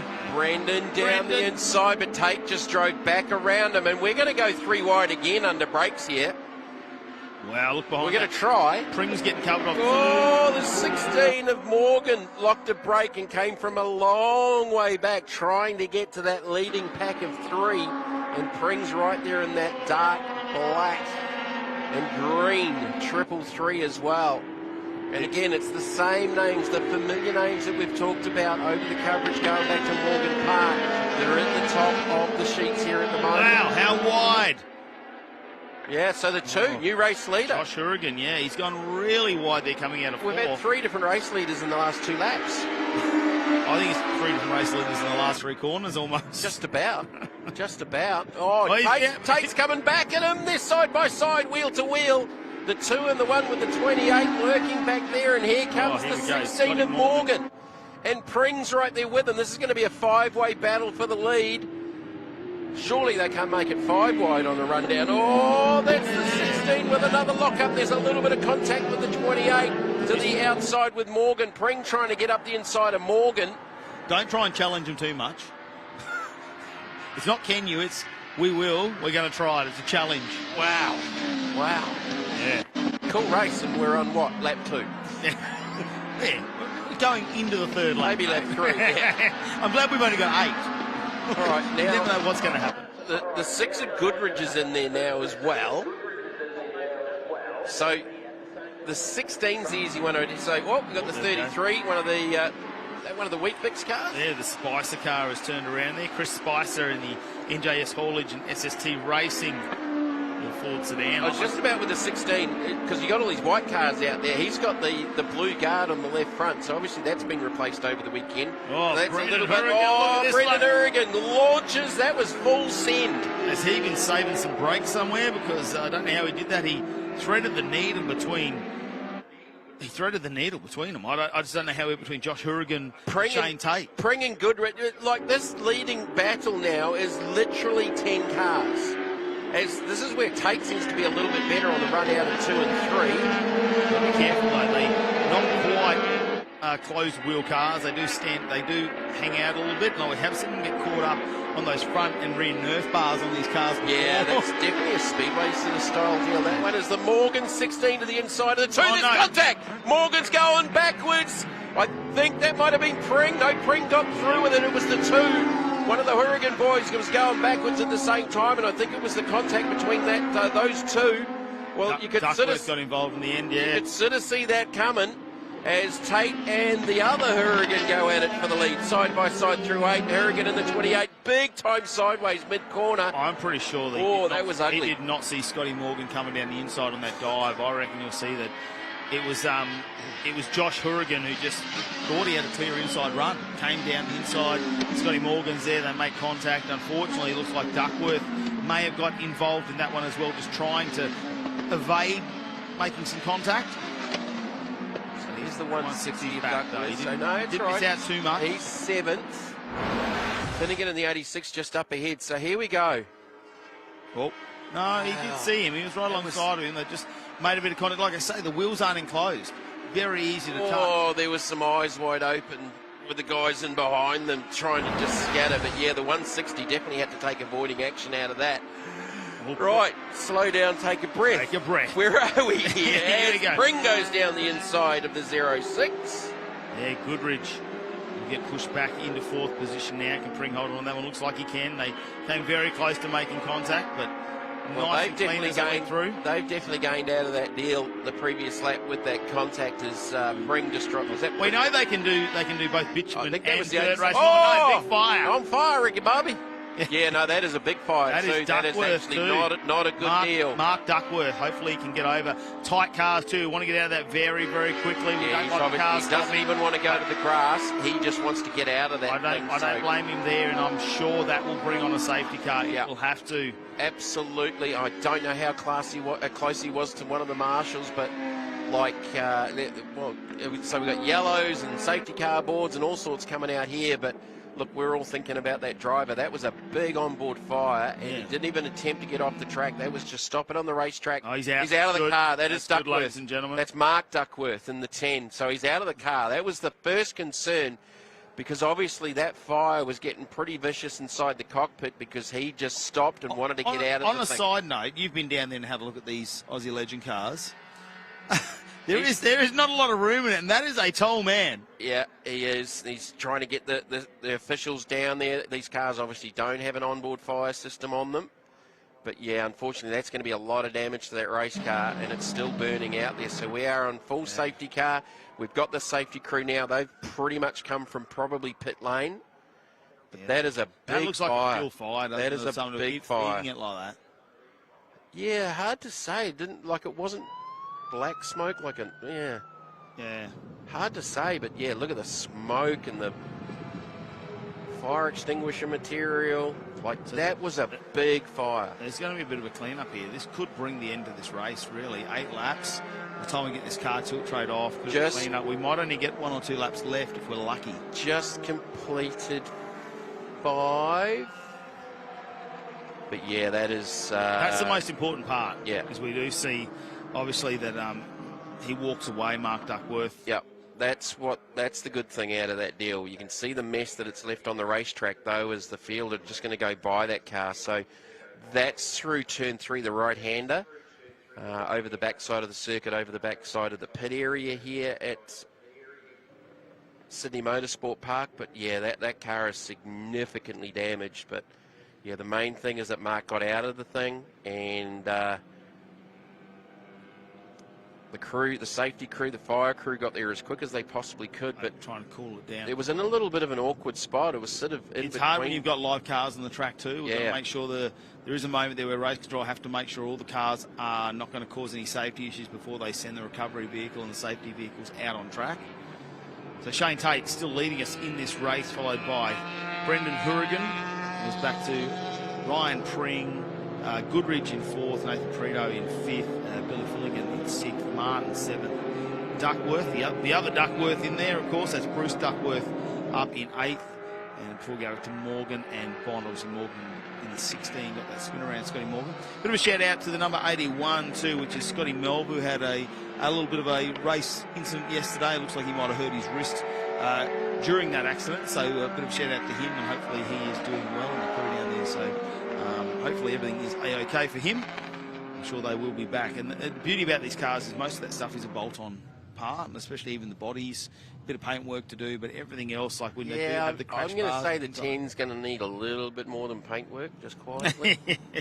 Yes, well, they are removable doors and things like that and bodies, so they're not a huge expensive car like we see from some of our more elite products, but however, we will find out what is going on. A lot going on with that fire. A lot of fire retardant, like fire extinguisher fluid, powder as well. So the lights are on the Yellow Express Yaris, but we are hearing that this may bring an end to this race, and we are looking for the checkered flag to come out and bring an end, which will mean Shane Tate will take the win in race. It was number brief, 4. but what a race it was. Oh. It was. We were 6 wide. Could off you the and race I have start. done? There were cars going backwards at 1. There were cars going backwards at 7. And Could we have done 4 more laps? That's the question. Yeah. I don't know. I'm getting old. All right, so it looks like the checkered flag is going to be pulled here. I think they'd definitely completed 5 of the 8, so you know they got the majority of the race. And I don't think our tickers would have survived much longer if we had another 3 laps to go with us. And I reckon there will be some stories after this one about I went that way to avoid him and this way, and that was going backwards, and we were 6 wide down into turn 1, and it almost looks like when you're playing pool and you're going for the first shot and you're hitting the first lot and the balls go everywhere. Well, thankfully there wasn't the pinballing effect going on because they were all doing the right thing. Wow, look at the damage. Yeah, that was an intense fire though. That has just melted the Perspex screen. It was a big fire. So whether it was or going not, on for quite a bit of time. You could see him rolling around. He obviously knew there was something wrong, but then it really engulfed the car. So your Legend Cars Australia, supported by Yamalube, race number 4. Shane Tate will take the win over Brendan Hourigan and Ryan Pring in your top 3. Then it's Ben Goodridge, Nathan Preto will end up 5th. Billy Finnegan, the Irishman, in 6th. And it's Hardy Martin 7th. Bruce Duckworth in 8th, Scotty Morgan in 9th, and Matty Bond will round out your top 10. A very exciting race in the Legend Cars. We're back to Scott O'Keefe in 11th, and it was Darren Bradley, Justin Mitchell, Cody McKay, Daniel Fitzpatrick, Chris Spicer, Sean Cartwright, Mark Duckworth. Unfortunately, we did see a lot of flame coming out of that car, and then we go back to Josh Hourigan and Stuart Bond for the 20. But yeah, Mark Duckworth, look, we are so glad we saw him get out of the car. He took his safety gear off. He was walking around. He looked like he was okay. So we hope everything is down there, is A-okay for Mark Duckworth. And look, cars are repairable, and we're just glad when people don't need to be repaired. that highlights why you need to spend money on good safety equipment. All right. The good brands out there on the marketplace are there for a reason. They've been there for a long, long time. So do your homework with safety equipment in any form of motor racing you're going to do. If it requires 3-layer, go 3-layer. Don't shortcut things by not having fireproof socks and gloves and things like that. You know, helmets. If you got a $100 head, go and buy a $100 helmet. But you know, do not skimp on safety equipment, and that incident there highlights why. Do your homework. There are some very, very good suppliers around Australia, and we'll see why here with the highlights package. Well, this is just a whole other segment in itself. The Hi-Tec highlights package here. Let's see if they go 6. Let's see if they go 6. 1, 2, 3, 4, 5. 6 wide. How good was that going into the first quarter? We didn't know who was going to come out of the lead, really. Shane Tate looked like he was going to, and he did end up doing that. Scotty Morgan, you can see him on the outside there. Was here the turnaround very early of the 26 car of McKay. Luckily, how they did not hit him. Then it was a hurricane sandwich there on Shane Tate. 3-wide battle for the race lead. Like, that was some seriously good racing. And it continued on with the lead changed probably 3 times in the space of a lap, or even less than that between the 3. Then we saw a little bit of contact, and it got messy as we got to this part of the racetrack. Got messy at various parts of the racetrack. A little brake lock up there from the 16 down the inside, the 28 sort of ran wide. That was that moment you're talking about, maybe interlocking the front and rear bumpers. And we've seen him spin a big And then here, backwards. He wasn't alone. Lock-ups, another one going backwards. The 16 and the 2. And then this big fire with Mark Duckworth, which thankfully we saw him get out of the car. And this is why you buy the best safety equipment that you can get. Yeah, great to see him to the top right of screen there, walking away, taking his safety equipment off, just having a moment while our officials came and did their job out on track. So we will have to have a little bit of a clean-up after this one. The car has been picked up and already transported off of the track. But a scary moment there, really, for Mark Duckworth. And look, I'm sure he'll be down in the pitch, just taking a little bit of a breather at the moment there, as we saw that Perspex. Already that window there that's already got a little bit of melting on it. But let's get down to some of our winners down in pit lane with Steve. Thanks, Matty. We've got race 4 winner Shane Tate. Fantastic race for you. Well done. Obviously, unfortunate that we've fended under safety car, but another little bit of success for for yourself and your car, and we're looking forward to the next race. Oh, absolutely. The car's going great. Got all the support from my family helping me out, so it definitely helps. How are you looking forward to the evening race? Yeah, we raced last night under lights. It was a lot of fun. The cars seemed to come alive a bit better under lights than with the cooler temperature, so it's very looking forward to it. Well done. Fantastic effort. Ryan, 3rd place for you. How are you looking forward to the evening race tonight? I am very excited for the evening race, as it looks better, the cars perform better, and it'll look good for all the spectators. So obviously unfortunate that you finished under safety car there with that one, but there was obviously a terrible incident out on track. Your car's looking good for the last race? I think it is. I think I've got a chance to get a podium. No worries. Well done, Ryan. Well done, Shane. Good luck for the last race. Thank you. Back to you guys.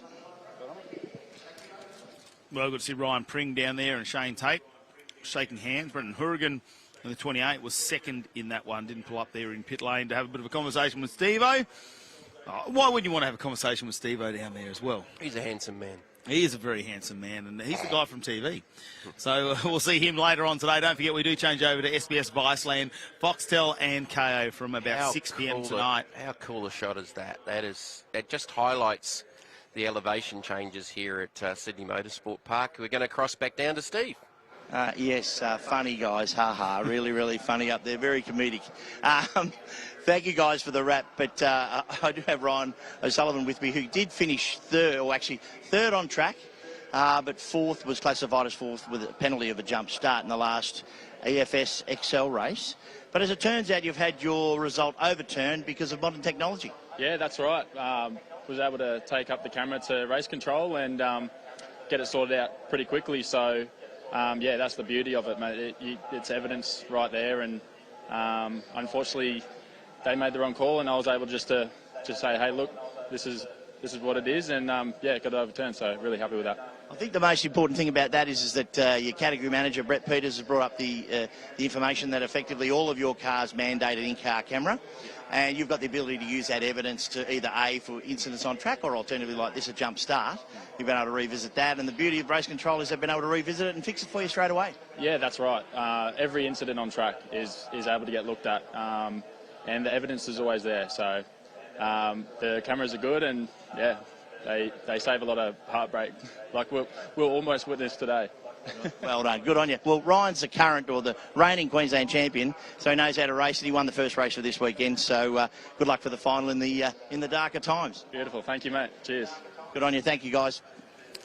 Well, that was an interesting one. Yeah, very interesting. So, look, from my point of view, that's what they call a judge effect decision. But in the past, where you've done a penalty, you've had to do a drive-through. It ruins your races, and you know, it's not the best way to go about it. Let's have a look at some of the Hi-Tec oils highlights from earlier today, and this is our SuperTT Championship that had on track for their round number 2, and of course it was Cody Gillis there who Gillette, who did really well in the LS Powered S13. We thought for a moment there that the Falcon was going to get him. They made a little bit of contact, waited till the final lap, managed to get back in front. Now he's on board with Michael Ricketts, who dropped back down through the field later on in the day in that Nissan Pulsar, who's been super competitive and actually winning the under 2 litre treaded class at the moment.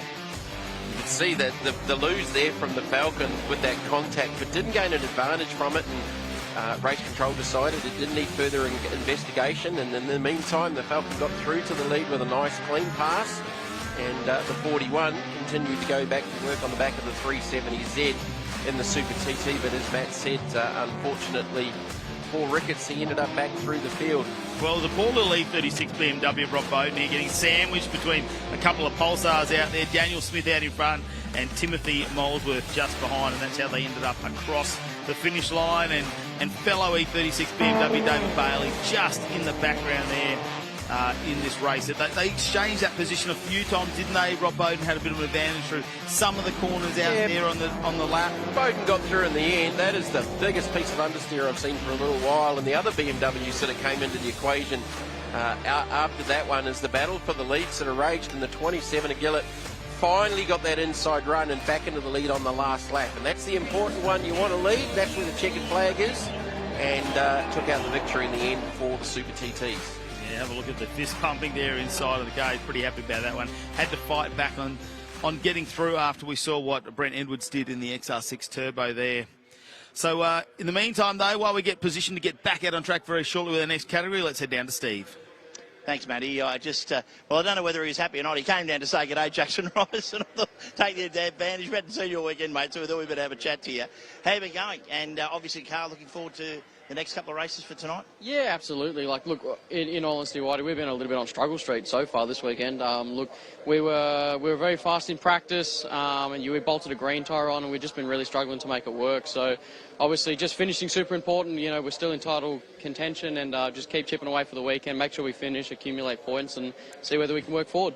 How did you enjoy last night's race? Obviously, with the dark weather dark conditions or darker, but clearly the beautiful lights here at Sydney Motorsport Park make it a fantastic racing environment. How did you go last night, and how are you looking forward to tonight? Yeah, absolutely. Look, fantastic facility here at SMP, and it was awesome to run under lights, and obviously again tonight. And you know, I think the Rough Nuts number 7 looked fantastic. And look, we were all right. We worked forward.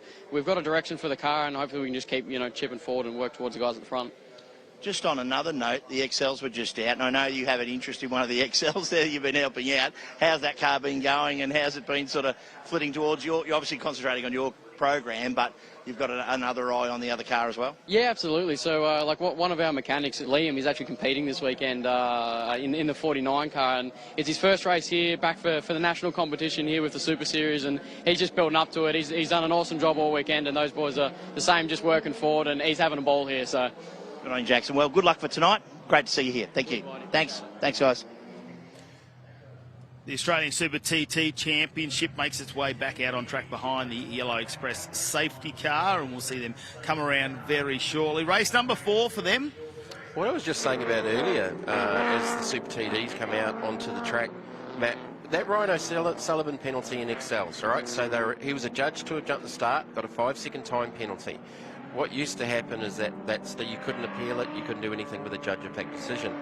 Having DSO'd at QR a few weeks ago for the Excels, I sort of made a point to race control and to Brett Peters from the AEST Excel Series that maybe we needed to just take a little bit of time and look at some of that stuff post-race to not have the penalty applied and stuck. And in that case, obviously it has done the job. So days in the past where a jump start might have been a drive-through penalty, you have to take that drive-through penalty, your race is ruined. With at least with that and the common sense and the ability to come back and look at the footage with all of the cars having onboard cameras, and also a lot of these new modern tracks with camera systems, fixed cameras, being able to look at things. And quality camera systems. Yeah, absolutely. To be able to come back, like, it hasn't ruined... Look, it wasn't so bad for Ryan in that one because he was still up there and didn't cost him too many positions, but the common sense prevailed and they were able to have a look at the footage and actually appeal it and come back and get that position back. Yeah. Next up, though, the Australian Super TT Championship race number 4. Here's your starting grid. Corey Gillett will take out in the S13, all thanks to Engine Masters Australia with Brent Edwards alongside. That's going to be another fantastic battle between him and the Falcon. Then it's Ryan Bell and Jet Herring alongside each other. Brendan O'Connor and Daniel Smith in 5 and 6. And it goes back to Rob Bowden, Tim Molesworth, Dave Bailey will reignite that competition they had in the last race. Timothy Maynard out the back. Then Aaron Lloyd, Michael Ricketts has dropped back in the Young's car wash car, but we do have on camera footage of him, so we'll wait and see how that all unfolds. That'll be fun to watch. Good old Mick Ricketts, can he work his way through? David Bunton, of course, in the Lotus Elise. Has he made it back out? We're just going to wait and see as they Is Ricketts out there? Yeah, Ricketts is out. Lotus, okay, we're in. Rolling start about to get underway in the Australian Super TT. What's TT? Tin tops. You've got to have a tin top car. So it's pretty much like a production car. I don't know if the Lotus Elise falls into a tin top, technically. MX-5 is pushing it. Yeah, well, let's see how we go. This one's going to be LS powered. Sylvia taking on XR6 Turbo there in the BA, and here we are down to the first corner. And good old-fashioned drag race down into one. Yeah, Gillett might get this done. He's on the inside, slides over. Not very often you see a Falcon Ute up against a Mazda MX-5 battling position in a motor race. No, one of the old brute Utes out there, all thanks to O'Connor, Brendan O'Connor that is, out of Victoria. All right, Ricketts has already picked up spots, so I think keep an eye on him. He'll work his way towards the top 4. Not too sure what the drama was in the previous race, but definitely fell back through the order, back into about the 12th position where he started off in this race. And this, I believe, should be the final race of the weekend for the Super TTs. They've had a little bit of entertainment going. A couple of the drivers haven't had so much good luck as the big Falcon there of Edwards just struggled to get through that. Look at Ricketts with 3 wide. Is Ricketts looking down the inside? That's on the approach to 7. Yeah, that's a big one there. He manages to get the pass done on the Nissan Pulsar as well. Should get the run on the Falcon.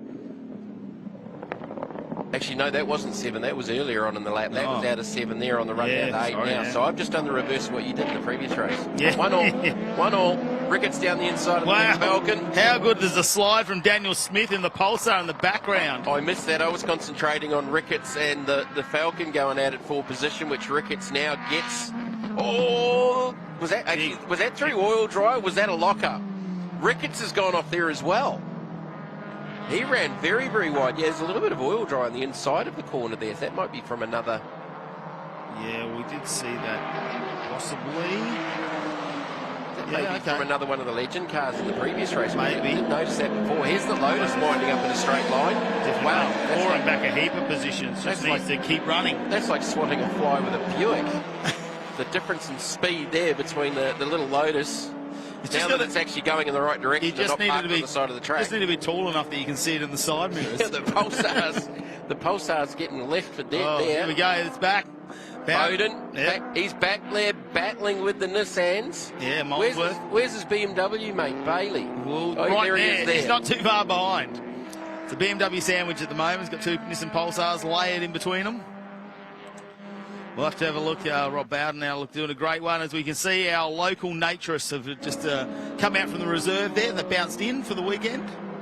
Good to see that they're joining us here, trackside. Not only do we get all the crowd that come and pay in the gate, we've got some freeloaders coming from the scrub. Let's have a look at this. Rob Bowden. I'm having a coughing fit off camera, off mic. Sorry, mate. Here we go. Let's have a look down in here. There's the Lotus just in front. Was that I was going to say, was that a lock-up in front from the Excel? That was definitely a lock-up from the Pulsar there. And that's the same. Is that the same? No, it's a different spot where we're saying. But that might have been where we did have the clean-up just before, where we had Duckworth go off and go up in flames. Here we go. Another move done. The Pulsar almost didn't see him. He's that tiny. Really low. Yeah, super low. Very, very cool little cars, though. Very well handling cars. Yeah. Bunton hasn't had the best of weekends with at least a couple of DNFs, but heading in the right direction now, certainly, with Gillett out in front in the LS-powered Sylvia, Edwards in the Falcon. Then go back to the 370Z of Bell. Jet Herring in the MX-5. Ricketts up to 5th now in the number 41.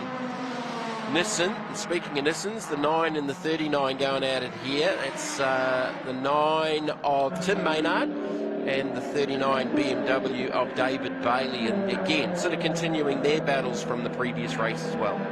You think the Pulsar might be a little bit lighter than the BMW? Just a little bit. Maybe a But look, I think the main, like you're talking about two very, very different cars, rear-wheel drive versus front-wheel drive too, for a start.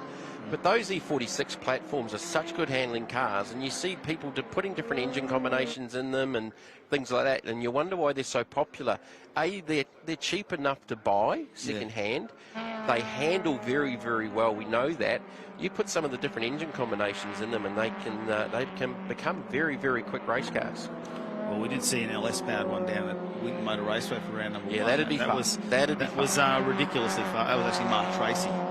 I've seen one with a quad-cam Toyota V8 in it. Yeah. And that was very, very quick and pulled a lot of RPM with it as well. Oh, there you go, Rob Bowden just holding on to that spot at the moment in 9th position, still inside the 10. They really went for it all the way through in the last race, and it's very early on in this one, so tyres may come into it a little bit later on. Molesworth actually has a little bit wide in the pulsar, but we saw him come back from that. I don't know how long the tyres are going to last on the 4E1 because he keeps having brake lockups across the front end, and that was the car we saw in the highlights package with a huge amount of understeer at this part of the racetrack where he got out in the marbles off the racing line. It's not so bad in that shot there, but obviously there's a bit out there, but he couldn't get the thing turned and had it full lock getting it turned to get out, and it ran wide, lost a position. So if he keeps flat spotting those tyres, it's certainly not going to help the equation going forward. Well, here we go. What? Maynard takes all the weight off the rear tyres and just slides them out. I don't know whether Dave Bailey's going to get a chance there to get past. He might have to slot right back in behind him, but there was absolutely no weight on the rear of that car. Little Nissan's not struggling for straight line speed. I don't know if that BMW in behind's a 4-cylinder or a 6-cylinder car, but I do believe they're both 4s. They're both 4s? All right. Well, the Little Nissan's not struggling for straight line because Bailey was right in behind after that little mistake from the 9. So those guys are battling over the 11th and 12th positions with the 405 in behind them of Aaron Lloyd. Yeah, there's not too much going on in the field. They seem to have spread themselves out. Gillett here is still out in the lead. We'll check out the Hi-Tec oils replay here, and it's under brakes. It's supposed to turn left. Well, It did go left momentarily, then it went right. Yeah, is that nearly one of those roly-poly cars, and you put the brakes on, the back wheels come up? The steering wheel going in the opposite direction. He was using a lot of that to get the thing corrected, but yeah. And again, there's a couple of points around this racetrack where you don't want to hit, and usually it's the apex curb on the inside of the circuit. So Gillett's just set the fastest lap of the race at 1:42.61.47. He's got 3/10 on the Falcon at the moment. They had a really good battle going between them. A little bit of contact there at one stage, but race control stepped back and went, hey, look, there was a mistake there. He didn't gain an advantage from it. Walk away. And look, having done some DSO work, I like to see that, where it doesn't ruin a motor race and you get, oh, no. We've spoken too soon about the 178. Yeah, Bunton. Has that just stopped or has that gone in? Maybe another safety car. If that's down on the inside of the circuit where we saw one of the Excels earlier on today, it shouldn't bring out a safety car. It just depends on what part of the circuit it is. I'm just trying to watch them go around the centre background anywhere as we go through 4 and 5 now with our race leaders. Second position up there. The cable saws, Falcon there of Brent Edwards. And I think the 41 of Michael Ricketts has got some further dramas. No, not too bad a location. You just don't want anyone going down that part of the track and going off at the same place. No, I don't know. Don't think it's hit anything. I think it's just stopped. The bodywork wouldn't be particularly strong in that car. I would expect to see some markings on the wall if something had happened there. Michael Ricketts has just disappeared off the scoring in the 41 out of 5th position. So obviously he's had some further dramas. Yeah, definitely. And I would say to the point that it's on pit lane. The biggest difference, I think, between the last race and this one was that was at 2 o'clock this afternoon when they went out. We're now hitting 5 p.m. So 3 hours. The sun is not directly coming down on the track. It's definitely probably a little bit cooler out there. It was supposed to top at 29. We have, to be fair, been inside an air-conditioned commentary box, so we can't complain. But it was certainly scheduled for 29 degrees. But just looking at the pictures here, there is a little bit of cloud cover. Fairly high light cloud, but it's certainly a lot darker than what we saw earlier on as we are sort of heading into the twilight sort of area. I'm still trying to get used to this not having daylight saving up in Queensland, so We do run a little bit longer with the light down here with the daylight saving. There's the 101. Yeah, that'll be Ryan Bell. Ryan Bell in the 370Z, chased now by Jet Herring in the Mazda MX-5. And I'm going to say the little MX-5's probably turbocharged. Might have. Looking at the size of the exhaust out the back of it, it's yeah, an additional bit of air and fuel placed into it. It's like a mid-mounted rocket out the back. Yeah. Again, another really good handling little car. Oh, we're nearly back up on 2 wheels again. Oh, the 9's back out there in the booties. Surely we can get some weights and put it in the boot of that car. Bailey's eyes light up and then goes, right, get onto the straight, and the Nissan's gone. It's a front-heavy car, that one. A sandbag or two in the back of the Nissan Pulse, that might help out. Yeah, just having a little negotiation issue with going into the last corner. And that's one of the things about Sydney Motorsport Park is you do have some runoff zones. You're not just going straight off onto grass. There's definitely some very, very big runoff zones here, so you can get away with it. What you don't want to do is keep doing that every lap and have all 4 wheels on the outside of that exit curb, because someone will wave a black flag at you and go, naughty, naughty boy, exceeding track limits. No surprise we are seeing that inside wheel come up off the Pulsar, though. They're quite a rigid chassis, especially once they put the roll cages in them. We see a lot of the front-wheel drive cars do that. The Excels do it as well. One car that doesn't look like it's going to do it is Ryan Bell in the Avondale Bodyworks Race Pace Nissan 370Z. And right behind now, he's starting to close the gap up. The Jet Herring from Herring Racing, the MX-5. Yeah, he's not too far behind there, having one of his better runs of the weekend, actually. Starting to catch up, and it's down to 2.12 seconds. Let's wait as they cross over the line and see if that closes down again. 1.33 seconds now. It did look like he was closing in the 79 car. Can he hold on to this one, the MX-5? Brent Edwards has just done the fastest lap of the race at a 42.2014, so 2/10 quicker than Gillette's best out in front.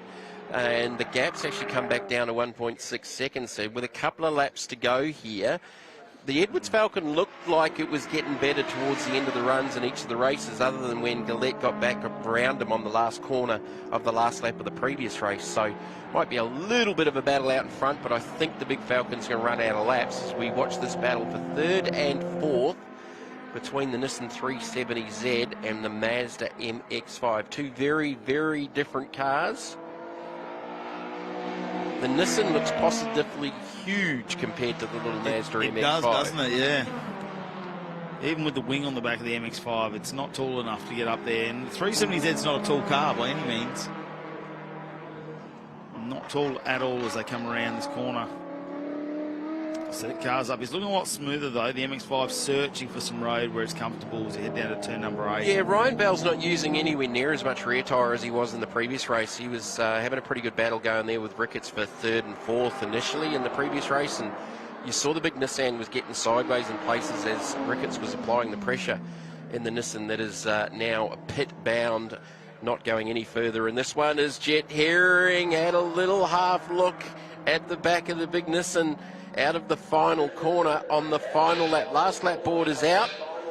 Race leader's got now a 3.8 second advantage, so actually gained a second in the last lap over Edwards. So this is the battle for 3rd. Herring had a big go at the final corner, but the Nissan's got a little bit more straight line speed and pulls back out probably 3 car lengths on the run down the main straight here at Sydney Motorsport Park. Can confirm Michael Ricketts in the pits too in that Pulsar, so they have some issues with the car this weekend. Yep. Which maybe about spare engine too, so I thought they might have dialed that down. He has been pushing hard though, and been a bit of a giant killer again here at Sydney Motorsport Park. All right, the final lap though in the Super TTs.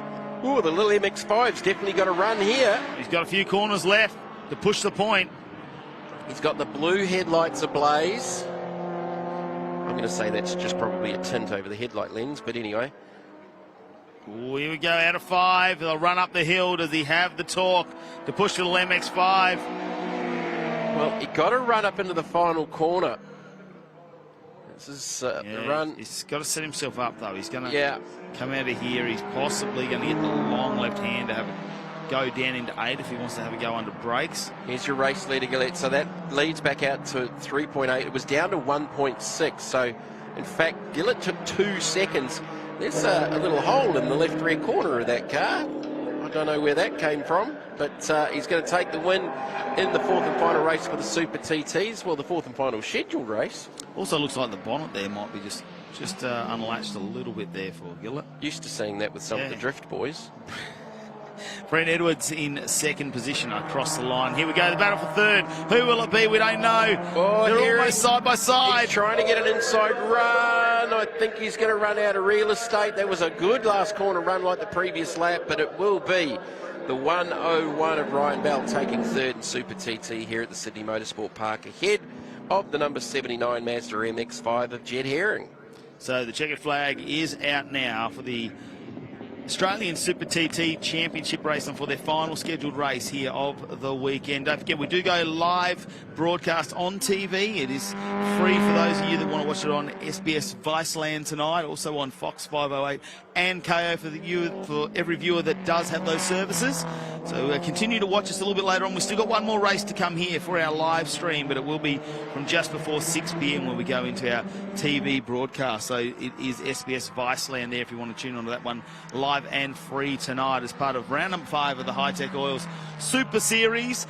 Big announcement from Hi-Tec Oils that we saw come out on Speed Cafe this week was that moving forward, we will see Mr. George Gambino and his Hi-Tec Oil signage all over the series for the next few years as well. That has a deal that has been extended. Also, 2 days of TV coverage coming your way in 2024. Fantastic. So and some exciting new classes coming on board the program as well. Yeah, and we're waiting eagerly to see that calendar release because we don't know exactly what tracks we're going back to, what tracks we're adding, but I do believe it will be an extended series next year as well. So we'll have a look at that one. The Australian Super TT Championship race number 4 results now. Corey Gillett gets the win once again over Brent Edwards, who put charge on there in the middle part of the race. Ryan Bell just held out Jet Herring in the MX-5 there for third position. Then it was Brendan O'Connor, Daniel Smith, Rob Bowden held out in number 7 over Timothy Molesworth. Maynard, I don't know how he kept the back wheels on the ground there. Bailey couldn't get it done. He was in 10th position there. Then it was Aaron Lloyd. Michael Ricketts ended up back in the pits, and David Bunton, unfortunately in the Lotus, once again ended up on the side of the road where he will be recovered right now. Let's have a look at the Hi-Tec Oils highlights there in the start of the race. It was side by side again from Gillett and Edwards, and we thought, how's this going to go into turn number 1? But Gillett got it done. Oh, look, Brute Ute out there, and he's got a pulsar either side. You don't see that very often in racing, do you? Helps when I turn my microphone on. No, definitely not. So Ricketts was sort of in the battle early, and then he faded and ended up in pit lane. We were talking about Bunton and the Little Lotus having a good run, and then that sort of went horribly wrong about 2.5 minutes later. But yeah, the little Nissans were providing some highlights, bouncing their way through the final turn. There was the eventual demise of the Bunton number 178. The battle for third was sort of raging between the 101 and the 79, with Gillett and Edwards in control up in front.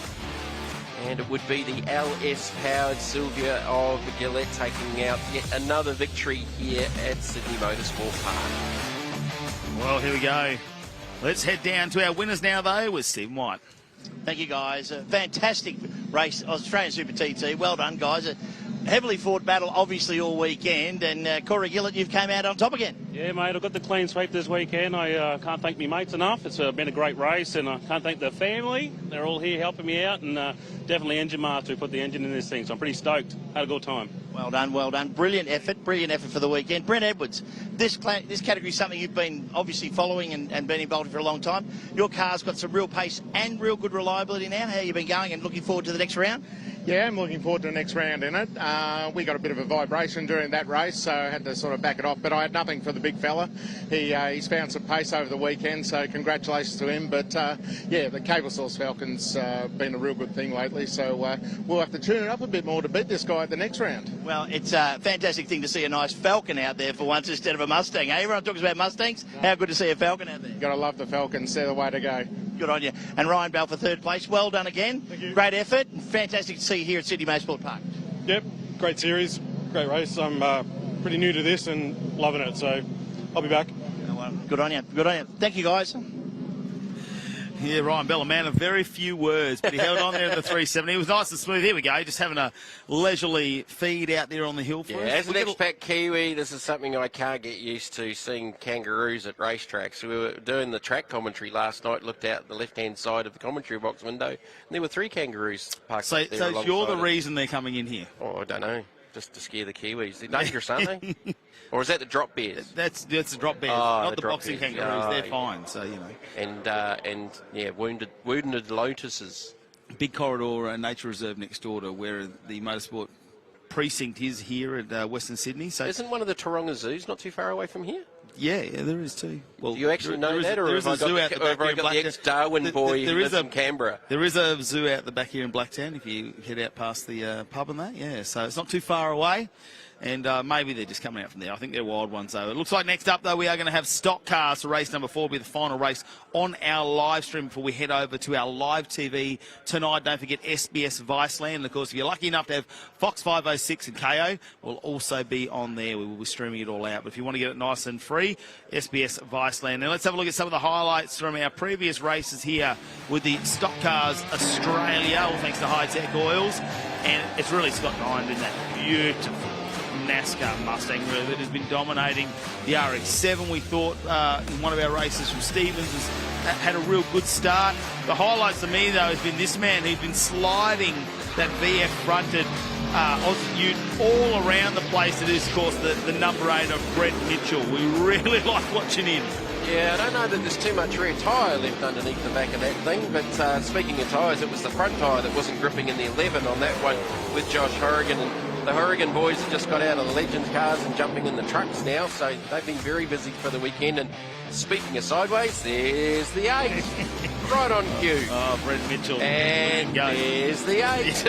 He's our highlights package just in one car, isn't he? That's 90% of what we want to see. There was a moment there in our last race, unfortunately, with Danny Burgess, where he went off the track and we weren't quite sure because we had Tony Perricon in that XF Oz car. Yeah, that definitely look what dropped oil. Yeah, I'm going to say it definitely dropped some oil, and we'll give it benefit of the doubt to the number 7 of Burgess that he went off. But off the restart, the Mazda Sports sedan went firing up the end of the inside of the Mustang, but then I thought the Oz trucks. I thought that was going to end badly. Yeah, the Mustang got the advantage back, and that's what 900 horsepower does in a straight line here at Sydney. Is again, one of the Horrigan boys went guarding off the exit of 11. Yeah, Gary Stevens trying to wind up the RX7. Unfortunately, yeah, doesn't have much of the 900 horsepower behind. Listen, once he got out there. Oh.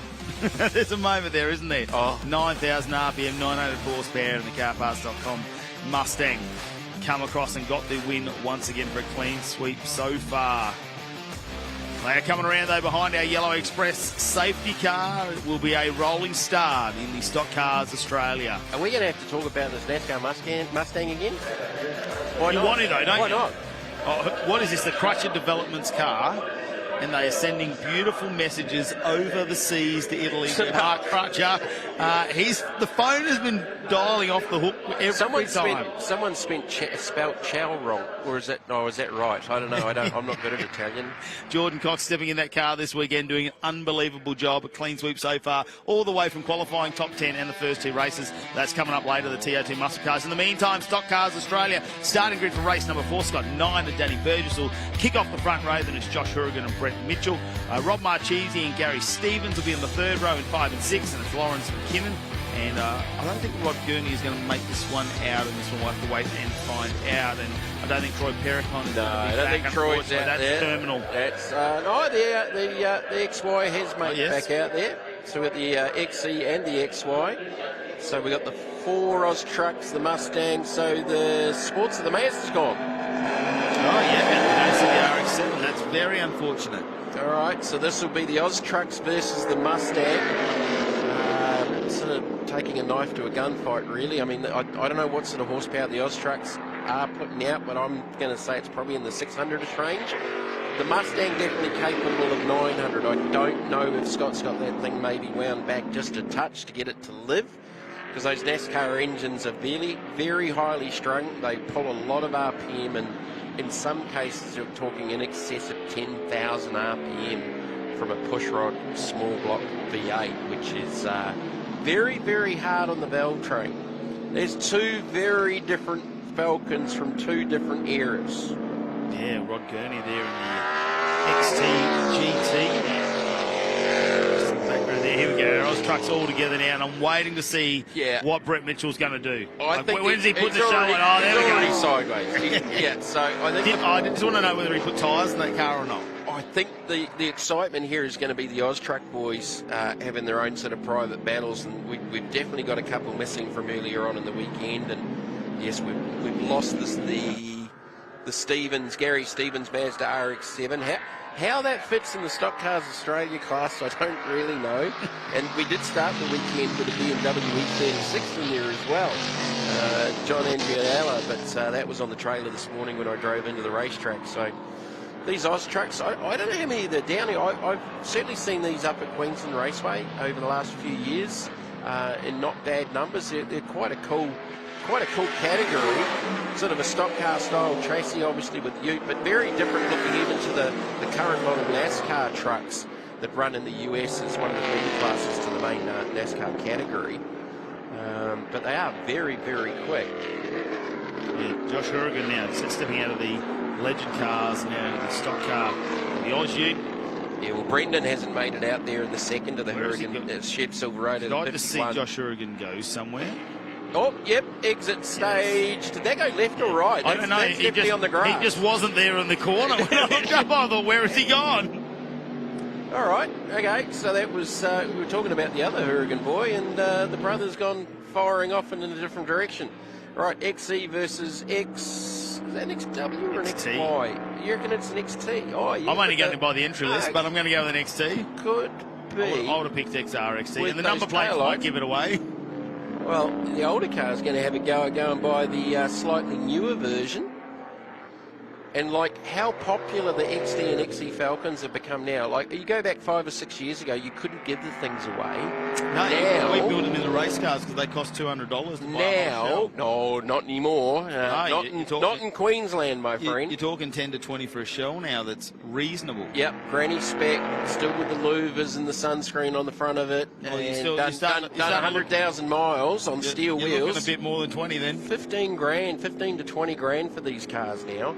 That's how desirable they've become. And the other increase we've seen in the market for building up street cars and muscle cars is HQs of all things. Here we go, let's have a look at this one. No, that was definitely exit stage right. Yeah. He's just parked it out there on the grass there for Josh Hourigan. Turn left, ended up right.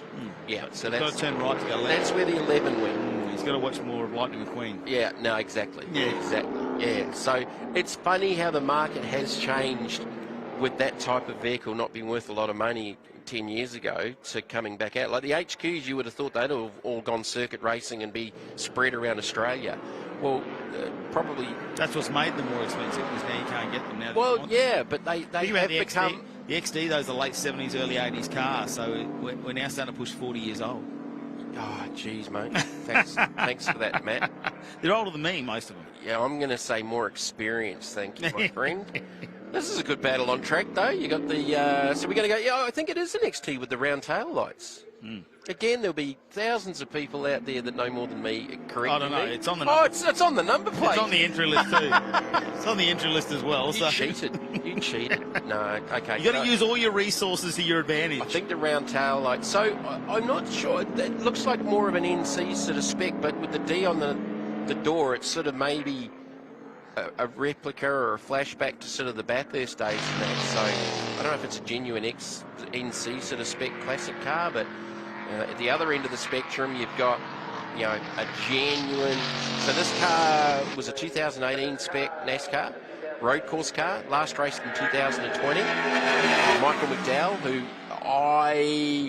good road course guy, probably not so strong on the ovals, but arguably had one of the biggest crashes I've ever seen on an oval in a NASCAR race in NASCAR history.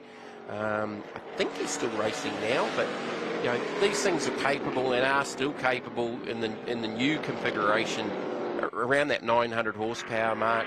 This is one of the earlier generation carbureted cars, so it's not the injection they went to, and that's totally gone out. You know, the newer cars are very, very different, obviously, with what we've seen, and just how many more people are following NASCAR down this part of the world, with the likes of Shane Van Gisbergen and Brody Kostecki going over there and showing them how it's done in both cases. And look, I think Brody will just get better and better. He's going to be going back there next year with the Childress team, and with the support of the Erebus V8 Supercar team as well. And obviously Shane's going to go over there full time, and it won't be full time NASCAR as the Battle of the Falcons continue here. It will be a combination of probably trucks, the Nationwide Series, and the sporadic NASCAR appearance. So he'll do all the road course stuff, and they'll just gently feed him into doing the oval stuff, because that is very, very different, especially on the super speedways. He did a pretty solid job with the short track race that he did. But yeah, as Stephen Johnson alluded to a little bit earlier on with that interview with Stephen White, we do have a serious amount of talent down this part of the world that could go over there and do similar things. But it's just getting the opportunity to get in there, and because you've got to earn your stripes on the ovals. The Americans are just sticky in the fence, no questions asked. Whereas Shane at Chicago, he was showing them how it was done because he's used to it with the walls and everything around him. And even he was a little bit out of his element there. But, yeah, on the ovals, the Americans are just sticky in the fence. That's what I love about NASCAR. It's elbows out. Yeah. And if they don't like it, they'll find you in the pit area too. Speaking of elbows out, Burgess has got the elbows out here with the 7, the 84, having probably their best run of the weekend. Yeah, that's Rob Marchese. Yeah, Rob Marchese. Olives Silverado. And, yeah, the 7 of Danny Burgess, who was facing the wrong direction in the previous race, courtesy, I think, of a little bit of leftover oil from the number 6 Oscar Falcon of Tony Perricon. Tony Perricon. And that's a well-presented truck, the number 84. Yeah.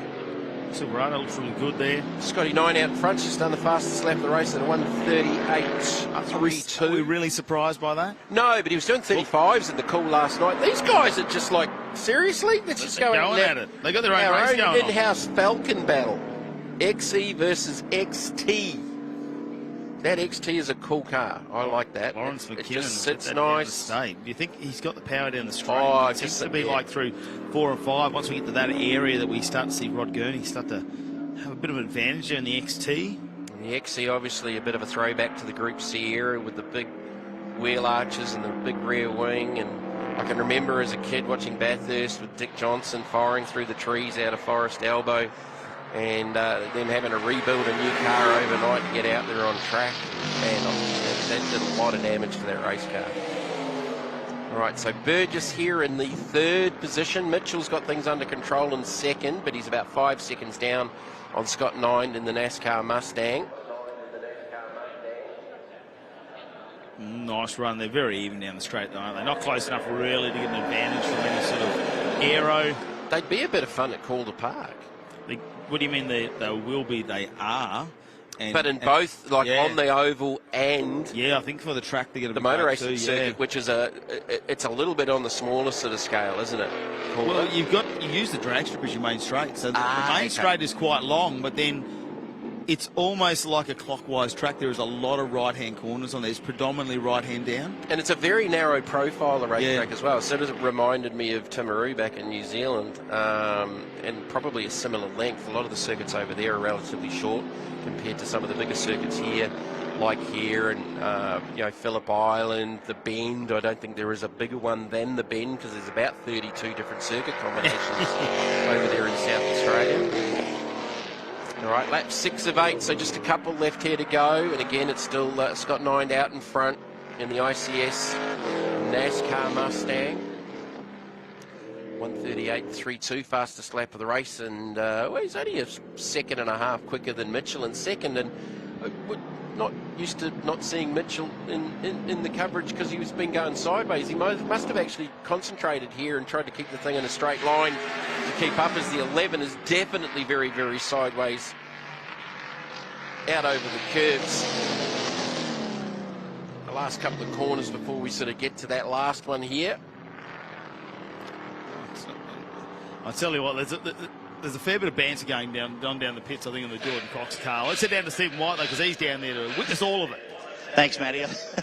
Talk about a bit of banter, all right. I just came down to the Mark Crutcher car. It was tipped off to some signatures, as you guys saw before, but have a look. This one's the classic. Hey, Roland Crutcher, your car is actually fast, right? Some beauties here, and to the new mayor of...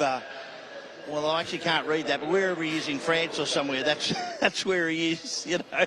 Up here's the classic. Jordan Crutcher up on top of the roof there. So if you get a chance, somebody needs to come down. Here we go. Josh Haynes is, you didn't win, Coxie. Sorry, you didn't win, Coxie did. Love Hainesy. So anyway, pretty funny stuff going on at the TA2 garages there. So back to you guys. Who's called him Roland Crutcher? Yeah. Oh, I tell you what, it's going to be... he'll be loving That's this. a brave person who's called him Roland Crutcher. He is tuned in somewhere, I'm sure. It's in Amalfi. In his Speedos. Stephen, and I am geographically challenged. Amalfi is somewhere off the coast of Italy, yes. I believe. All right? For a geography lesson there. I'm probably wrong, because I am seriously geographically challenged. Where am I, Melbourne? Whoa, there's a lot of tyre smoke coming out the back of that. Is that done a rear hub on the 11? It's definitely got some smoke coming out the back of it. Or is he just like the tyres? No, I think it's got an oil leak out of a right rear hub, potentially. Yeah, that possibly could be. He did go up in the grass. Well, is it gone? Well, it has temporarily, probably because it's just run all the oil out of the diff tube, but... No, I didn't think it was a brake lockup. It just looked weird. Yeah, it didn't look like a brake lockup to me either. We are on the final lap, however, for the Australian stock cars. There's a few panels starting to float about on the 11 as well. It's run out of Zeus clips. Yeah, they'll have to try and hold together, though, the Huragan boys. Sure that he will get that home, Josh Huragan. He's had to fight back after going off the corner there. Nose in. Make the corner. Oh, you've got to be nervous alongside knowing that there was under some brakes, serious understeer, and Marchese's opened the wheel up there. Just okay, mate, knock yourself out. Just you got that much understeer on. There was no way I was going to make the corner on my normal line anyway. Dine's got things under control out in front of the big Mustang. This is third, fourth, and fifth. With the Oz trucks. Mitchell's got things under control in second. He's only just over 5 seconds down on 9 for the race win. But yeah, I think he's pretty pleased with that. But here is arguably one of the coolest cars on the property here in Sydney. And it is a genuine 2018 spec Roush Yates Ford Mustang, and going to take the victory here in the final race for the stock cars. Just listen to it go over the finish line. Really winds up in the straight. That much easy in the background, sliding the car. He knows down the last few corners. He's just realised that we were talking about Mitchell race in the previous race, and if he threw a couple of sideways in there, we'd start talking about him. He was having a pretty good battle going there with the 11, but so Mitchell will cross the line in second. So that's Brett Mitchell in the Oz truck with the Maloo front end on it. And Burgess! He might get him. Oh, he does. Oh, no, Burgess. No, the scoring, I reckon Huragan got him. Huragan definitely got him. Burgess, then Huragan. Oh, I've been to dispute. Now what are we doing? Are we coming down to a big Shane Van Gisbergen winning burnout? Burnout.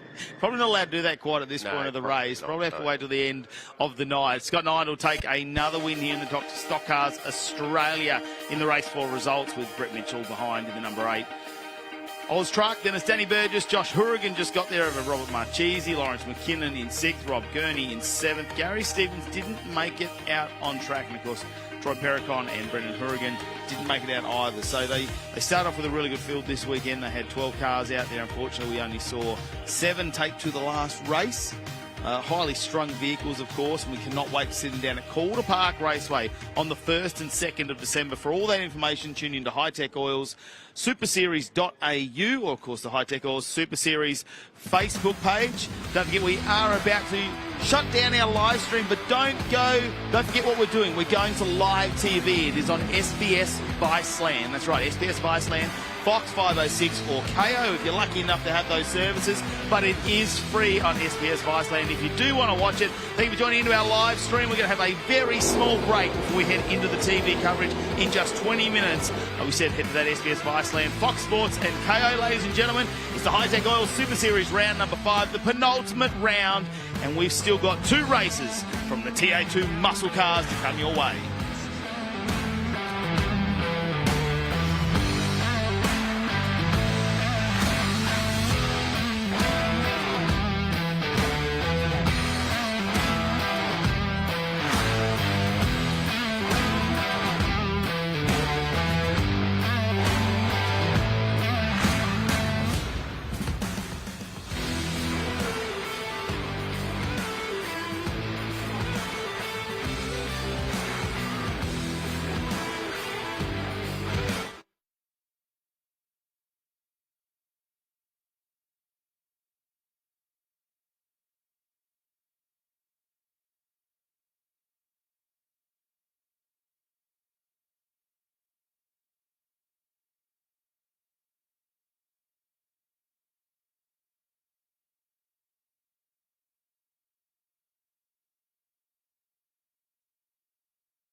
We can't wait for the action to get underway. The sun is going down. The lights are about to get lit up here at Sydney Motorsport Park. Let's head to the action. Couldn't agree with you more, boys. This is an absolutely amazing venue, and this dusk situation really does lend itself to some fantastic racing. We'll be well and truly lit, as Matty Cav referred to it earlier. Let's take a look back, though, at highlights from race 2 for the penultimate round of the TA2 Muscle Car Series, framed by Hi-Tec steel framing, and it was all Jordan Cox out in front. Brad Gardner was a busy beaver. Running a little bit wide just then was Ben Grice, and he and Elliot Cleary were getting into it a little, but it's nothing compared to how they got together. Just a smidgen later, Stevie Johnson, the driver standards observer for this event, deemed that to be a racing deal. No harm, no foul. Safety car did come out. That allowed, well, Dylan Thomas to close in. He's currently the series leader. Tom Heyman was breathing down his tailpipe. So too was Josh Haynes. What a comeback from him. We're about to see King Fonzie the 13th, a.k.a. Chris Formosa, and the Algate number 49 car got off track, and good little battle between Gardner and Jackson Rice in the Roughnecks. Number 7. Listen to these hot rods. They just sound fantastic. This was the battle for second place. Tommy Heyman, the 19-year-old, out of Garden Suburbs in Newcastle, put the move on Dylan Thomas. How about the charge from Josh Anderson? This young man's quite the star. Current Australian racing car champion, doing a heck of a job. The win went to Cox, though only just from a fast finishing Heyman. Dylan Thomas, Ben Grice, Josh Haynes was your top 5, but nobody can lay a candle right now to this guy in the Crutcher Developments Mustang. Boy, it's all coming down to this. We have 2 more races from the TA2 Muscle Car Series, framed by Hi-Tec, to show you on tonight's coverage from SMP. It is a gorgeous evening to get rowdy around SMP. We'll take a break. We'll be back very soon with race 3 of the TA2 Muscle Car Series, framed by Hi-Tec, and it's the first of 2 races you're going to see tonight.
have a look at that. Don't she look purty?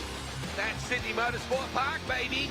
That's the M4 motorway off to the left, but they go considerably slower than we are about to go right now. That was young Cleary on the racetrack, who's come back after that earlier incident, which myself, Wade Ornger, and Matt Kavanagh, or Matthew as his mother knows him, will be going through very shortly. We take a look at the guy that everybody's trying to chase down, Jordan Cox. That was his onboard shot. This is Brad Gardner.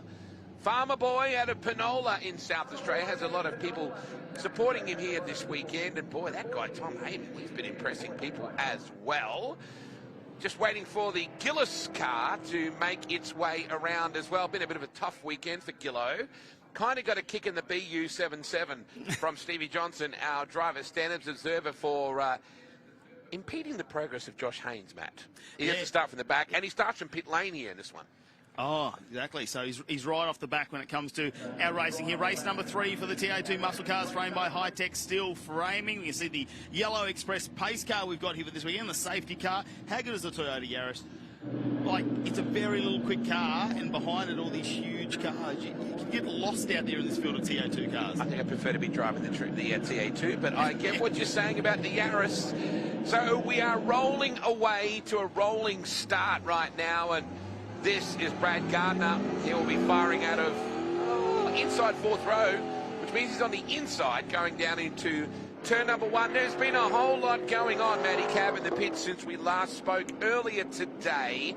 This is the first of the final 2 races tonight that you will see, and it's our penultimate round as we head into Calder Park in the first weekend in December for the final round. The Northern Series Championship right now, Nick Bates currently sits just behind Rusty Wright, but Rusty's not here.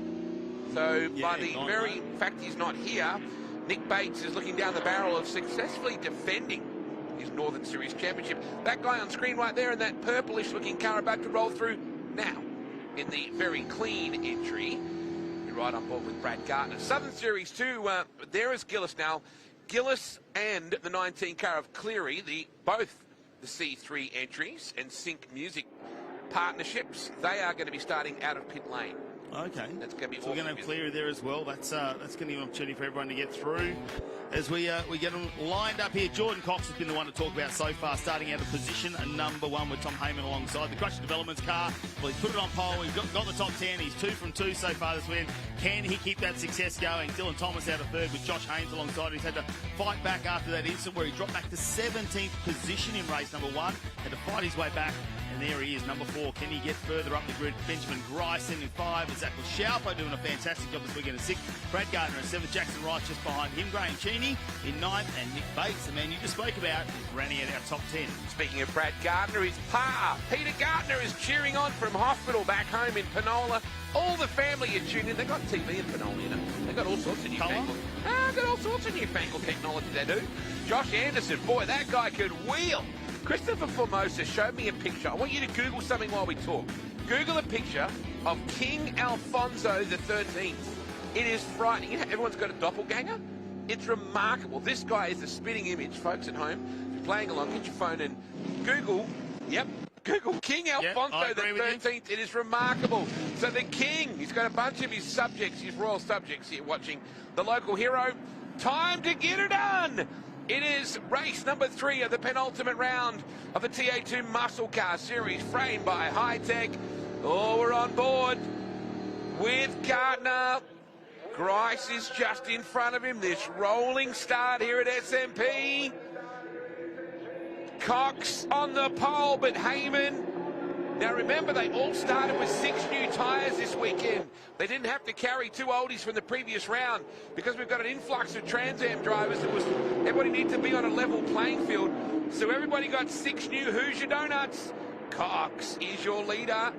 Heyman, is he going to go around the outside in turn number 2? That's optimistic. It may just work. Thomas gets in there. Gardner is in there as well. Cox holds sway. He does, and there is a line on that outside. Oh, no, we've got flames there. Is that the 51 of Graham Cheney? Fire, fire, fire. So I don't know if we can get a shot back at all of that, but the IES car just started to erupt into flames. Yes. That is 51. It's Cheney climbing out of the car, and that fire is starting to take hold. So let's hope the fire crew can quickly get onto this. I would fancy we're going to go immediately into a safety car. Boy, I was only just talking to Graham earlier on and his lovely wife Karen. Look at that. So that's going to be a fuel issue of some form, you would think. And we will be looking to go safety car almost immediately here. Definitely something coming loose with some fluid coming out of the car there. And we have had some really dry days here, haven't we, the last couple? So no surprise that grass there. It's a bit of a victim, I suppose, to the fire, but they'll slow these TA2 cars down and we'll get them to a single file. The interesting part will be being the first lap. Will we see a full restart from this? Oh, my goodness me. That is starting to catch hold. Goodness me. I hope that fire crew is there very, very quickly. Remember, Paul Hadley, unfortunately, had that monster rollover at Winton Motor Raceway. So they've had a really spectacular season for all the wrong reasons. Just saw Coulter then getting into the tail of his mate. I think that was Matt McKeldin. If you're Jordan Cox, you'd be pretty happy about that start. I mean, you've got to hold on Dylan Thomas and, of course, Tom Heyman on the outside. There is that slight line as we go on board with Jordan Cox. He's just got his hand there. I'm looking at the sun as well as they come down that main straight. It's just going down in the background, so I don't think we're going to have any dramas with the drivers coming at full speed. But we'll have a look at some of the crew here just in front of us. They send more of the safety crew around. Looks like most of that grass fire has been put out. Still burning just cars a little bit on the scene. You can see Graham actually running back to get one of the fire extinguishers himself. I think that's him to the left. So Graham is trying to get this as well. And wow, my goodness, what a horrible way to start things for this IES family, the Cheney family, wonderful family out of a small town near Bathurst in New South Wales. Their son Tyler, pretty handy little Hyundai Excel racer, and is going to go 86 racing next year as well. So, and Tyler is also the Panorama Motorcycle Club champion for 250 light. So he's very handy on a dirt bike, just like his dad. Just take a look back at your Hi-Tec Oils race start replay. It all seemed to be going pretty swimmingly, except watch this. All of a sudden he pulls to the left and it just goes up in flames. Yeah, you can see it coming out of every vent in the bonnet as well as coming out from around the tyre on that right-hand side. Luckily, he is on the left-hand side of the vehicle in these cars, so managed to get out very, very quickly. It's probably a better part of the track for something like that to happen to be able to pull over, but didn't look like there was any cars around either. Look at that. They're absolutely drowning it at the moment. You're right, Matt. I'm not sure it was a contact issue or something went wrong, but his daughter Jazzy is back here. Cute little Jazzy, and wife Karen does all of the social media for the IES team out of the Illawarra area, and Paul Hadley is the principal and the owner of this immaculate two-car team. And I said to him, Paul, are you enjoying the experience? Because he's spending a lot of money, and he's always down the late 80% of the field. He said, I like the challenge. I like the fact that you're always having to learn, and the more laps I get in, the better. Girton has to start a long, long way back. Now, he was worried about oil pressure earlier on. Remember, he pulled out in that previous race. He actually did it. It got down to 15 PSI in oil pressure, and he was quite worried that it was going to have a bigger impact than that. So he shut it off, went back to the team that run, of course, the PBR team that run the TA2s, and they said, Cam Sendell said, don't worry, it's going to be okay. You can run the thing. So he's gone out with some confidence now to really have a crack. And we'll keep our eye out on the Townsville racer, Kyle Girton, see how he gets after it. Let's have a look at the start of the race here. On board with Brad Gardner, who came out of position number 7. They got away. I know this is just in their warm-up lap here as they get the tyres warmed up. Now, Zach Lachaupo, for me, has been very impressive this round. We've seen moments of brilliance from him throughout the season, even though we didn't see him at the last round, but he's had these... You know he's been quick, haven't you? And he's had some good qualifying times here and there, but he hasn't really put a whole weekend together. Now he's currently in 7th position. He has just been chipping away where he started outside of the top 10. So I'm watching for Zach Lachaupo to be a top 5 finisher, possibly out of this race. Certainly one of the local hopes here from the Sydney area. Hayden Jackson just went past us right then, out of Maitland in the Hunter Valley in New South Wales. Broken axle in race number 1 in the Rosebrook Sand and Gravel Maitland Glass sponsored entry. Oh, you just hate seeing that. Still putting foam on that. Oh, man, this is going to rob us of a couple of laps, but that's really incidental when you think about what the IES Motorsport team are going to have to go through with this situation. It's going to be a little bit of a bit of time here with the clean-up. Said Jasmine and Karen and also Tyler.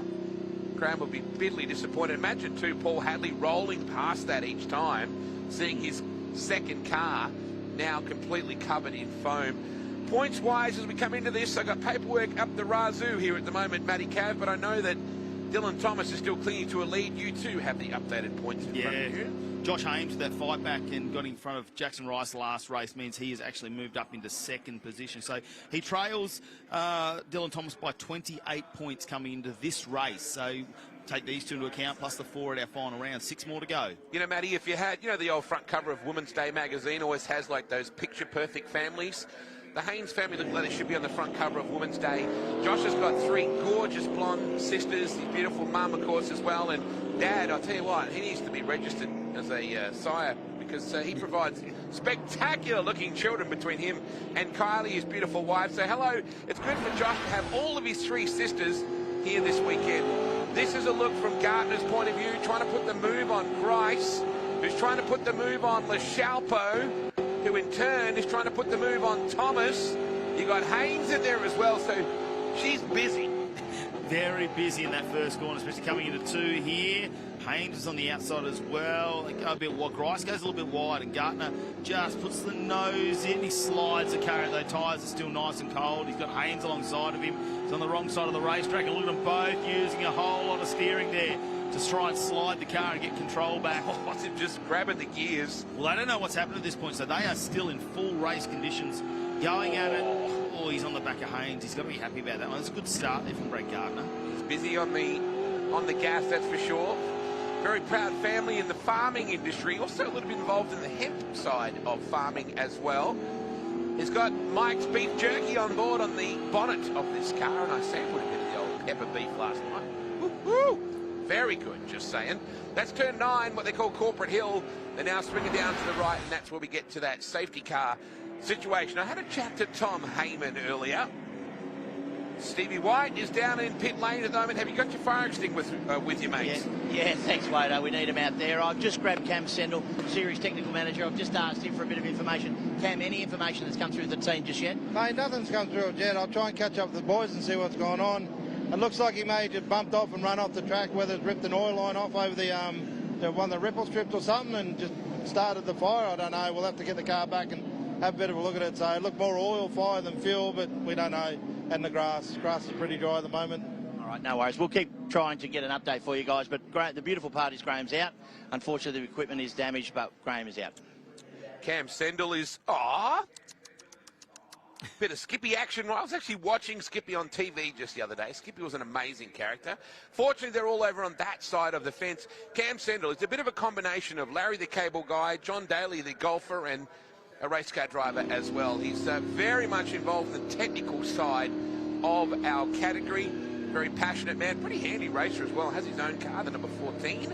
And Catherine, his lovely wife, I'm sure, is back home watching as we ride on board at the moment with Jordan Cox. Now, speaking about Tom Heyman earlier on, his dad raced 16-footer sailboats. Not exactly what the preparation you would expect for TA2 muscle car action, but his dad, Paul, very, very handy in 16-foot and 18-foot sailboats. They hail from Garden Suburbs in Newcastle. Of course, Belmont out that way. They're also backed by Anson's Tyres and Auto. In Gateshead, they are Century battery dealers in Newcastle. So there you go. So just a few hours north here of Sydney. Gorgeous. Too far to come down. It's almost a local track for them then here at Sydney Motorsport Park. What about the story for Josh Anderson? Currently is our Hypercoil Hard Charger Award winner. He travelled from 20th, I think, to 11th, made up 9 positions. Now, basically, he got a call up to try and help test or shake down the car for Josh Thomas. Now, they pitted alongside each other at Aussie Racing Cars at Darwin. He gave Josh a bit of a hand. That's Josh Anderson giving Josh Thomas a bit of a hand. Play along. It's difficult to keep up. I struggle with this as well.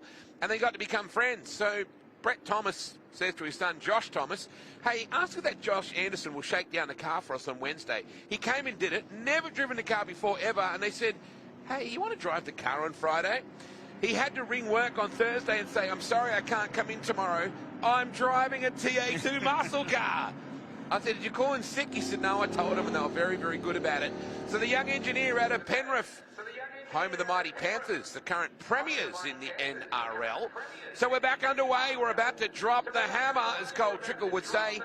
And right now, Cox to lead away from Heyman, from Thomas. Then from Benny Grice, Josh Haynes, Brad Gardner, and Zach LaChalpo. You heard Matt Kavanagh waxing lyrical about this young man in that LaChalpo Tempest Solutions 21 Camaro. Yeah, let's hope he can push his way up the field. Look at Grice all over the back of Dylan Thomas already in turn number 2, and Thomas may have just left a little bit open now. Here we go. Jackson Rice on the outside. That's Anderson trying to push his way through. Rice on the inside of the right hand. They gets that position back. Thomas just drops the outside of the wheel on the dirt. Nick Bates staying out of trouble. Hayden Jackson already up behind Nick Bates. There's a couple of positions for Mosa working his way through that beautiful car there. Looks like we've seen him come back from last year. 10K in the background. That beautiful, gorgeous orange reveal. Yeah, it's actually an XWGT colour and registered like 1970 or something. It's like Surfer Orange. Big chance to be one of the Bowden's own Best Presented Awards. Now there is Josh Thomas.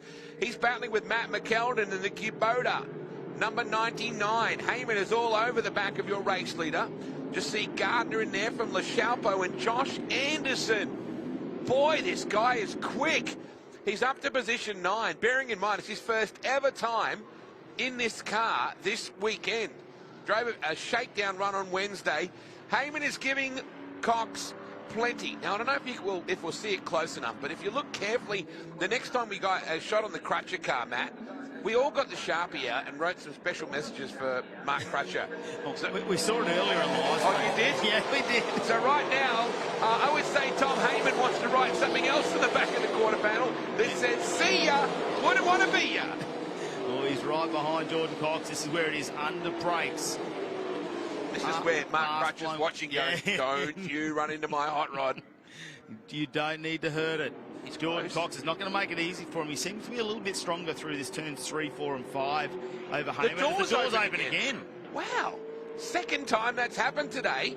Happened in race number 2. Now, we're into lap 6 of 8, Matt. We're actually almost done here due to those safety car intervention with that unfortunate fire with Graham Cheney. They let the car float wide a little just there. So it's Cox, quickest car on the racetrack. Heyman, Thomas, Grice. Haynes, oh, another safety car is being deployed. Gardner, and it's Hollinger in the Anthem workwear entry. So Hollinger brings out a bit of kitty litter all over the track. Not easy to say kitty litter. Make that 3 times fast. Let's have a look at the Hi-Tec oils highlights, and he is gone. Heavily committed on the anchors, but as his lovely partner from Ireland, Agata, would say, well, I'll be stopped. How about that? I think just. How about you two at the Sphere? How good is that stuff? Wow. So that's going to hand it back to this guy, and you would think we may possibly finish under safety car. Lord, I hope not. That'll be the unfortunate side of this if it does happen. Looks like John Holland got the car up and running again, though. Jackson Rice, a little bit of damage on the front of the car back there in 9th position, so he's had a little bit of contact going on there. And the Rough Nuts number 7 entry. Good to see them get on board and help him out this weekend. At least he's got some heavy-duty seat covers that will handle. So this is a bit of Brad Gardner doing what Brad Gardner does. Oh, wow. Hello. Oh, wow. He didn't like that very much at all. Now, was that Anderson, I think, that squeezed through? It was. So Anderson got by him, and Brad Gardner will not like that. Well, the little guy from Penola. He's an affable cat. Everyone loves him in the paddock. He's just got that real quirky way about him. A real sense of humour. So, we're still under safety car, and we're going to come up on our last lap here, Matty Cav, and that's not great. Yeah, we're going to let them go for 1 flying lap. What is Heyman going to do to Coxie if they get 1 lap to have a go at this? I don't think Dylan Thomas has shown enough pace in this race to maybe get that done, but the 2 at the front are really going to put on a show. And then what do you do? Like you say, if you are down there and you're Josh Anderson, you're already up to 7th position. Try and just get 1 more. And then, you know what? Well, I mean, you're right. Like, Haynes is only 2 spots behind Thomas, and that's where the championship battle is. Rice is another 4 or 5 spots behind there. The problem is we've only got about an hour and a half turnaround between our last race. So these guys really, if you're going to put it to the sword, this is not the race to do that. You're going to find that fine line between how hard you really want to get after it. Cleary and Gillis back in 22nd and 23rd, respectively. Really interesting sort of 2-car team for them. They've done quite a bit of Trans Am racing. It's nice to have them involved with us, the Tom Williamson side of things, as well as the Kubota car of McKeldin, with Coulter in behind then, and of course Niall, the king of the outlap out of Western Australia. I'm only going to go with the outlap, king of the outback, kind of works as well. There's the Beecher Sea-Doo 37 car. One of his sisters is leaving after this race. There's always one, isn't there? You know, one always has to go. The other ones are dedicated. They stay the whole deal, but no, one of them has to go. And don't ask me what her name was, but she was blonde and she was a sister, which is all three of them. Which is the family. Yeah, exactly right. Hey, we're going to go one lap flat out here, Matt. We're basically going to risk it for the biscuit right now. One final lap of the second last race of the second last round. Listen to this.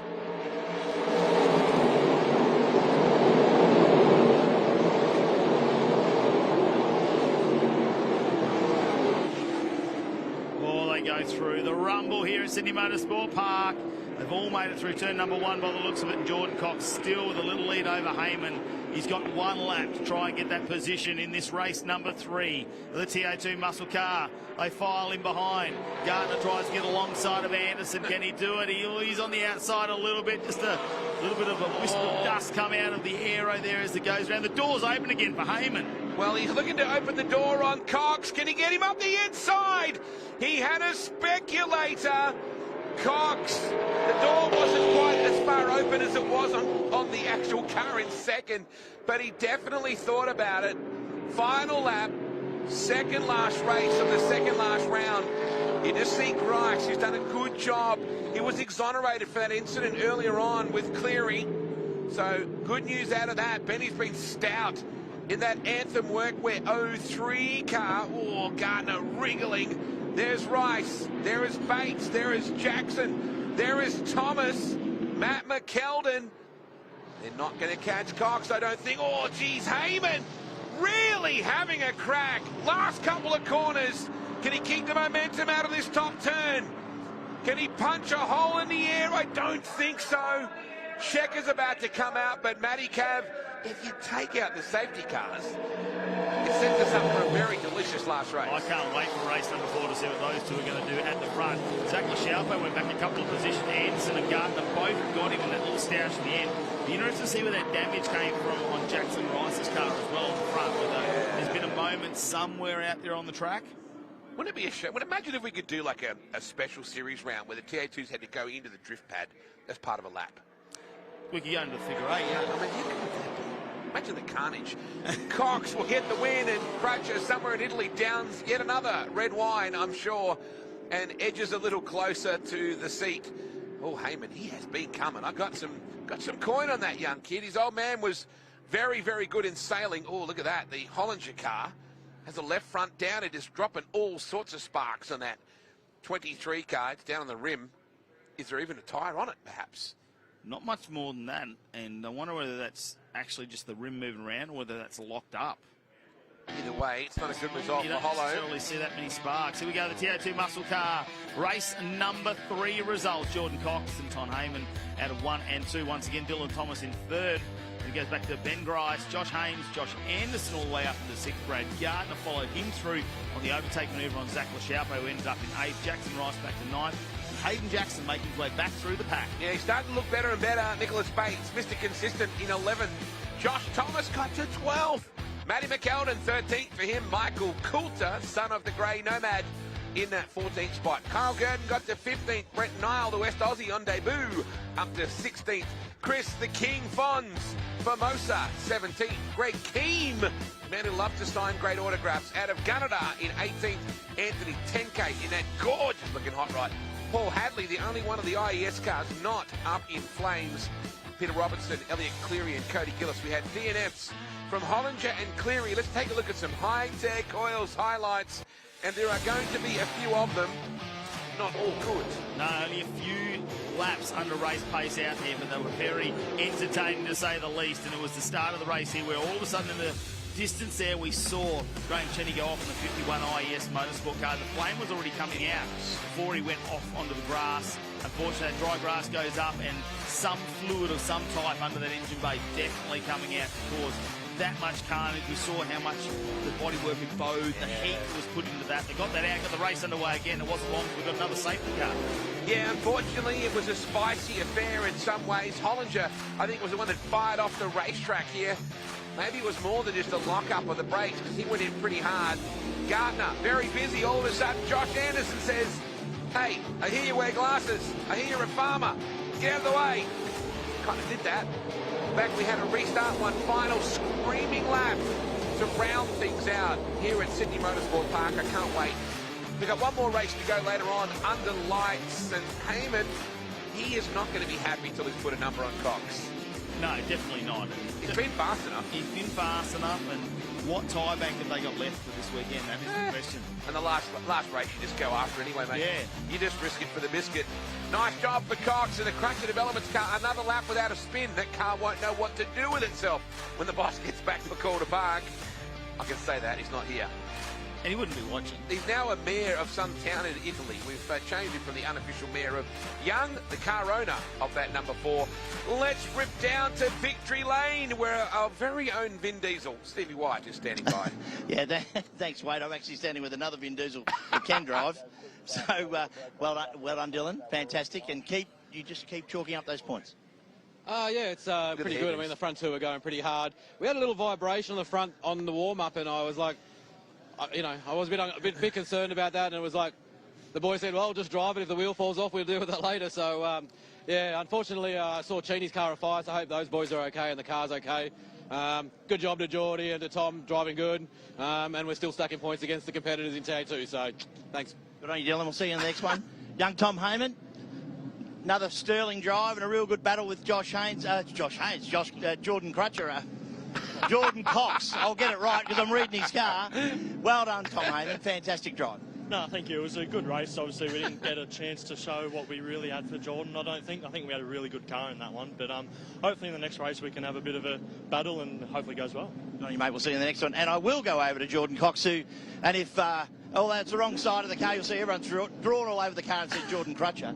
It is Jordan Cox. Fantastic drive again, mate. Well done. Thanks, mate. Yeah, cheers. It was disappointing not to get a full race in there for everybody, so with all the safety cars. So, hey, we'll take that anyway. It was a win for us. So, big 15-lapper on tonight, so that'll be super interesting. It's the last race of the weekend. Everyone's gone through their tyres, so I'm sure it'll be chaos. So, hey, hopefully we keep it at the pointy end. It's good on you, Jordan, and we'll see you in the final. Thank you, guys. Yeah, that race suit reminds me of Cool Runnings for some reason. It's very luge suit. It is a little bit, isn't it? I'll tell you what, Jordan Cox, he'll have the man on the phone to him in just a moment, all the way from Italy having a chat. He's right, though, 15-lap race to finish off the TA2 muscle cars later on tonight, starting just after 8 o'clock. Don't go anywhere, though, because we've got the Australian TransAms hitting the track up next after this short break.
Welcome back to round number 5 of the Hi-Tec Oils Super Series. We're at Sydney Motorsport Park. It is the penultimate round. And coming out on track now, the Australian TransAm. A bit of muscle to hit the track. Jane McCarthy joins me up here in commentary. And we love watching these cars so far this weekend. They've really got that American muscle feel about them. Well, we've gone from new school muscle to old school muscle. And this for me being a little bit more experienced than you, Matt, and that's me saying I'm older. Look, these are some of the sort of the race cars that I grew up watching and admiring back in the day. Maybe just a touch on the younger side for the late 60s, but yeah, certainly some fantastic cars. We've had some great racing throughout the weekend. A couple of little mechanical issues have dropped a couple of cars out, but we have seen some fantastic racing. Inarguably are what some of the best cars ever to race in Australia, I reckon. Just personally. And we're not too far from the sun setting here in Sydney. And yeah, absolutely. We will fire up the lights here at Sydney Motorsport Park. Fantastic upgrade they had a couple of years ago. It's almost like daylight when you go around the track. Although you can hide in the shadows if you're in the crowd, look down. The drivers say you can drive without headlights. It's a fantastic venue here. We're just 40 kilometres out of the CBD of Sydney. Can you believe that? Such a big epicentre of population, and we're right here at this fantastic facility. But it's TransAm's out on track as they go around and do their formation lap. We see our Yellow Express safety car starting to leave the pack. Sean English, well, been dominant all weekend so far with all those number ones in the Davcat heavy haulage entry there. Ian Palmer, he had to work his way back through the field after the incident earlier on with John Prefontaine. Owen Bishop in that beautiful green Duster. I hope the sun goes down during this race because I want to see that thing under lights. John Prefontaine obviously strong in the Mustang as well. And Dean Crosley, well, that Falcon Sprint, we're still trying to figure out exactly where that two-door came from. I'm pretty sure it's South African because it is a two-door 1970-ish Falcon, so it is a little bit on the rarer side. So you got Mustangs, you got the beautiful Mercury Cougar out there with Len Baum, and the sun is setting. Beautiful sunny conditions here early in the evening at Sydney Motorsport Park, and it is Sean English that will lead them away on lap number 1 for the Australian TransAm finale here at SMP. And there's Trisha Chant going through in the 35. That's one of the 5-litre class cars, the race being led by one of the 5-litre class cars, and across the field we have 5 and 6-litre. Weight difference and horsepower being the main differences between the two styles of cars. Ian Palmer slots in the second position. Owen Bishop behind him in the Plymouth Duster. Then it's John Prefontaine. I'm sure they'll have a great battle. I asked him, how was that tyre from the previous race? He had a massive brake lock-up. Would have been like a 50-cent piece. But he's back out there. He looked pretty keen to get this race done this afternoon. The top four have sort of shot away here at the moment. Dean Crosley, then Andy Clemson, who's come up from Victoria, then in the number 75 Mustang, doing a fantastic job just at the back. Well, Prefontaine locked up again. He just locked up, and Owen Bishop's managed to get around him. So these two will continue the battle that we saw earlier on this afternoon for that battle for 3rd and 4th. And Palmer came through the field from the back of the field. He and Prefontaine actually got together in the second race earlier on this morning. A little bit of damage to the right front of the Palmer TransAm. You can just see some race tape there and a little bit of a sad face drawn on there. He wasn't real happy about it, but you can see the dent in the side of the Owen Bishop car too. Well, unfortunately, that was courtesy of Prefontaine. And the irony there is it's actually a Palmer Steel Industries sign that he's hit on the side of Owen Bishop's car. So he's got a 2-for-1 bargain earlier on today. Oh, there we go. It's great. And look at the sun setting in the background there. It really shines off the side of the Plymouth Duster.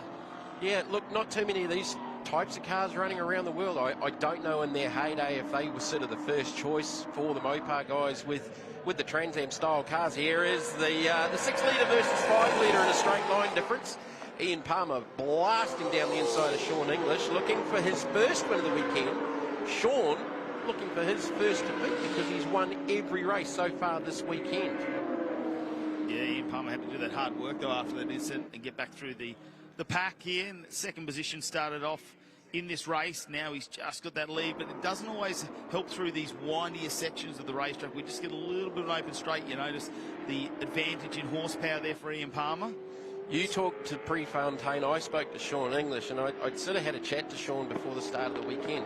just his third time racing here at SMP in the number 10 Mustang, the 5-litre car. Hasn't done an awful lot of racing over the last 2 or 3 seasons, but has been a sort of a regular in and out of the series. Sadly, his dad John not racing today because he damaged a hub on his Firebird yesterday and didn't get out for the rest of the weekend. But I was saying to Sean, look, after Morgan Park and we saw the car moving around, understeer, oversteer and overheating the tyre, trying to stay with his dad. So the secret around here with the high tyre dig is to try and keep the tyre underneath the car. And believe it or not, he actually listened to me and I went, yeah, but seriously, Sean, how boring is that to watch? You might need to get a little bit sideways in this one, but look, if Ian can deny him the clean sweep here, I think Sean's going to be pretty comfortable. He will be pretty comfortably taking out the round win here as well. Yeah, definitely. And, of course, they do have the 5-litre or 6-litre class, so it's going to be strong there. How good is that, though? Oh, the Mercury Cougar yeah. at Glenbarm. Look, sadly, Peter Schulte's Javelin's not out there, and that's a cool car, but the Mercury Cougar, pretty rare car down this part of the world, I would think. And, look, Len's actually got 2 of them. He's going to build another one up with a cambered rear end and a bigger engine and build a really nice piece. That car in particular is beautifully presented. He's pretty much done the whole build himself with the fabrication. Pretty clever guy, and it is a beautiful, beautiful race car. If you had seen this car about 18 months ago, it looked like it had come out of a junkyard. A huge crash. There was not a lot left of the Palmer Firebird. As Shawnee English is going to try the long way round. He's just found where that understeer limit is on the outside of the circuit, but he's not given this one up. He's making a race for it. Yeah, the Pontiac's wide enough already, but he managed to really close the width of the track down there for Sean English. He thought he was going to come around and do the undercut, but Palmer's just held on there. Kept on the inside line, really held him up for just a moment. Is he a fair racecraft? There's the sideways. Yeah, there we go. He just needs to do a few more laps, I reckon, Palmer, and then we know that English won't be able to help himself. These tyres have pretty much been on the cars all weekend, certainly in race conditions. They are limited to how many tyres they are allowed to use for the weekend. They're all running on exactly the same Hoosier tyre. The Hoosier importer for Australia, Max Dumbs, he's certainly been very, very busy here this weekend across the Australian TransAm and the TA2 muscle cars framed by Hi-Tec. So, look, Sean's definitely not giving this up. Little brake lock up with the right front there, but he is all over the back of Ian Palmer. He's sideways. Sideways all over the back of Ian Palmer. Yeah, we can almost see the door as he comes out of that corner. I'm going to have to go and talk to him after this and tell him to not listen to me again. Put on a show and that, but if he keeps doing that, he's definitely going to overheat the rear tyre on that car. But look, he's in the box seat to take out the round victory. I don't know if he's managed to do that before. He's certainly going to top the 5-litre class, but 2 very, very different, fabulous race cars. And again, the battle for 3rd and 4th, you got 2 very, very different and fabulous race cars as well. And go back to 5th and 6th, you got 2 very, very different race cars and 2 fabulous race cars with the 2-door Falcon up against the Clemson Mustang. And I actually made a little mistake earlier on in the coverage saying that the Clemson Mustang was the ex-Brett Curran car. They look just about identical. It isn't in fact that same car. The only similarity, it's a fresh build, is it's got the Angus Meats decals on the car. So apologies for that, but that's it's still a pretty cool race car. As this battle continues out in front, Ian Palmer trying to hold off Sean English. Got the green lights on and the Firebird. Shadows are starting to appear on the racetrack, aren't they? Yeah, sort of over the back half of the circuit. On the front side, it's still pretty sunny. Beautiful evening here in Sydney. Really, really stunning conditions. I think it was forecast at 29 degrees. It certainly has got pretty warm here this afternoon. But like last night, the temperature should drop a little bit later on, and we'll be looking forward to some very, very good racing. And, Shawnee English, that's as sideways as you'll get, is to actually not coming back from getting sideways. That was nearly facing the wrong direction sideways. So we say that the back tyre now is up to temperature? Definitely maybe over temperature? Well and truly. Around a little bit. Where is it turned? Actually, Palmer then, he had a little bit of turn and understeer with the front end of the car, so he might be struggling a little bit there. But look at the gap. Look how much time that has cost Sean English chasing down Palmer. Here's the replay, and I'm going to guess it will be, that one. That would have had complete left hand down trying to recover that and get out of the throttle to not loop up the rear bags and keep it spinning. Alwyn Bishop in the Duster, he's got a brand new race car in the build, a Barracuda, and that will be a fabulous race car when that comes online. Not that the Duster's been very slow, he actually dominated one of the rounds earlier on in the season at Queensland Raceway. Then had some gearbox issues at Morgan Park and a couple of with engine issues at the previous round, so he's on for a pretty solid weekend here, and chased by the flame-throwing Prefontaine number 21 Mustang. Yeah, Andy Clemson just in the background as well. Hasn't he closed the gap down since getting into 5th position? Little Birdie told me that car's on a brand new set of tyres they were saving through the weekend for the finale on live television. So it's a beautiful looking car, that green and gold Mustang. But yeah, just quietly, I think it's got a brand new set of Hoosiers on it. Did you have a look under the bonnet of that car? It's a pretty special paint job in the inside the engine bay of that car, which happens when you get a painter friend who you may frequent his shed at night time, and you get some silly ideas, I suppose, as the sun goes down, and you think, no, it's a little bit too flash. Prefontaine, yeah, just looks like a jewellery box underneath the hood. Prefontaine with an inside run here at Alan Bishop. I asked Alan about the Duster after the previous race. I said, did you overheat the rear tyres? And he just looked at me and grinned. So I'll take that as a yes. Still side by side, the 6 litre advantage of the big Mopar, 340 cubic inches. Just getting the ascendancy there, and Prefontaine's on the outside line on the approach to 8. Not that that'll stop him trying to go around the outside. Was there a brake lock up before as well? We saw a little bit of tyre smoke. Oh, Prefontaine's really battling to keep that car straight, and here's Clemson on a fresher tyre. That's Crossley in behind in that unique 2-door Falcon. So Bishop's sort of living on the edge. Prefontaine's living on the edge, trying to chase him down, looking for that inside line. 2 differing lines down onto the main straight as Bishop's just a little step sideways. This Clemson. Clemson's got an inside run on Prefontaine. The 6 litre motor as well. They might take a. Well, there's the 6 litre. There's the Mopar just driving away from Prefontaine. He's had to cover himself to try and keep off Clemson here. That is a seriously cool-looking race car. Look, English, he's come back to Palmer. Up on this one, is he? He's going to try and go the long way around here at 2. There is a line there too. Palmer, I reckon, has got a little bit of understeer going on, whereas English was definitely struggling with a little bit of oversteer, but the front end of that car is doing the right thing and pointing in the right direction. The rear of the car the lap before, not so much. There's the advantage of power down with the bigger 6 litre. Ian Palmer's building a 5 litre package and a brand new Firebird to take advantage of the lighter weight of the 5 litre cars, and a good 5 litre engine should be sort of on the pace. But we've seen a couple of occasions there where the 6 litres do get away in a straight line, especially on a big straight like here at Sydney Motorsport Park. Yeah, we saw it up in Queensland Raceway as well, where you've pretty much got 4 little drag strips to go. There's got cars around there, but a lot harder on the brakes there than here is.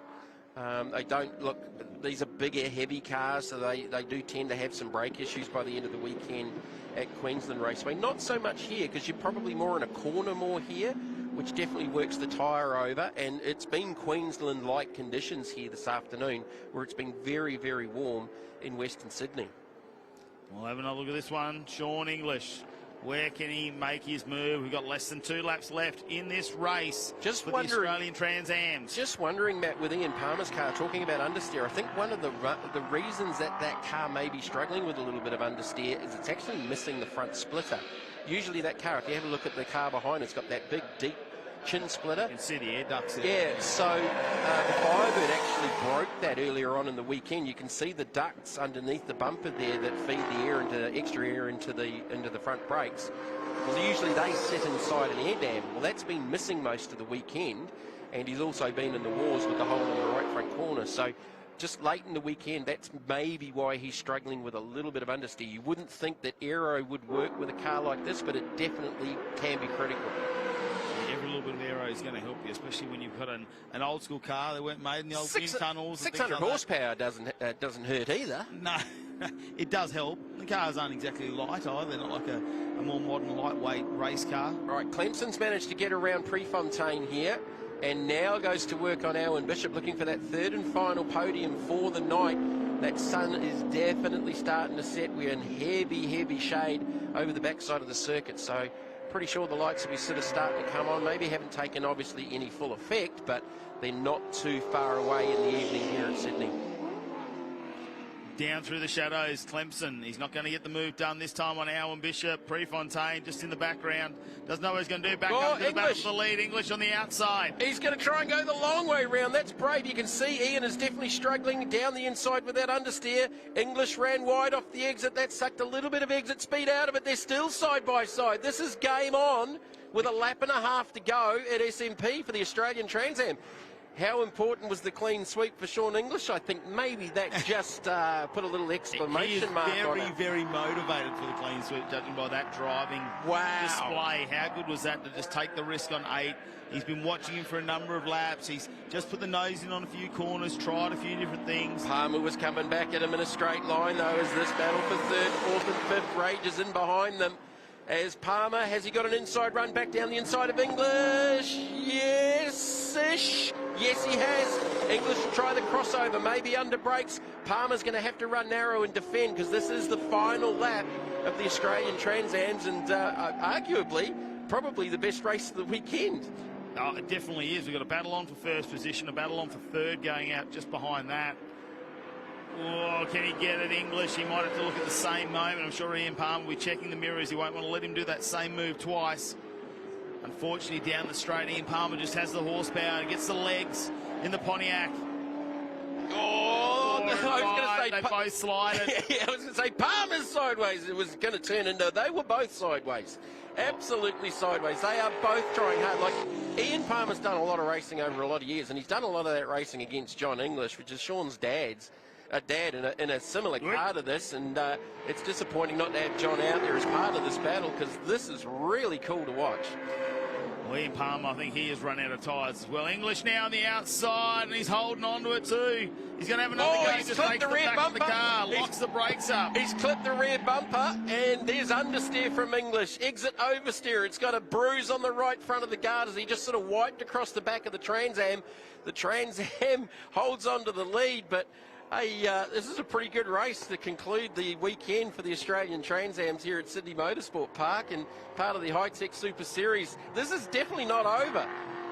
Sean English, he's going to get killed in a straight line. Like the big 6 litre should drive away as they come down to the checkered flag. Entertainment Plus.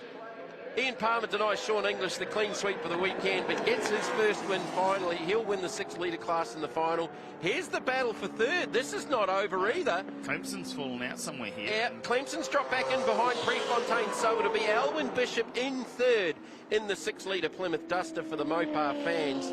So you got a Pontiac winning from a Ford with a Mopar in 3rd. Not bad. Nice combination. Yeah. John Prefontaine in 4th. Clemson will end up in 5th position, so 2 Mustangs there. Crosley will come across the line in that beautiful Falcon Sprint in 6th position. Then Trisha Chand in 7th. Len Baum in 8th in the Cougar. And then the number 66 of Gareth Jones will be the last car across the line. That beautiful number 66 Mustang. That was a good race to watch. Yeah, it definitely was a great race here from the TransAm. The Australian TransAms, it's race number 4 for them. Great to see them make their way down from Queensland where they have been super dominant. A couple of Victorians in the mix here. Ian Palmer got the win this time over Sean English, so not quite a clean sweep for Sean, but he should get the round win. Alwyn Bishop in 3rd place in the Plymouth Duster, then back to John Prefontaine, Andrew Clemson from Victoria, Dean Crosley, Trisha Chan, Len Baum and Gareth Jones to round out the 9 cars who made it out on track. Let's have a look at some of the highlights here from race number 4 of the Australian TransAm. Well, thanks to Hi-Tec Oils. And look at the start. Sean English powered away in the Mustang, but Ian Palmer knew he had 6 litres of V8 horsepower and just waited for that moment, just get through the first couple of corners. John Prefontaine didn't have enough to get past Alwyn Bishop early on. Andy Clemson was just working away in the background. There's Palmer with the pass, and that's the 6 litre versus 5 litre difference, and he got a very, very good run out of the final corner as well. But look, Sean English definitely did not get up, and he had a couple of moments in the race where he got completely sideways, and there's a lot of wheel work going on there, and there was even more here where it just about swapped ends on him. It probably cost him about 6 car lengths, but he hunted down Palmer and actually got it back to the front. Whereas Prefontaine and Bishop, they were going wheel to wheel with the number 75 Mustang in behind them at Clemson, and they were 3 wide across the main straight as English came back to Palmer, went around the outside, definitely the long way around, and they went side by side. We're used to saying that with English and Palmer, but usually it's John versus Ian. Yeah, we thought he had the move done there, but then down the main straight, Ian Palmer just set himself up, got the car down the inside, stuck it there, covered off really well throughout the rest of the lap, and then contact just made, and there's not much in that at all. He lost the break up there, Sean English, trying to get into that corner there. Fantastic racing for this range TransAm. Let's head down to Steve, though, as he's got a big smile on his face with these winners. Thank you, Matty. No worries. I've got Ian Palmer here, obviously a stalwart of this category, Australian TransAm. How good's that to have a win here at Sydney Motorsport Park, Ian? Damn good. Great place to be here. I love coming here. Hopefully we'll be back next year. It's really an excellent circuit and well run. Thank you, Ian. Thanks for coming from Queensland and all of the other TransAm guys. Fantastic racing all weekend, and thank you again. Thank you. Thank you. Great to see Ian Palmer there. Look, the lights, they're on, Jamie. The sun is going down, and we love how the cars look when they get around. It's spectacular here at Sydney Motorsport Park. Get yourself a drink.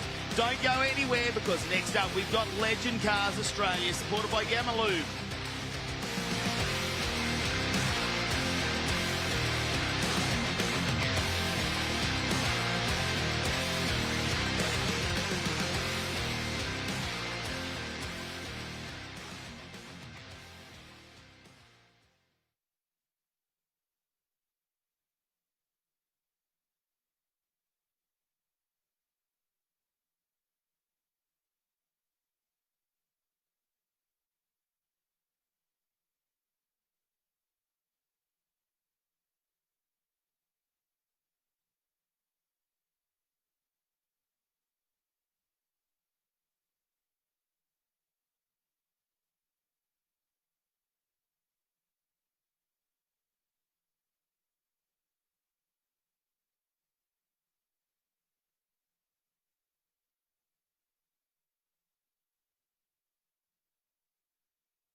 Welcome back to the bright lights of Sydney Motorsport Park. That's right, the sun is setting. What a gorgeous view we've got. And the Legend Cars Australia are on their outlap getting ready for their race number 5 of the weekend, supported by Gamma Lube. Let's have a look at how it's going to go. Shane Tate's been very strong this weekend. He's out in front of the SST Racing. There's Brendan Hourigan, Ryan Pring, Ben Goodrich, Nathan Frito, Billy Finnegan, Honey Martin, Bruce Duckworth, Scott Morgan and Matty Bond will round out the top 10. That's the first 5 rows. All right, Legend Cars Australia, tiny cars, 3 and 4 cylinder engines on board. They're basically a motorbike engine. I don't know how they squeeze in there. We did see a big fire from one of the cars earlier, so we'll have to wait and see. Have a look at the sunset here, though. That is absolutely gorgeous in Sydney, Australia. Spectacular. Spectacular. We are just 40 minutes out of the CBD here.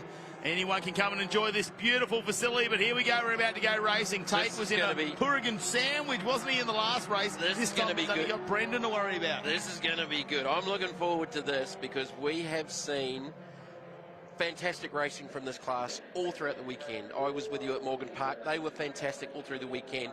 This is going to go off and be spectacular, I reckon.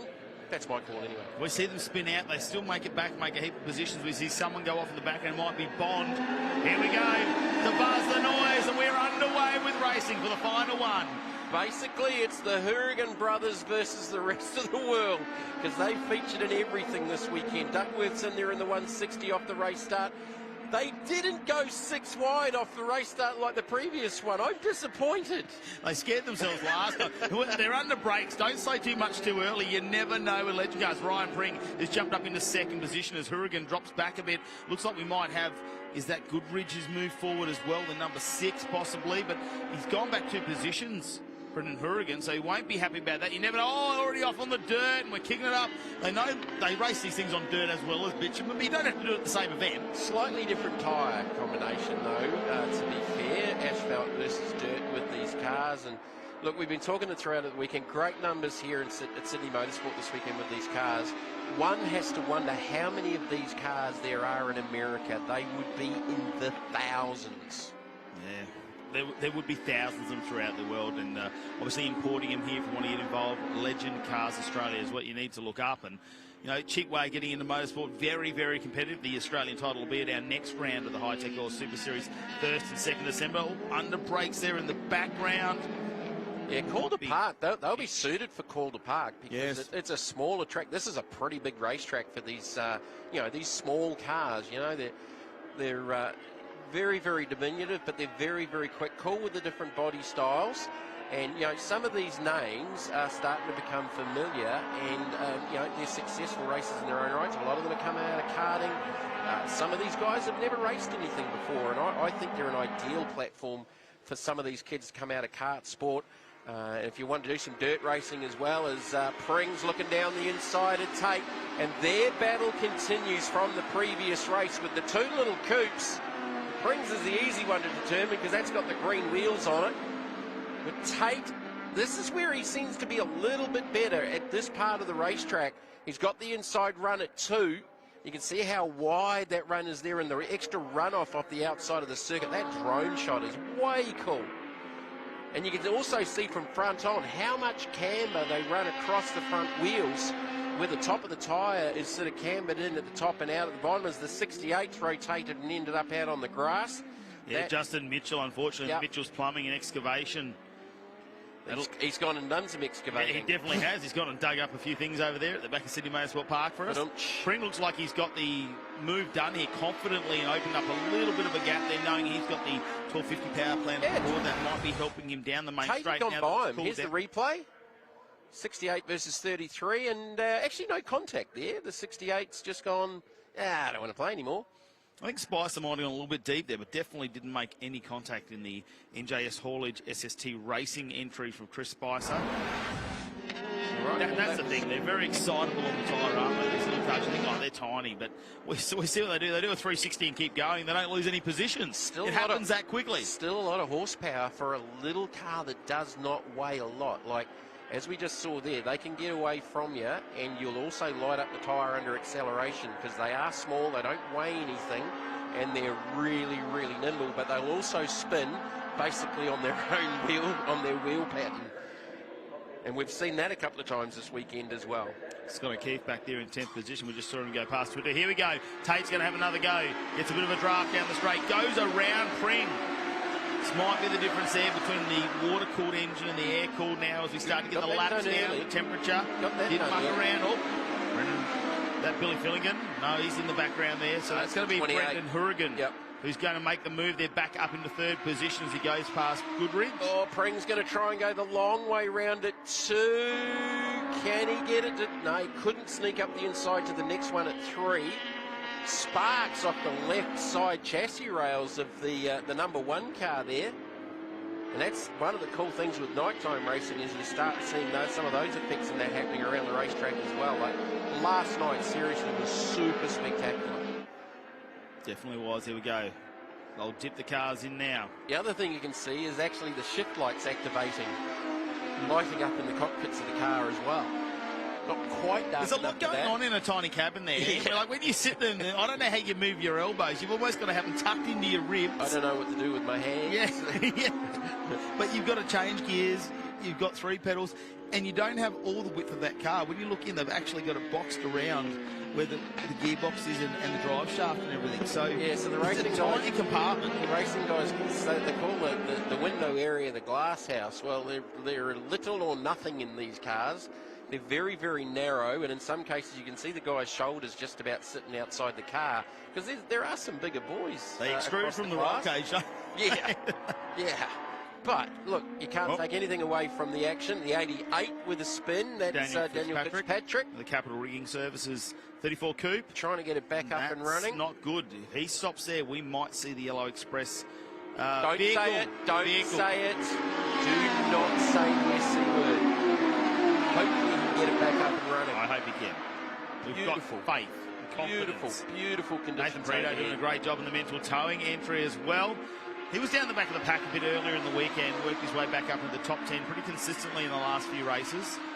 They always go up and down 1 or 2, all moving around as they throw it in, trying to see who that was. It looks like that might have been Duckworth. In the 160? Yeah.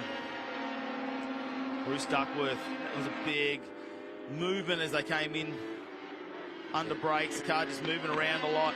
They seem to have settled into a little bit of a rhythm, which is unusual for the Legend. We're expecting chaos. It actually is. It actually is. So here's a replay. Oh, yeah, just locked the rears up and very, very lucky not to get into one of the other cars as it was going past there. So if that happened in TA2, there would have been 4 cars involved in that. Oh, and fiberglass just everywhere. Now I've got a safety. You said it. Yep. I did not say the S word. No, you didn't need to, but that's... He is having a look here, though. He's getting the steering wheel moving. This one should be a pretty quick one. We can send the recovery vehicle out and just hook up with the tow strap. So, safety vehicle out on track. You're the reason why he wasn't able to get it back up and running. I am the commentator's curse. Intimated there was going to be a safety car. So, I'll leave that one with you, Matt Kavanagh. Oh, look, he's going to be disappointed about that too, I reckon. He sits there, Daniel Fitzpatrick, watching the rest of the field go by, and now he's going to have to wait for a recovery vehicle. What it will do, though, he hasn't got it going, has he? No, he's just rolling it down the hill. What it will do is compress that battle up. Yes. With, well, Hourigan is the one for me. Like, Pring and Tate are fairly well matched, but Hourigan seems to go really well, and he takes, like, you go a little bit too much, I suppose, a little bit too much enthusiasm, and you go out wide or slide the car out, and then you lose that position. And 12 having an issue there. That was actually waving through some of the other cars on the safety car. Isn't it spectacular? That's a picturesque Australian scene, really. Yeah, if you want to send that to someone overseas, that is what they expect to see on an Australian sunset. I have seen, and I'm sure you have, up in Queensland at Willowbank with the drag racing. I've been up to Cairns and Spring Mountain. We've been to Darwin with some of the sunsets and that up there. Just absolutely spectacular. So, yeah, Sydney's not disappointing in any way, shape or form today. They've really turned it on this weekend for round 5 of the Hi-Tec Oils Super Series. I mean, we're heading into the summer months. We're going to head down to Calder Park Raceway the 1st and 2nd of December. What a way to kick off summer. Looking forward to that. Really looking forward to that. That's another racetrack I can tick off my list. I need to sit down and actually work out how many racetracks I've been around across both sides of the Tasman, but added this one this weekend. Never been here to Eastern Creek before. Sydney Motorsport Park, of course. What a wonderful facility. Like, you've got the Speedway track over there. Obviously, they've had some dramas in the mail over the last couple of months, but you've got the world-class drag strip right behind us here. You've got this facility here with... it's active tonight. You've got the water sprayed sort of, the wet skid pan. The wet skid pan and all that sort of stuff. There's There's a little drifting track down the bottom of the circuit as well, and you can break this track up into different configurations for driver training. You've got industry here actually fabricating and making race cars and race car parts, and yeah, it is a wonderful, wonderful facility. Definitely can see those lights starting to appear in the shadows there. They're all lit up. Sydney Motorsport Park, a hive of activity that it is when it comes to motorsport. Everyone watching should make sure they get to Sydney Motorsport Park at some point to watch an event. Of course, the Hi-Tec Aust Super Series, not too far away from announcing the 2024 calendar. We can't wait to see that happen. Great announcement earlier in the weekend from Speed Cafe that we will continue our involvement with the Hi-Tec Aust brand. George Gambino, we thank him very much. Here on site this weekend, like he always is at the events. Also the 2-day coverage of the TV moving into 2024. So you'll be able to watch it more and more often. And hopefully we'll get across that all the platforms that everybody can really enjoy the racing we do. All right, about to get back underway with racing now. The safety car has led off. Just heard from race control it will be a green-white checker, a one-lap. There's that skid pan we were talking about as part of this complex. So it will be a one-lap dash. This will be throw the brains out and try and get to the front in one lap of Sydney Motorsport Park. And some of them a little bit further back with not the greatest of restarts, but certainly Tate got a fantastic start. He led them down to the line. One lap to try and get to the front and win the last race of the weekend for our Australian legend cars. Moment for the tyres to cool down as well. Hopefully the brakes are there when they go searching for him coming into turn number 2. Or Pring has to try and evade making contact there on Tate as he covered him off. He's on the outside. Hourigan behind. He's on the wheel trying to get it turned, and the 42 didn't make the turn. No. He's out in the grass. Hardy Martin that time went out. Went for a bit of dirt track racing there in the Bobbin Head Garage entry. So Pring initially went down the inside, then had to switch back to the outside as Tate's at a half covered down into 2. And he couldn't get the momentum off as we go there to the 33 of Spicer. He's up inside the top 10. Pring now comes to the attention. I think that'll be the 28 of the Brendan Hourigan. Yeah. Need to watch out. Look closer than it was. Or Goodridge might have a look on the inside here in the number 6. Yeah, he had Billy a half Finnegan boot. is sideways behind him. He might get him. He might get Goodridge. Finnegan with a new car this weekend, getting everything ready for the Australian title. It's the luck of the Irish is here this weekend. Yeah, sideways there in 3rd was Hourigan in the 28. So, look, not as much carnage as I thought there'd be with this one-lap dash as the 86. Well, so Finnegan, Finnegan makes it through. I will take that one. That was a commentator's curse. Duckworth's in there. It's not a good day for the Duckworths because Mark had a bad fire in the previous race. Got out of the car A-OK, but that's taken the pressure off. Pring's actually dropped back to 3rd. Hourigan up to 2nd out of the final corner for the last time here at Sydney Motorsport Park with the legend cars. Tate's going to take another win in the number 1. And I was saying there wasn't carnage, and then there was. Well, you know it was going to happen. A one-lap sprint, green, white, checker. Always happens. Anything could happen, right? So Pring doesn't manage to hold on to that 2nd. He goes back into 3rd position there. Billy Finnegan did a great job to get up in the 4th. Nathan Prino in the 5th as well. So there's your top 5. Good racing from the Legend Cars Australia. Yes. You know, powered by Yamalube here again this weekend, and we will see them down at Calder Park on the 1st and 2nd of December. They always put on amazing racing. Find me one. I want to drive that one. That probably has to be one of the most sedate races we've seen this weekend. Yeah, that was the other end of the spectrum from the TransAms because that was such a good race. These guys, well, it was a good race. The safety car didn't help. But if you watched the live stream earlier, it was incredible. Shane Tate gets the win here for the final race number 5 for the Legend Cars Australia. Brendan Hourigan ends up in 2nd position in the dying moments. Ryan Pring in 3rd. Billy Finnegan makes it up to 4th. Then Nathan Prito, Scott O'Keefe, Scotty Morgan, Chris Spicer, Hardy Martin, and Darren Bradley will round out our top 10. Before we go back to Justin Mitchell, Sean Cartwright, Ben Goodridge, Bruce Duckworth. They came together, unfortunately, 06 and the 160. Matty Bond in 15th, and it's Daniel Fitzpatrick, Cody McKay, and of course we saw Mark Duckworth, unfortunately, in the last race had a big fire in that car, so did not make it out to this race. Well, there's always highlights when it comes to the Legend Cars Australia, and here's Hi-Tec Oils. Highlights for race number 5. Scotty take it away really early. Hourigan didn't have a great start, and Pring took really good advantage of that as they came in. He was always out on the dirt, dropping a wheel though in the background there when you saw the Duckworth entry, 160. Pring did get to the front, albeit momentarily. Here's Tate with the crossover, and he picked him back off. on the run down to turn number 2, where he's probably been a little bit stronger throughout the weekend. All in single file down the main straight. We didn't see him go the 4 and 5 wide. A couple of moments here in the background as a couple of cars decided just to turn themselves. Daniel Fitzpatrick that time, and unfortunately couldn't get the car going. We brought out the yellow express safety car. Off the restart, the 42 went gardening, and then this is where it went wrong. The 06 went around first, and Duckworth with nowhere to go ploughed into the side of the 06, and might be something to do with the race numbers. There was lots of 6s and 0s across those two cars. And across the line, he's had a strong run this weekend. Won most of the races here. Shane Tate with the number 1 on the side. Now, they go down to their Australian Championship at Calder Park Raceway on the 1st and 2nd December. So we'll be interested to see what entertainment they're going to provide. In the meantime, the man with all the entertainment down there with our winners is Stephen White. Thank you, Matty. I've got Shane Tate with me. Fantastic, Shane. Fantastic result for you. Legend Cars Australia, final race, race 5, winner. Thank you very much. Yeah, it's the first outing for the brand new car. It only arrived in the country last Tuesday, so it's been a lot of late nights with family and friends to get it to this good. So, yeah, very happy. How did you find the racing under the lights is different for you? No, I love it. I've raced here a couple of times under the lights with pulsars and that as well, so I'm out here again tomorrow with the pulsar. So, yeah, I really enjoy under lights. Well done. Good on you. Fantastic. Back to you, Matty. Well, it's good to see our winner. He's, like you said, he's done a few laps. And look at the lights now. We can really see it in the background, can't we, as the track lights up. Next up out on track, though, is going to be our EFS 4x4 Accessories Australian Excel Series. Now, we saw a 30-minute race from them earlier, so they've definitely got their eye in today. We've had all the gearbox and engine changes yesterday, so hopefully we can get on with some great racing in this one. On board with Blake Tracy. He was certainly involved in the action in the previous race.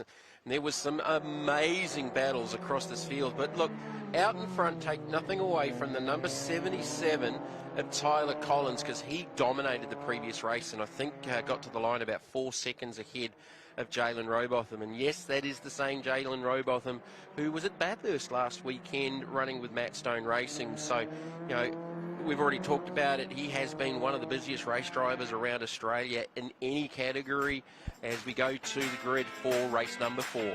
Tyler Collins will lead us out with Jalen Robotham alongside him in position number 2. Ryan O'Sullivan, Jack Wood will take up the second row, and it's Blake Tracy and Toby Waghorn. Hugo Simpson will be alongside George Wood, and Jackson Faulkner alongside Dale Carpenter out of Victoria in the 5th row. And we'll start him off out of 11 will be Harry Tompkins, and it's Jacob Curry from South Australia joining us for the first time in the series. Caleb Patterson alongside in 13th, Preston Bruce, John Marwick in 15th, Liam Hall, Josh Trafford, William Wallace, Tyler Cheney's there, and Donnie Marchavac. Let's hope they all make it out. Trevor Lansdowne, Joshua Richards and Edwards Mitchell. Well, Edwards Mitchell's had some dramas this weekend. A piston went missing on Friday. I still can't figure There was still a conrod in there, just no piston. So that's decided to exit somewhere. From an engine builder's point of view, how do you forget to put the piston?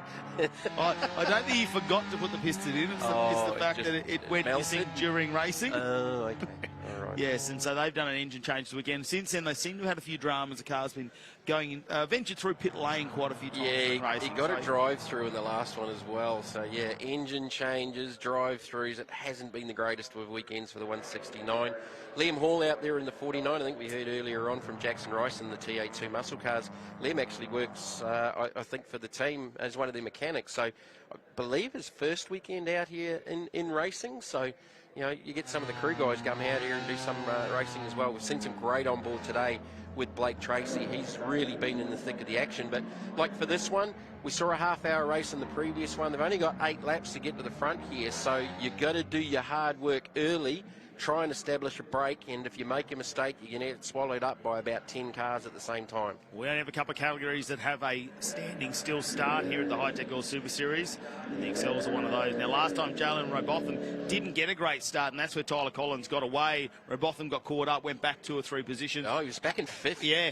And then he had to get through the fight of all the drivers. Ryan O'Sullivan's another one we need to talk about. He actually got a 5-second penalty from the start. For a jump start. That actually got reversed. Yeah, which doesn't happen very often, but they looked at the footage post-race. It was a 5-second penalty, and actually adjudged he did not jump the start. So, look, I think that's just common sense, and that's how it should work, rather than just making the decision and having it stick as we go racing. Oh, Collins! Devastating. He's down 2, 3, 4 positions. They're all going past him. Tracy now. It almost looked like he just clean missed the start because Jalen Robotham got a flyer and the 77, Tyler Collins, was just left there on the grid and got away late. Well, the LEDs are on under some of the cars, and they light them up here. Jalen Robotham on the inside, but on the outside, O'Sullivan now, and Tyler Collins sends it in, and he goes wide under brakes, drops back another 3 or 4 positions. Oh, he's down on the dirt. Bouncing his Carpenter way. as well. They rejoin. Oh, you never know what's going to happen when that. Oh, when they rejoin, you just never know. Matt just about fell out of the commentary box. O'Sullivan I leads. don't know how that didn't end up worse. Oh, O'Sullivan leads the 2022 Series champion. And wow, that was an exciting first few corners. And now maybe things just settle down a touch. But I did say, like, over half an hour, you got a little bit more time to work. They've only got 8 laps here. And it's the last one of the weekend. And it's the last one of the weekend. So I think there might be a few brains thrown out the window here, and just get to the front and don't worry about who you run over. Ideally, that's not what we want. Blake Tracy was trying to go around the outside of Jalen Robotham. For me, Jalen Robotham's tyres. Oh, there was contact. Oh, Jack Wood. We were just on board and came off, and Jack Wood was actually out of control to the outside of the 195 and has got the pass down the inside, but I would say there was a fair amount of seesawing going on the wheel with the 15 Castrol machine as Collins tries to regroup, but he's got some very, very fast cars around him. The 117 of Hugo Simpson, he's been in the mix all through the weekend. And how cool does the chrome green look under lights? Oh, it looks absolutely fantastic from Hugo Simpson. We always knew it would during the day, even under the sunlight in certain areas. Here we go. We get on board, though, with Blake Tracy. He's going to try and draft him down the straight. We hear him going by. He's going to get this done. He's in 4th position. It's Wood out in front. This is only getting into the first lap. We've still got 7 to go. Crikey. All right, so O'Sullivan with a little bit of a gap. Whoa, that was George Wood. Collins is going backwards. Carpenter's in there in the triple one. The 33, I think he might have just copped the touch, and there are cars littered everywhere on the run down to 2. There's tyre smoke. I'm not going to say it, but I think that vehicle is coming out for a visit. We'll wait to see what race control says. Look at the dust in the background. Wow. What triggered it off? I don't actually know how he missed so many people there as he went around from Tyler Collins. He was going as fast backwards as he was forwards at one point. Well, it was sort of the other way around. We make the joke of go out and hit the pace car because it's the only thing you haven't hit all day. But in that case, in that first lap and a half, it was who didn't hit Collins after he got that bad start. Like, he copped a lot of shots there. He even got ran wide. Oh, there's the 12. Now, that car won the 3-hour Enduro 3 weeks ago at Queensland Raceway with Alice Buckley and Nash Morris. And Alice stepped out of the car to give it to the Castrol team to run here, and she wasn't running, and that is hurt. Yeah, that's a... George is out of the car. That's a quick exit from the car. Yep. That is a lot of disappointment. George is out of the car. I don't think he'll want to be talking to anyone right now. So Josh Richards was also parked down there facing the wrong direction in the blue and white 557. So that's another one of the Queensland-based cars. But yeah, that 12 is definitely not looking good. That's a tilt tray. It's ripped the front off the 557 for Richards. He's not going anywhere. So the dreaded safety and we are time certain on this one. So we damage to the right front of the 26 of Faulkner, who's back at about the 12th position. If George is running back to get the spare car, there is none left. No, he's running back to the car. Yeah, 20 minutes they've got for this race and their allowance. So this could see reduced laps if they can't get this car off the track. Well, they're not going to tow it. They're definitely not going to tow it, I would think. Oh, that's a tilt tray being sent out. I would say the left rear is tucked up underneath the car. Was the track guy just sending him off? Was he giving him a red card? That looked like a send-off. He didn't give him the 10, though. He didn't point and give him the 10. I don't know. They're just having a look at the 557 there of Joshua Richards. Hopefully everything the Team 3-3, everything fleet-sponsored Excel is okay. Look at the wind up here at Sydney Motorsport Park. It's just, the flags are always blowing. It's cooling down out there. Great to see the Hi-Tec or Super Series signs, and great that we're going to extend that all the way to 2028. It'll be back in 2024, the series. Some more announcements to come, we do believe, but the big announcement of a 2-day television deal, really. We're not going to just have our 1 day like we've had. We normally get started, we have some qualifying, maybe a race or two, and then the next day we live stream and put it out on the broadcast. Next year you will get 2 days of racing featured. So a lot for all of our entrants, as well as all the spectators, wherever they are around the world, will be able to tune and be part of that. Absolutely. I think this is the third one I've done. I thoroughly enjoyed Darwin with the TA2 Enduro up there, which was a world first for co-drivers with the TA2s, and Morgan Park was a lot of fun, a lot of good racing across that weekend, and look, likewise here in Sydney. And look, you cannot beat that from a picture point of view with the lights and the sunset in the background. A beautiful, would you call that pink or salmon sky? Salmon. Going with salmon? We'll go with salmon. All right. It's a... no comment. We couldn't have picked a better weekend to have it, could we? Oh, look, for me, being based up in Queensland... For those coming from Queensland, you've come down, it's not too hot. This is Queensland weather. For me, it actually hasn't been too hot. Even for me, coming from further south, it hasn't been too warm this weekend. Hasn't been sweltering. Yeah, but... Oh, look at them. They're going to have to wait here and see what we do. And I'll be looking at the elapsed time. I'm still trying to figure out what went on there. So there's the start. So Collins has had a shocker. So that certainly didn't help his cause. We'd love to know what happened there. So Blake Tracy rounded him up. So did Jack Wood. So did the 84. Cody Wagmore. Gave him a push as well. And then sort of after that, as he's trying to fight back, he sort of got boxed around. So he went to the outside here with a big, deep lunge. As O'Sullivan took over the lead from bouncing around on 3 wheels. So this is on board with Tracy at the start. He's got a good one, and then the front window's filled with the 77. Oh, they just sneaked down the inside there. There was maybe a little graze on the way past, but he certainly took advantage of it.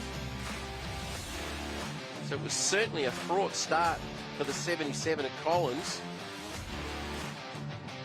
He got pushed over. It was all on here as O'Sullivan's trying to get position and actually drove around Jalen through turn number 2, and then behind them Collins had already gone wide. These guys are rubbing doors coming off of 2 on the approach to 3. Tracy's down the inside of Rowbotham.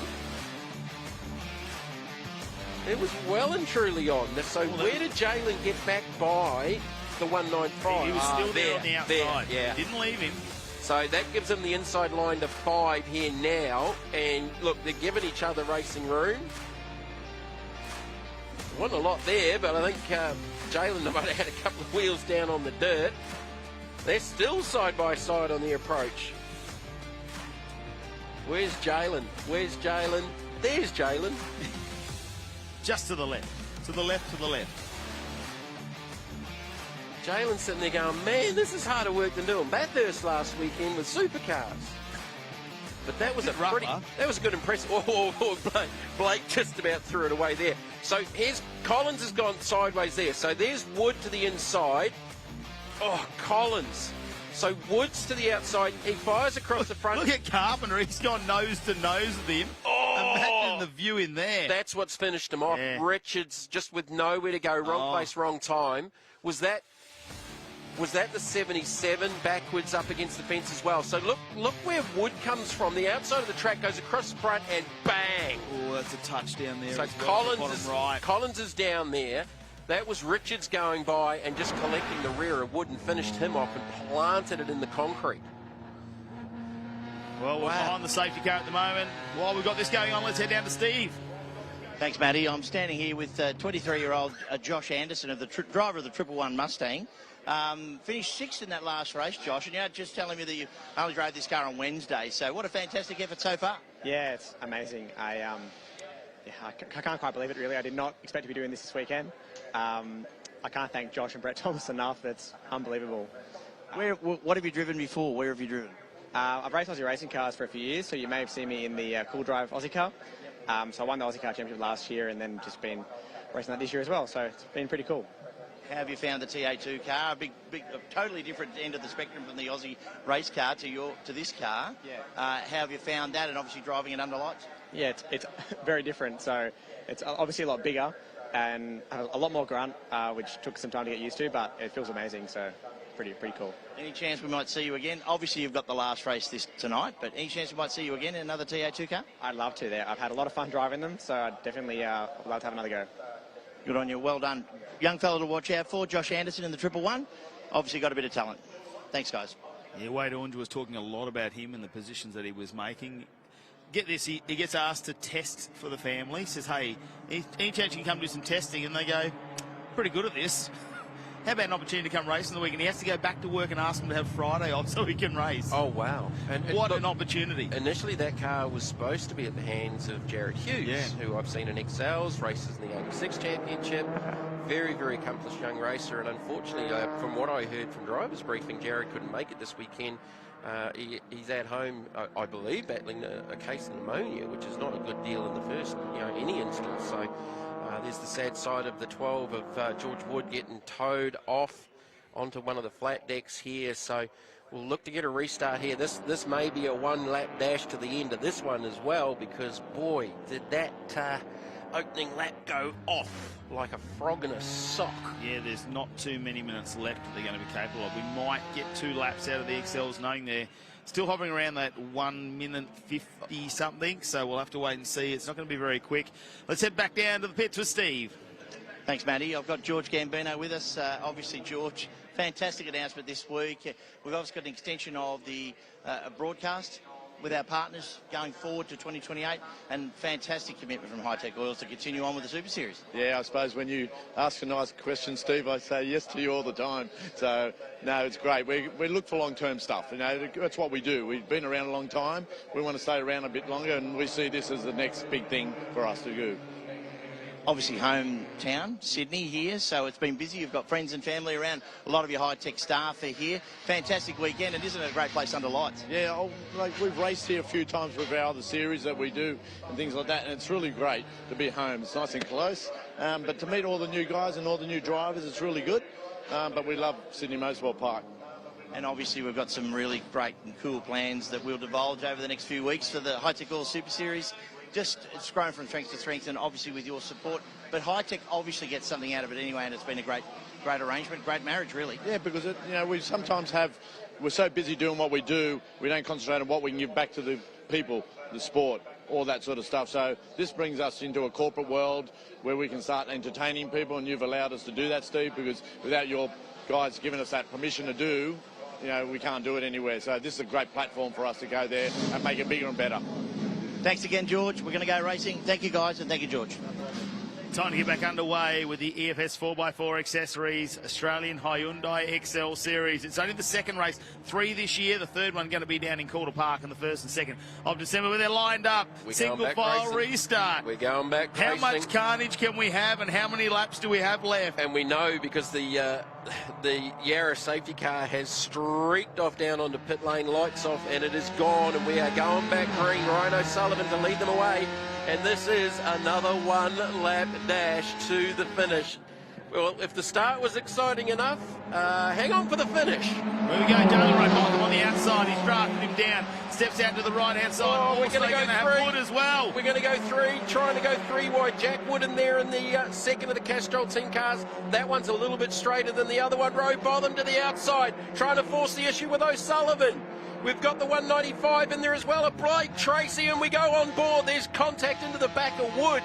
Down through 2, you cannot get any closer than we have got on here now. And they all know it's a 1 lap dash to the end. And look at the skies in the background here at Sydney Motorsport Park. They come over the hill as they head down into turn number 4. They need to slide the cars through here, get it nice and flowing.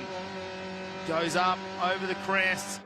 Change the weight of the car, shifted over to the right-hand side. Yeah, Wood, I thought he was alongside him there, but he's actually dropped back in behind Robotham. He's trying to get to the back of O'Sullivan. It's going to have to be a pretty big move, but Tracy's looking very racy back there in 3rd. I did not mean to rhyme that. Jack Wood back there in the 4th position. And in 5th, there'll be Waghorn in the 84 as we're back on board with Tracy. Robotham is trying everything to try and get to O'Sullivan, the defending series champion for the EFS Excel Series. There we go. Jacob Curry also in the mix here in the 27 from South Australia. He's seen all the chaos happening around him. What am I doing over here in New South Wales? Great to have him here. Hopefully we will see him at Calder Park as well. Is he, obviously the third round of the Australian titles. Hopefully he's had a great time here as part of the Hi-Tec or Super Series. Oh, little mistake. Corners. Oh, they're down on the front right. Little mistake from O'Sullivan. Had a little wiggle and Rowbotham's eyes lit back up as Bruce looks to go down the inside. They're going to drag race down to the line. I think O'Sullivan's going to hold on to it. There's nothing in it. He goes down to the inside to cover. Rowbotham to the outside. He is going to run out, or is he? It's going to be close. O'Sullivan will get it. 1/100ths of a second. 5/100ths. I didn't think he had enough. I mean, it wasn't enough in the end, but he only just came up short by probably a front guard. Oh, there wasn't much in that one, was there, as we went all the way down the single lap finish to that race for the EFS Australian Hyundai Excel Series. It's their second round of racing. Great to see so many people coming to Sydney to support it. We've got them Victoria, Queensland, New South Wales, of course, and South Australia. What we are going to see out of this, though, is a big swing in the points, because the points leader, Tyler Collins, going into the round. Yeah, he only had a 20-point lead over Jalen Rowbotham, but that final race is really going to affect his championship run. Let's have a look at how it all ended for race number 4 here in the Australian Excel Series, all thanks to EFS Australia. 4x4, Ryan O'Sullivan got that win just over Jalen Rowbotham. Look at that, 5/100ths of a second. Blake Tracy just behind. Jack Wood dropped back into 4th after the restart. Toby Waghorn in 5th out of Victoria. Hugo Simpson in 6th, and Dale Carpenter, Jacob Curry, Harry Tompkins and Caleb Patterson will round out the top 10 for race number 4 here at Sydney Motorsport Park. Then it was Bruce, Collins, Trappett, Faulkner, Hall, Mitchell, Markwick, Wallace, Cheney and Marjovic, who came in 20th position. I mean, there's not a lot of time between all, but obviously it was a one-lap restart as well. Incredible racing up until that moment where we had 2 cars turn around in the middle of a pack. Let's check out the Hi-Tec Oils replay. The start again. What happened to Tyler Collins? We really want to know, because that affected him. It's almost like he stalled the car or something went wrong, had it in the wrong gear possibly. If he stalled it, it was a good recovery. I think he just missed the start. Either that or he's dumped the clutch and it just had no drive. But from then on, he was playing catch-up. Yeah, he was off the track twice in a row, but it was Wood who turned around there. I don't know if he got a little bit of assistance in the background. Watch how far Wood goes from here. He's at the outside of the circuit, goes back to the inside, and then bang! Josh Richards cleans him up. There's a shot from the drone. Watch this, clear from the outside. Richards with nowhere to go. That's what did the damage to the number 12. And then to the restart. Yeah, Blake Tracy, he got a nice restart as well. He really threw it in down there. Challenged Wood at this stage for the 3rd position. Over the finish line, this is 1 and 2 though. Nothing in it, 5/100ths of a second. O'Sullivan takes the round victory from Jalen Rowbotham, with Tyler Collins salvaging 3rd. Now let's head down to Steve though with our round winners. Thanks, Matty. I've got Ryan O'Sullivan with me. We were only talking to Ryan a few moments ago, talking about that revisited jump start with the onboard camera, but you've come back. You won the first race this weekend. You've come back and won the final. Yeah. Well done. Thanks, mate. Yeah, got pretty lucky there at the start with Tyler. Unfortunately, not getting off the line. I'm not too sure why, but yeah, that position number 3 came in handy, because right up the inside for turn 1 and 2, so came in handy. And yeah, the safety car coming out pretty early there, so pretty much the whole race, to be honest. But yeah, super lucky to get away with the win, because as you know, Jalen's a rocket. So yeah, honestly stoked. So obviously the reigning Queensland champion, part of the National Series now. Looking forward to the next round at Calder? Yeah, absolutely, mate. We'll make the long trip down from Brisbane and yeah, see how we can go. New track and new environment, so yeah, it should be fun. Good on you, no worries. Well done, Ryan O'Sullivan. That's our round winner for the weekend. Thank you. Heart-stopping finish there for the EFS Australian Hyundai Excel Series. Look how pumped he is down there, Ryan O'Sullivan. Really want to turn around for him. We're here, the lights are bright here at Sydney Motorsport Park, and we've still got plenty of action to come your way. Right after this break, it's going to be the Yellow Express RX8 Cup.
Welcome back to round number 5 of the Hi-Tec Oils Super Series. We're down to the last couple of races here this evening.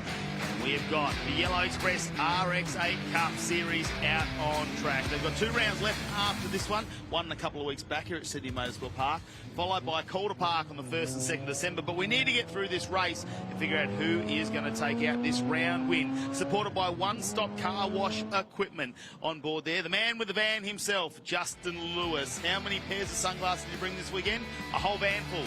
Here it is though. Justin Barnes is going to start us out on the front row with Jack Penascia alongside. Now, he got the move done on Justin Lewis in the dying moments of the last RX8 Cup race, so he was pretty pumped, Justin Lewis, though, even in 3rd position, because he had a really good battle with him, and that was fantastic to see. Further down, you can see Ben Silvestro's done really well in 12th position, Jamie Canellis. Mitch Brooks is 17th, first time driving the RX8 Cup this weekend in one of the amazing place in motorsport cars as well, so great to see him come and join the series. So many people getting involved, building these cars. Like, if you've got a little bit of mechanical knowledge, know what you're doing a bit, you can build them for as cheap as $10,000 to $15,000. So a really great form of racing to get into. It's really close as well. You can't really, no modifications to the engine and things like that. It's all about setting up the suspension and making it work for you. But Justin Barnes started off the season really well. He actually dropped down our leaderboard a little bit. He dropped behind Justin Lewis after Morgan Park. He is now in 2nd position in the championship, but you think after that last race win, he's going to put himself back at the front, and he was very, very quick. He is leading the round, 4 points clear of Lewis as this field lines up with Penachia in 3rd on 74. So Barnes with the points lead for the round at the moment. I think the one to watch will be the 82 of Payne, who was sort of on the comeback after getting delayed a little bit earlier on, but he certainly has had the pace. And did they do the gearbox change because he lost first gear? Lost first gear, that's what it was. Yes, they lost first gear, and Luke Webber's the other one out of position 6, who started rear of grid in the previous race and worked his way from about 23rd to 7th. Yeah, we need to watch for both of those drivers. If Payne's got first gear back, he's definitely going to lose out on the start. Now, he chose to go rear field, so there wasn't any implications throughout the race. Here we go, all supported by One Stop Car Wash Equipment. We're underway. Standing start, and look at Penascia. Looks like he's going to try and go around the outside. Got a good start alongside Barnes, but it's a left-hander into turn 1. Webber got a flyer as well, and there is the 82 of Payne. I reckon he is one of the ones to watch here. Oh, it just stepped sideways out on him off the race start through 1. Tom Shaw alongside Lewis as well has done really well to get that in the 3rd. Oh, no! And there it is. Glenn Gamble. The One Stop Car Wash Equipment car itself, Glenn Gamble, unfortunately. Looks like he is off the track. He has rejoined us, though. That is a good thing there. How good do some of these cars look under lights, especially when we get those bright coloured liveries, the yellows, the greens. They're making their way through the pack. Other than the dark sky behind that shot, you wouldn't think it was at night time with how bright the lights are here at Sydney Motorsport Park. It really is a spectacular facility under lights. Tom Shaw saving it.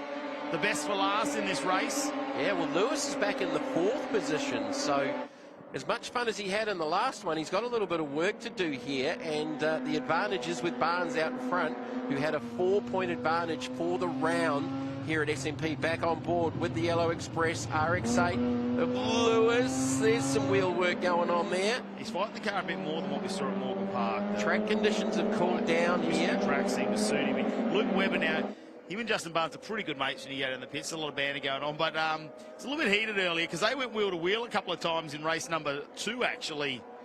And they're going at it again here now, and Webber clears him, gets the spot, and Justin behind them. Oh, Lewis had a bit of a windscreen wiper going on there with the yellow gloves going from one side of the wheel to the other. Payne now. Yeah, I was just about to say, here comes Payne.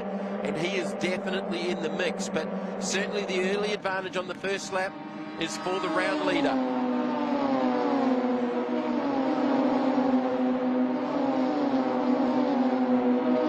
Not quite a NASCAR Mustang V8, but if you're a Rotary fan, though. Well, if you're a Rotary fan, yeah, each to their own. It's got a buzz to it. Pretty cool sound going down the front straight, especially with a big field of cars. All right, Payne now applying the blowtorch to the back of the Yellow Express number 50. So, or is it the Yellow Express torching the front of the Payne Pavilion? Well, you could do that as well with the flames coming out the back of it. This is on board with Lewis. This is with Webber. Luke Webber getting the move. Oh! Are we going to see the vibrant hand movements we normally see from Lewis? Or he's too busy. It was like a Chinese martial arts movie. Hand left, hand right. Oh, Barnes now has got himself a little bit of a lead. Tom Shaw chasing down Panaccia, who's in second position. Can he try and get on the podium at the end of this one? We'll have to wait and see. Well, it's early. Very early days in this one. All right, so Barnes leading the round. Now, from a points point of view, it's hard to talk about points overall because each of the drivers get the opportunity to drop their worst round or race. Worst round. Worst round, okay. So that comes in, really, you're not going to know anything until the end of the season. We're not going to know anything till call to And park. they've got 2 more rounds because they've got another round after this. Yeah, they've got a round in 2 weeks back here at Sydney Motorsport Park. Now, this is on board with our race leader, Barnes. Clear track ahead of him, so you know it's the race leader.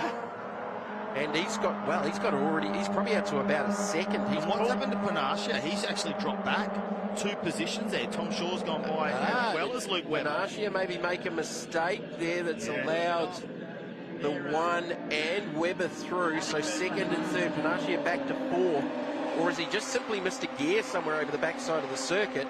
Because it sort of dropped him back into the clutches of the 50. Well, the 50's gone backwards as well. And look at Lewis as well. Is back Berryman and Payne are all over the back of him.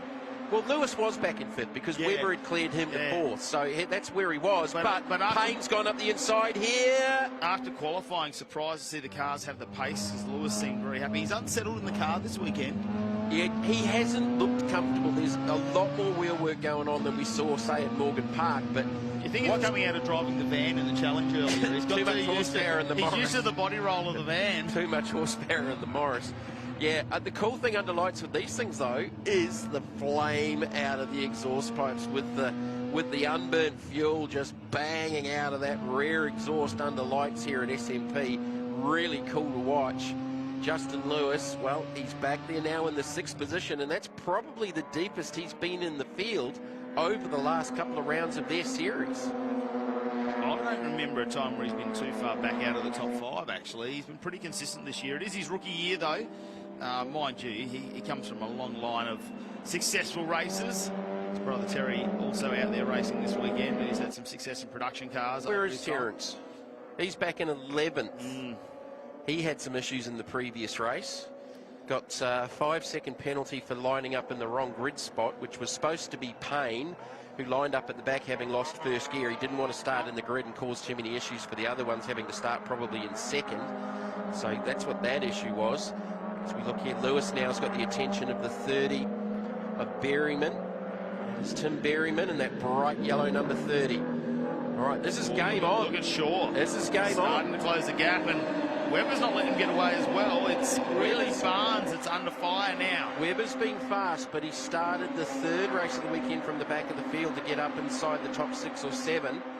And Shaw's 2 and 4. Shaw's just been a little bit quiet. He's had a little half look down the inside, and actually the 44 of Barnes with a little cover down there into 2. So this is the best we've seen of Shaw, and it's right at the business end of the weekend under lights on live television here at SMP.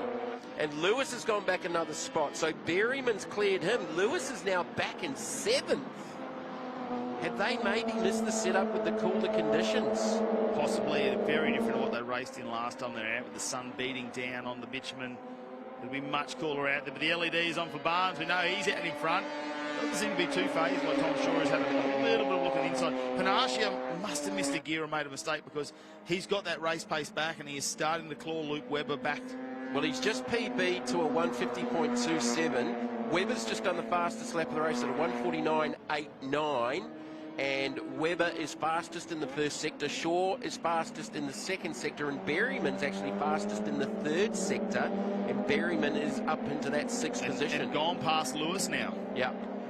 Yeah. Don't you love it when they just decelerate down here in the rotaries? Once they've warmed up and we get that sort of that flame come out the exhaust as they go down, the raw unburnt fuel lights up.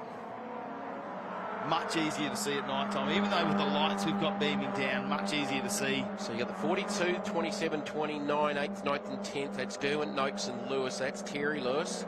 or here on our sheet, Terrence. I can't see it. Tears. Yeah, it's got to be just Terry. Just Tears. Tears? Go with Tears. The rotary motion entry, we just had him up on our screen as well. Listen to him down the main straight. Yeah, they sound pretty cool. They do. Side by side as the field. The rest of the field sort of spread out. We've got a battle for second. Shaw's under pressure here. From Webber down the inside. He couldn't get close enough to do it. But Shaw definitely knows that he's there. But I reckon Bain's the one on the move. Fastest lap of the race. Actually, Barnes out in front's just done a 1:49.82. Webber's just, Payne's just done his best at a 1:50 flat. So Payne's on the move. Webber likewise, and he's trying to get to Shaw. And those two, if they sort of tie each other up here, they've got to be careful. They're going to let Barnes get away, and he's already back out to beyond that 1 second gap. Well, you might bring Payne into the mix as well. He's only. Oh, you don't want to bring Payne. You don't want to bring the Payne. Oh, and Panacea just behind as well. We'll jump on board though with our race leader at the moment, Justin Barnes, and it's all clear road for him. Just getting the laps, and I feel like he let them get a little bit closer, and then he just applied a bit more pressure to him by leaving him away, driving away in the number 44. Luke Webber's getting ready to make another Look at the attempt. get back to Lewis in 7th. Like, he has just dropped off the planet. 1:51.2. He's nearly 2 seconds a lap slower at the moment. Definitely a second and a half. We're on board now with Lewis. And I can tell it's Justin because he's got that. Is that a camera in this? I don't know. That is the world's tallest camera in the centre of the dashboard. He does like to be the star of the show. Look how much ground he's lost to the 30 of Berryman. Like, here we go, Webber. Webber to the inside of Shaw. Gets it done. Gets it done and did it pretty easily too. I don't think it's over yet. The crisscross. Shaw's not going to get this one up too easily. Webber's going to have to cover down to 2. He's narrow, definitely narrow as Bain. Payne is on the outside. He might pick both of them off. He's gone around Shaw. He might. No, he can't quite get off the corner to pull up alongside Webber and get that inside line as Shaw tried to get him back. So Payne up into 3rd. Yeah, Shaw. Unfortunate. Just moments there as they went through turns 1 and 2. Webber got the move done. Payne saw it, took advantage on the outside, knowing that Shaw would try and have a little bit of a dive down the inside.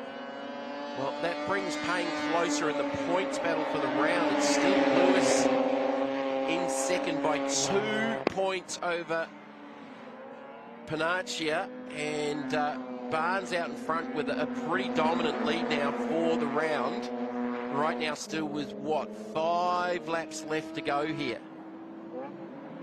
So Barnes with some breathing space. Webber, Payne, Shaw with a little lock up there. Back to the 4 now, drop back to 5th. I'm unsure whether that's a lock up or we're just getting a little bit of smoke out of the engine on deceleration, because it's been happening every lap. Yeah, it could be. Could be hard to see sort of under lights, and that's one of the maybe the downsides. Like, if there's any, it's a little bit hard to figure out if it's smoke or something else going on.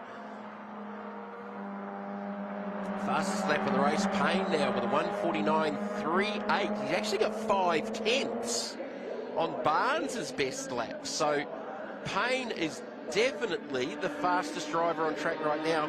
Panachea's just got into the 49s with a 49.6, so he's coming back to the party. Yeah, and he's in the slipstream there too, behind Webber. Trying to rise in. It might not be the lap for him. He might try and set himself up for a run next lap. Oh, he pulls out a little bit here. He's got to watch out. Tom Shaw as well. They almost go 3 wide into turn 2. Lewis has dropped all the way back though. Well, he's Derwent behind him. He's got Derwent chasing him down now. And then you go back to the 27 of Noakes. Oh, here we go. Payne down the inside on Webber. Shaw goes, I'm going to put my nose in as well. Can't quite make it happen. Webber shuts him down. It's not all over though, because if Webber's just lost a bit of drive here, Shaw might have a go. Panacea in the background just waiting for his moment to pounce. You're just waiting for something to happen in that second group, eh? I think Payne's going to probably get away here from Webber because he's definitely got pace. He has set the fastest lap of the race at a 49.38, which is a clear 5 tenths quicker than the leader's race pace. And he's got, what, 4 laps to try and get to the front, so he might be able to chase him down. At least he's got something to aim for. And if the car's in that window where the tyres are coming on and it's continuing to go forward. And you've got first gear. First gear always helps. So I don't know if they'll be using it too much because he was pretty quick. I think it was just the start where he really had issues. I think they had about 3 hours to change it, so I would suggest they probably did, because he did start off the grid start this time rather than starting at the back of the field. But like, he has really got some pace. No, 26. Weber. That's Weber. What has happened there? The SCM mechanics.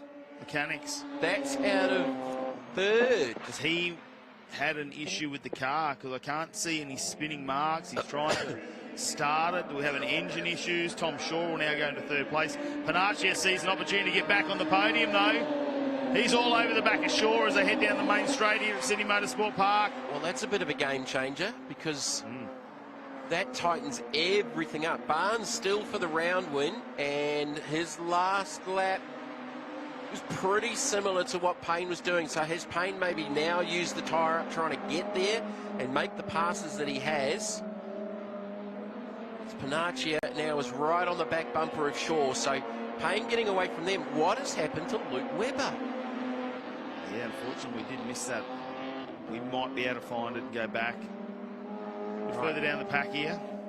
55 of Ben Silvestro, and the 5. Jamie Canellis. One of the best sponsors in motorsport. The Australian Mode Hotel. Not a bad sponsor. The Australian Hotel in Young. A lot of Country New South Wales races here this weekend. It's throughout our series, really, and they follow us up to Queensland. And Aaron Hill's there in the 75 in that group as well. That's what I love about Australia. Some of the old country pubs, there's some beautiful places all around. A couple up in Rockhampton I've seen this year, and we've been down to Tamworth, Lithgow, Canberra. Obviously, there's some pretty good places in Canberra. You'd know that, Matt. No. They did say to mention you by name. Well, my poster's on the wall still. Yeah, don't let this guy in. All right, so the 44 with the LEDs all lit up. Barnes is enjoying himself out in front. So he's got 1.1 seconds over Payne, who continues to close that gap with 3 to go. They'll complete lap 8, so 2 to go.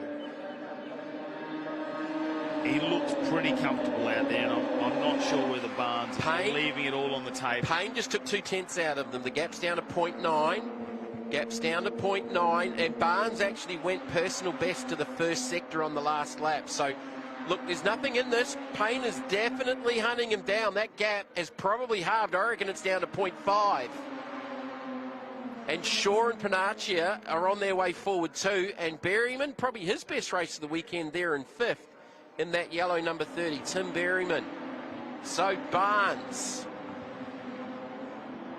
So with the demise of Webber, Lewis has moved up into 6th, which is enough points to still give him 2nd for the round. As we still go back to this battle for 11th, 12th and 13th between Silvestro, Canellis and Hills. Gap down to 0.6 of a second for the race lead. Barnes being chased down by Payne. You reckon Barnes has got maybe just a little bit of, he's got a little bit of up his sleeve, you reckon? He's in a rhythm. He's in a rhythm if he needs to. You need to set yourself up for a lap here. You've got even horsepower. Payne put 3/10 round. Payne put 3/10 on him in the first sector. Little bit sideways. If he catches him, is he going to have enough to do the overtake manoeuvre? Catching him's one thing, and then it's going by him, especially if the 44's got a little bit in reserve. Second sector, Barnes answered back and was 2/10 quicker, so that gap's pretty stable.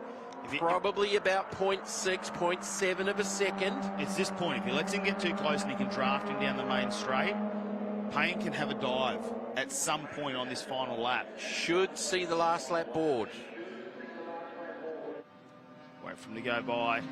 Our final lap of the Yellow Express RX8 Gap is Series here this weekend. Gap down to 0.6. Payne still with the fastest lap of the race. The gap is 0.6 of a second. Payne's definitely better on the front side of the circuit. Up to 2, there's less than a car length in it. He is right on the back bumper of the 44. But I think Barnes is a little bit better over the back from probably about now. And he's just pulled 2 car lengths on him out of 2 through 3. So the mid-speed stuff, I think that's where Barnes has maybe got a little advantage. And he's got track position, he's leading. I think Payne's really going to have to force the issue to get to him and then get by him with about 2/3 of a lap left to go here. Just having a look in the background too, the battle for third position as well. Tom Shaw, Panache, and Berryman right on the back of that now. He might be able to have a dive. Like Luke Webber, you can see him still stuck up there. Panache has just done the best first sector split of everybody on the last lap. So he's still got pace. And Derwin's trying to go. There. Well, sorry, Berryman is trying to go them with her as well in that yellow number 30. Again, Payne just can't quite get to Barnes, who I think is better over on the backside of the circuit in that mid-speed stuff. The gap down to 0.5. Final 3 corners to go through. Justin Barnes leading us out. Payne took a 10th out of him in the first sector. Barnes answered back and took a 10th out of him in the second sector. Head onto the straight, the one-stop car wash equipment. Round number 5 for the Yellow Express RX8 Cup Series. Game over. Barnes will win. Justin Barnes looks like he's going to get himself a race and a round win here at Sydney Motorsport Park. More importantly, a round win, and I think Panaccia is pretty happy about the 4th place finish there as well. And Shaw with his best result, pretty close to being his best result of the weekend, with 3rd as well. So, look, very good racing. Ending 4th, but might be 2nd for the round as well. So that's a good accumulation of points. And Payne, considering he started off rear of the grid with gearbox issues in race number 3, to get back up, end up 2nd, and he might have jagged 3rd for the weekend. Barnes 114, Lewis 100. Oh, Lewis, there we go, yeah. Panaccia 98. I think unofficially looking at the scoring. That when they get down there, but yeah. So Lewis is still going to salvage something out of this weekend with arguably probably one of his worst results over the last couple of rounds. So it is Justin Barnes taking the victory from Brock Payne. Tom Shaw in 3rd, Jack Panaccia in 4th. From Tim Berryman, Justin Lewis, Thomas Derwin, Jackson Noakes, Terrence Lewis, Ben Shaw complete your top 10. Yeah, Jamie Canellis will be there in 11th, Ben Silvestro in 12th, then it went back to Hills, Scott, Mitch Brooks up to 15th, great to see him in the series, Martin Lyle in 16th, then goes back to Grice, Scott, Maisie Place in 19th, and John Freeland around out, your 20. Matty Power from the NT managed to give himself up a couple of positions, and it was Gamble who came off early there, had some issues, got back into the race, but Luke Webber stopped on that turn number 6, and we did not see him rejoin. Luckily, he was out of harm's way. Let's have a look at some of the Hi-Tec Oils highlights from this one. Tom Shaw didn't get a great start, actually. And all of a sudden, he got down the inside of Justin Lewis, so he set himself up. Justin Barnes took away. Panaccia as well, had a nice job. Luke Webber and Payne, though, was round the outside early on when Gamble there in the one-stop car wash equipment car went off and had to rejoin the race. Look at Justin Lewis. How much work is the, what do we call him? Justin Chad Lewis? Well, I think he got up off the curb, which unsettled the car, which certainly didn't help. As Webber was working his way forward. Nice clean pass there on shore.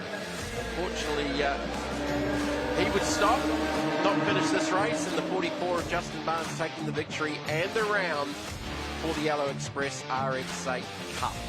And Tom Shaw's had to fight that out too, so he was pretty happy with that 3rd position out of that race. And that was your Hi-Tec Oils highlights for the final race for the Yellow Express RX8 Cup Series here at Sydney Motorsport Park. They've still got 2 rounds to go as Luke Webber unfortunately gets towed off in the SCM Mechanics car. That's unfortunate for him because he was very quick this weekend as well. And we did see a DNF from him in race number 2. Might have been a recurring issue from maybe earlier on in the weekend, because I don't know that there was any contact with it. And he was actually trying to get the car started up the hill because the lights kept flashing on and off. How cool a shot is that with the skid pan in the centre of the racetrack under lights?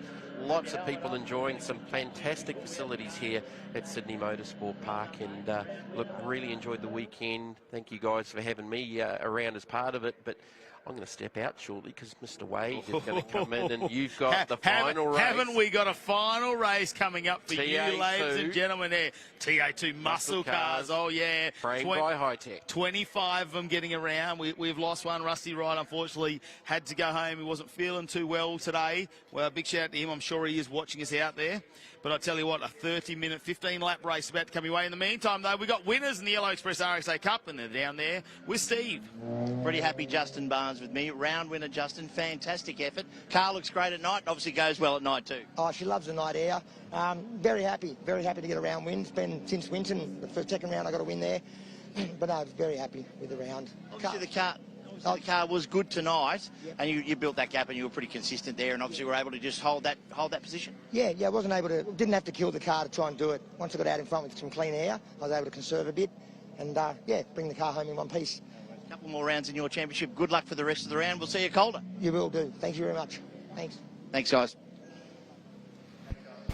Well, it's been building to this moment. Still to come, the final race in the TA2 muscle cars here at Sydney Motorsport Park. Don't go anywhere. We'll be back after this short break.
Oh yes, oh yes, oh yes. It is time.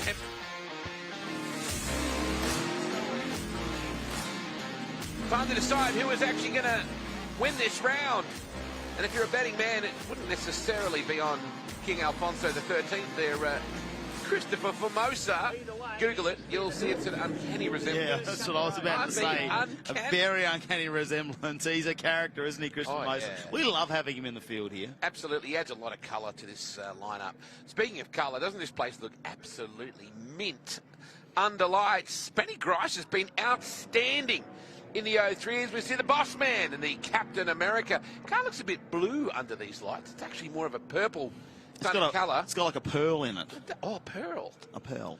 That's a neat shot from the drone just there. One little Yaris at the front of a monstrous field of TA2 muscle cars framed by Hi-Tec.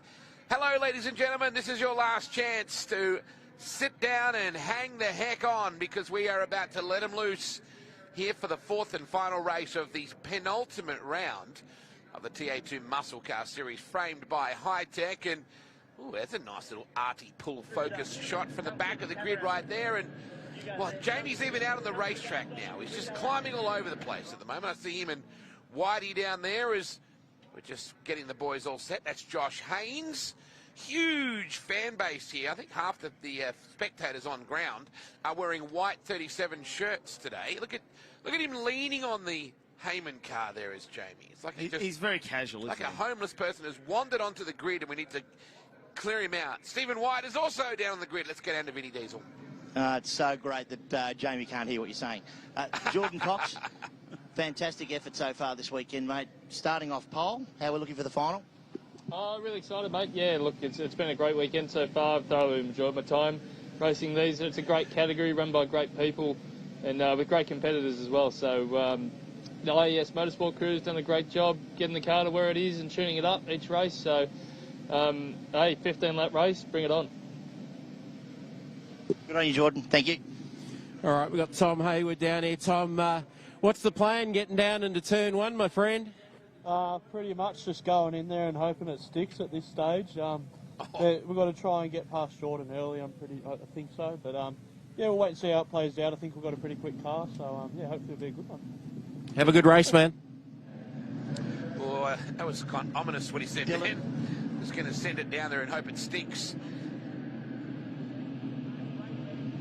Whitey's down with Collecting round, fantastic. Yeah, mate, it's been a good round. Cool having a few extra guys in here to fight with. Foxy and Heyman have done a great job, but yeah, we've been going pretty strong, so we'll keep doing the same thing we've been doing and hope for the best. Good on you, Dylan, well done. And I'll go down to one more. I'll see if I can get to Josh Haynes before we start, who's obviously had to recover from a couple of little issues earlier on, but a fantastic fourth place in the last race. Josh Haynes, how you going, mate? Looking good for the final? Yeah, good, ready to go. It's pretty dark out here. We've got some good tyres on, so we're going to go out there and have a red hot crack. So, Good on you, mate. Give him help. Back to you guys. Wow. So that gave you an idea right then that Josh is just going to get after it. I think he's looking for the round win, which when we get our monitors back, we'll be able to tell you how that old point system is working out as well. What we do know is that Mr. Cox is doing the job while the boss is in Marseille in France. The old Angel song, Take Me Away to Marseille, that is where Mark Crutcher finds himself currently. Hope you're enjoying a magnificent time there in France with your beautiful wife, Mark, while Jordan Cox hopefully gets the job done in your hot rod. He'll be pretty excited about that if Jordan Cox to make this a clean sweep of the weekend. As they'll go out for their warm-up lap behind the Yellow Express safety car. They'll get the tyres warmed up and we are underway racing. 15 laps though this time to get it done. Who needs to rush? Haynes, well, he's fighting for a championship, but last year he narrowly missed out on that, didn't he, in the final round? So he won't want that to happen again. He needs to get as many points as possible because Dylan Thomas has accumulated 162 points this round. Haynes is 20 points behind that. Boy, it's an absolute police lineup in Penola in South Australia right now. All the Gardner boys, they're on the Great Northerns. There's a whole stack of them on the couch down there watching as Brad Gardner tries to get the job done. Boy, can someone clean up the carpet? What's going on there? There's all sorts of details that we are being texted at the moment as we weave in and get the Hoosiers. A lot of them are going to just roll the dice here. Cracking night for it. Last night was absolutely perfect as well. Matt McKeldin desperately trying. He's not throwing in the towel, that is for sure. Wherever you are watching, don't throw in the towel either, whether you're in the Gold Coast, whether you're up in Darwin, across in the west, wherever you might be watching from, because this is going to be a blitzing 15-lap affair. Poor old Graham. Yeah. That thing was very unfortunate. It's actually parked about 50 feet from our commentary position right now, sitting there looking very lonely and burnt rather badly. The good news is Graham's okay.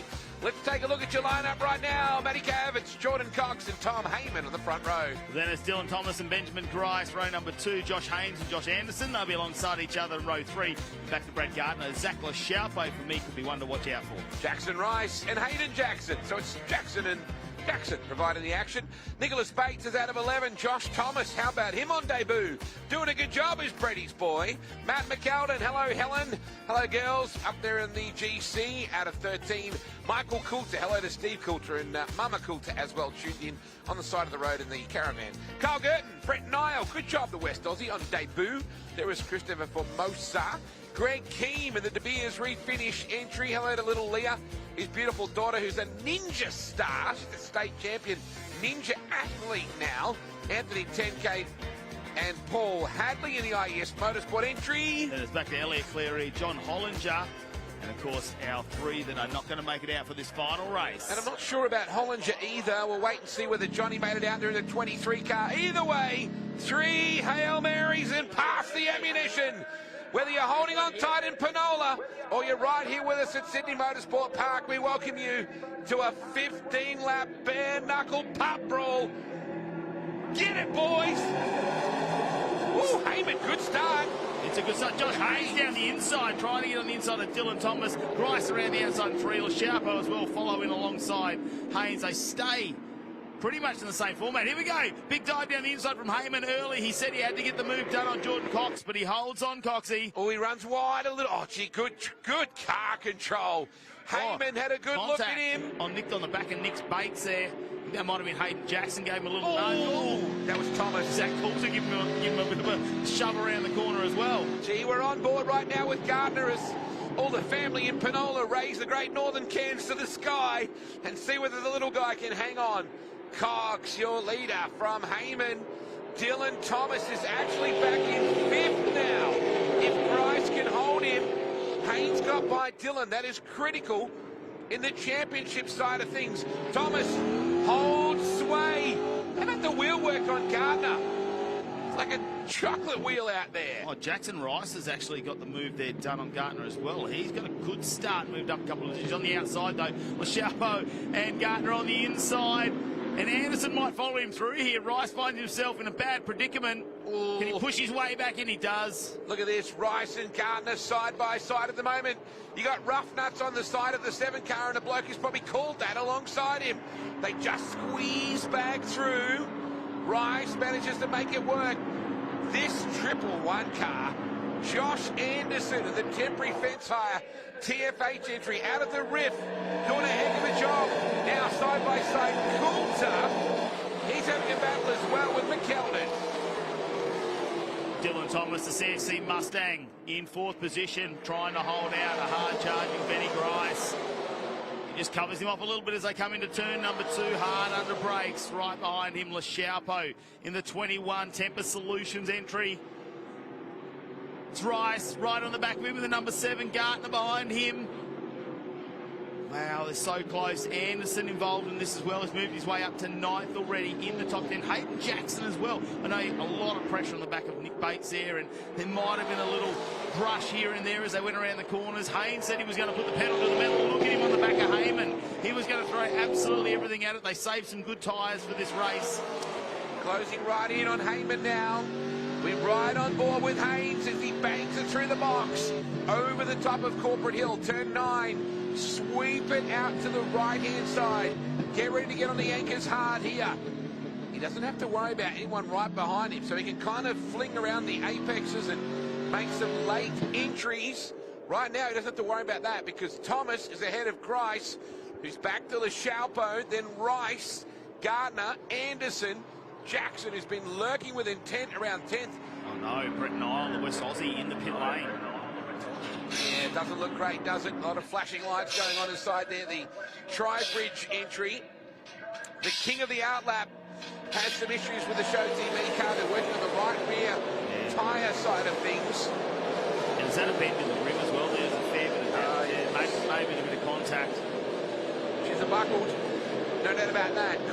Cox has seemingly held sway just a little bit. He's very late in the apex there, but he is able to keep the momentum out of the corner. Heyman has done absolutely everything he can to try and stop what will be a four-peat for Cox if he can hold on. What is the time in France? Can you quickly check for that? I would love to know what time it is in Marseille in France right now, because that will be intriguing. Get the feeling.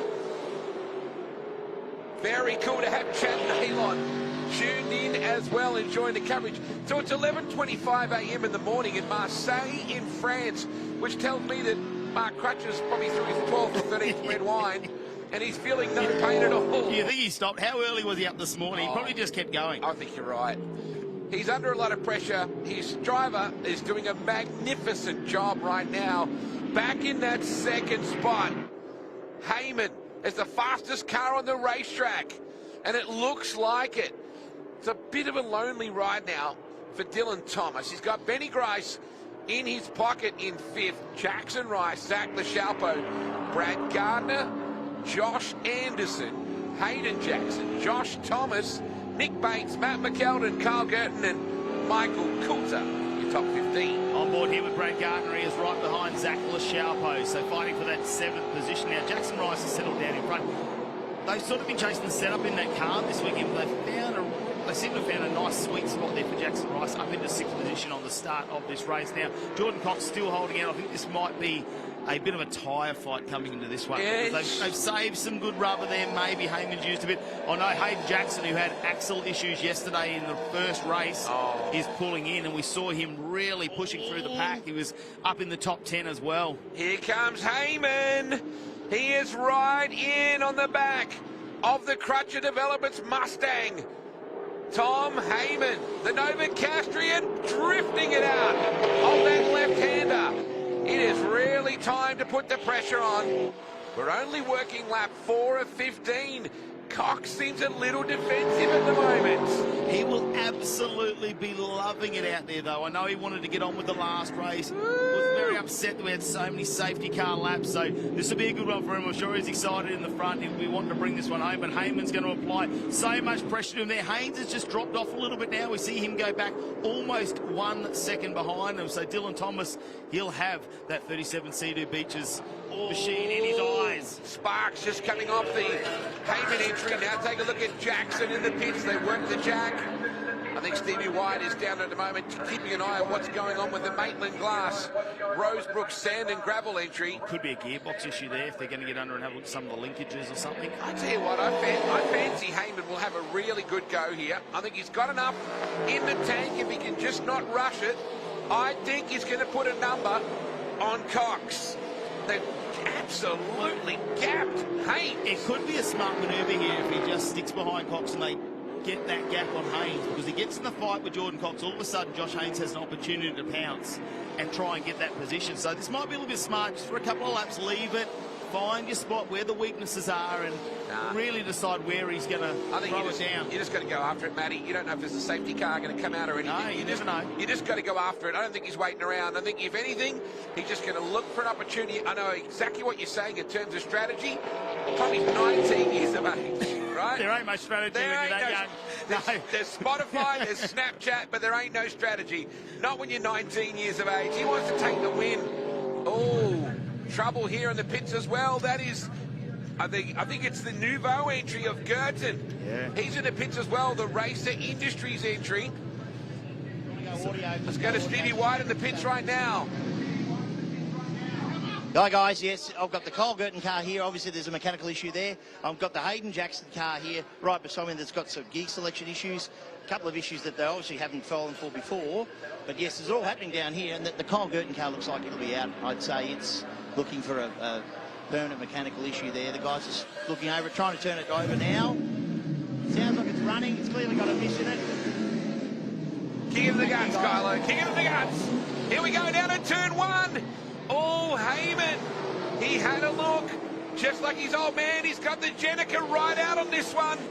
a sailing champion, his dad, and his boy wants to sail right by the unbeaten so far. Jordan Cox, he's closer than he's ever been in the De Prinzio Concrete. Cals Jr., number 30 car. Oh, Jordan Cox, all those words of encouragement on the side of the car down there as well, aren't they? Josh Haynes just watching from behind. He's not close enough to do too much about this. Can he do it? Heyman has another look in the number 30 car. It's a fight here for the lead of this final race. 15 laps, we're only a third of the way through. You know, it's still, you would think, even if Heyman was to get through, you would still think that the, well, just looking at the Ks an hour, 241 Ks an hour for Heyman, you would think Cox will still win the round, even if he doesn't win this race. He's been unstoppable. He, of course, picked up the PWR Pole Award and the $500 and went with it, and has won every one of the 3 races contested and completed so far. Race 3 was a safety car infected event, but we're looking to go all the way if we can. Lap 6 of 15 in the finale. Cox has settled just a bit. Thomas is dropping back through the field, so something might have happened to the CXC Mustang as well, because Rice has gone through LaSharpa, Anderson, Gardner, according to our timing screen. Something happening a little bit further, and that will have implications with the championship for Dylan Thomas, because that'll give Josh Haynes an opportunity to close that gap. Josh Haynes is closing back in just a little bit. Oh, did you see Heyman then? He had the thing sticking out the right rear. That was pretty. Now he closes right in. You can just see Haynes desperately trying to get back in. It was so close out of 2. Heyman all over the back of Cox. They work their way towards turn 4. The drop over here. Tell you what, I think we're going all the way to the bank with this one. As the laps go down, it'll just slide out further and further through this section of the racetrack. Up 5, going to get the run up the hill. Who's going to make the mistake? Here's a bit of that exit there, the concrete. Who is going to make the mistake? That'll be the... And that's probably it. It's going to be a mistake. They're very evenly matched, aren't they? Great to have them out on the track. Oh, yeah. At once. And it's exciting too, Matty. They're both young guys. In fact, when you throw Hainsey into that as well, it's 3 really good, excitable, promotable young men. Once again, the 30 car ranges in behind the Crutcher Developments entry of Jordan Cox. Cox wants to take this thing back to the boss from France with a 4-peat win on the weekend. Heyman just wants to get a W. Listen to the boom every time the flames come out going through the gears in these muscle cars. Cox is just so good at not making mistakes. Just needs to put the car wherever he needs to all the time. He's strong through those final couple of corners. Now, we look further back. Zach LaSharpa in front of Josh Anderson, who's now in 7th position. What a debut for him. And thinking that this weekend coming in, he was just testing the car on Wednesday, had no idea he was going to be here this weekend behind the wheel of a TA2 car. And the TFH boss, Brett Thomas, very much aware of the young talent that he's got behind the wheel. I don't think this is the last time you're going to see him drive a TFH car, that's for sure. Grice in behind Rice. So Jackson Rice up to 4th now. Grice back to 5th. LaShalpo was 8th in his previous race. He's back to 6th now. Anderson 7th. Gardner to 8th. Dylan Thomas to 9th. And Josh Thomas also on debut. Top 10. Now, Josh has never even driven a go-kart. I really want to know what happened to Dylan Thomas, though. He's back down in 9th position now behind Brad Gardner. So unlikely we've seen a mistake from him. He's been so consistent throughout. However, has to happen at some time, doesn't it? He's been held accountable this weekend by Tim Brooks. Once again, you can see Heyman really starting to hone in. Talking about Thomas before, Josh Thomas, he's never even driven a go-kart prior to this. He drove an Excel to try and get himself licensed. It's about his 3rd or 4th race event in anything, and his first time in a TA2. Bates trying to put the move on Thomas. You got McKeldon in behind there as well. Neat little battle pack here. Anderson, LaShalpo and Gardner. Gardner closing in as well. That Palm family entry. Closing on the 21 of LaShalpo. Stephen White's got an update for us. Yeah, thanks, Wade. Just, I'd like to keep an eye on the Dylan Thomas car. I had a quick look at Tim Brook, and that team looks concerned, and now they've taken off out the back. I think they're expecting that car in. So just keep an eye on the Dylan Thomas car, which is quite important. Could have championship ramifications. Oh, look, it absolutely does, Steve-O. There's no doubt about that. Riding on board with Gardner. He's got an absolute windscreen full of LeChalpo, who in turn is trying to run down the Anderson car. He's a sim racer, Josh Anderson. Like, sim racing's a little different, actually getting out there, having 4 big Hoosies on your corners and getting after it in a TA2. I mean, yes, he's the Australian Aussie racing car champion, so he's got skill, no doubt about that. But to wheel a car like this on debut into the top 6 in a field like this, boy, howdy. Sliding the car out in front of Gardner. That's LeChalpo really holding on to the number 21 Tempest Solutions mobile. Anderson just driving away. Yeah, look, they're slightly bigger than the Aussie cars. Just slightly. Oh, yeah, a little less nimble, that's for sure, and faster. Several seconds a lap faster. Break a little bit earlier. Gardner is all over the back of LeChalpo. Now, what we do know that the best presented has gone to Anthony Tenkate for Bowden's own best presented. The Hypercoil hard charger originally was Anderson. He went from 20th to 11th. I'm not sure if anybody's been able to beat that. Gardner. Oh, look at LeChalpo. You can see the big bow tie on the trunk.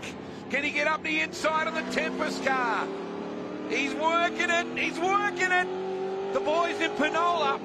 There's probably frothies flying in all directions right now with the cans of beer. Here we go, Gardner going for the gears. Can he get under the back wing of LeChalpo? LeChalpo just seemed to get a better drive. He slid the car around the corner, Gardner. It's one. Great vision on board, though, to see him really holding onto the steering wheel as they slide the car around 1, hard on the brakes into 2.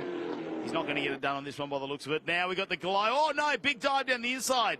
LeChalpo slowed down. Oh, they can't get the drive. The boys will be going off in the lounge room right now. They're side by side over the crest. Can he get it done, Gardner? Can he hold on? Yes. The most unlikely looking race car driver on the planet, this guy. And I just love it because he's a wheelman. No doubt about it. And now he's driving on. Woo, boy. Still battle for the lead. Yeah, the lead is still there. Heyman and Cox. They look like they've just settled down a little bit, maybe let the pressure off, have to give those tyres a little bit of rest, have another go at it for Heyman. I know anything can happen when it comes to TA2 muscle car racing as we're coming around to complete almost 2/3 of this race now. We're on the 10th lap. 15 laps in this final race, all thanks to Hi-Tec skill framing. Cox has just been so resilient, hasn't he? There's been times when Heyman has been right there, just at that rear spoiler, but he hasn't been able to find anything. We're right on board with the race leader right now. He's just been so good to watch. Precise, isn't he? Smooth, isn't he? Just grabs the car as it slides out a bit in turn number 1. That is going to be frustrating when you're Heyman, because you're doing everything you possibly can, but you're just wondering, oh, Gardner. So what is the go there? Bates and Thomas. So I would say Whitey will have some sort of an update for us on what is the go with Brad Gardner. It was honking. Oh, look at this. Bates under pressure now from Thomas. The very clean 24. Now Matt McKeldin. Have a look at Matty Mack.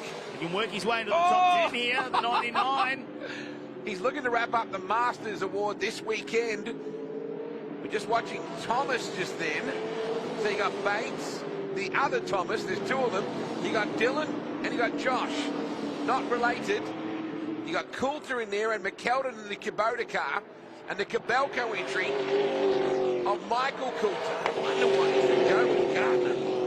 That's heartbreaking. Yeah, I'm sure we'll find out what's going on down there in the pits with Gardner because they'll keep fighting it out here. Now, Dylan Thomas looks like he's caught up to LeChalpo. So maybe something, maybe to contact between LeChalpo and Brad Gardner there because Thomas has closed that gap right up and he's looking all over it. Let's head down and get the news from Steve. Yeah, Brad Gardner's car's unfortunately got a gear selection problem now. It's jammed in gear. So he's a bit disappointed. We'll let him get a break and we'll come back and talk to him shortly. Oh, that is heartbreaking, Steve, because he was certainly on the job. Thomas closing right in on LeChalpo. What did you just see? Oh, just a little bit of time mark on the side of the Brad Gardner car. I think that not on Brad. There might have been a rubbing his racing. Not on Bradley. Cox is still your quickest car on the raceway. Heyman is closing back in. Looking to make the run over the crest here. Down to turn 4. Heyman has been able to pull him back in when he needs to, but It's a little bit like the dog chasing the car. What are you going to do when you get there? Cox refusing to put a Hoosier wrong. What a super sub he's been. Car owner has been out gallivanting across the world and celebrating his good mate Nathan Hearn and his 21st birthday over in the USA, and watching what he's doing in TA2 competition. Decided he was going to nip over to Italy, watch a bit of World Cup action, and now he's back in France, in Marseille, tipping back a few reds, I would say, with the Misso, and watching Jordan Cox trying to four-peat us.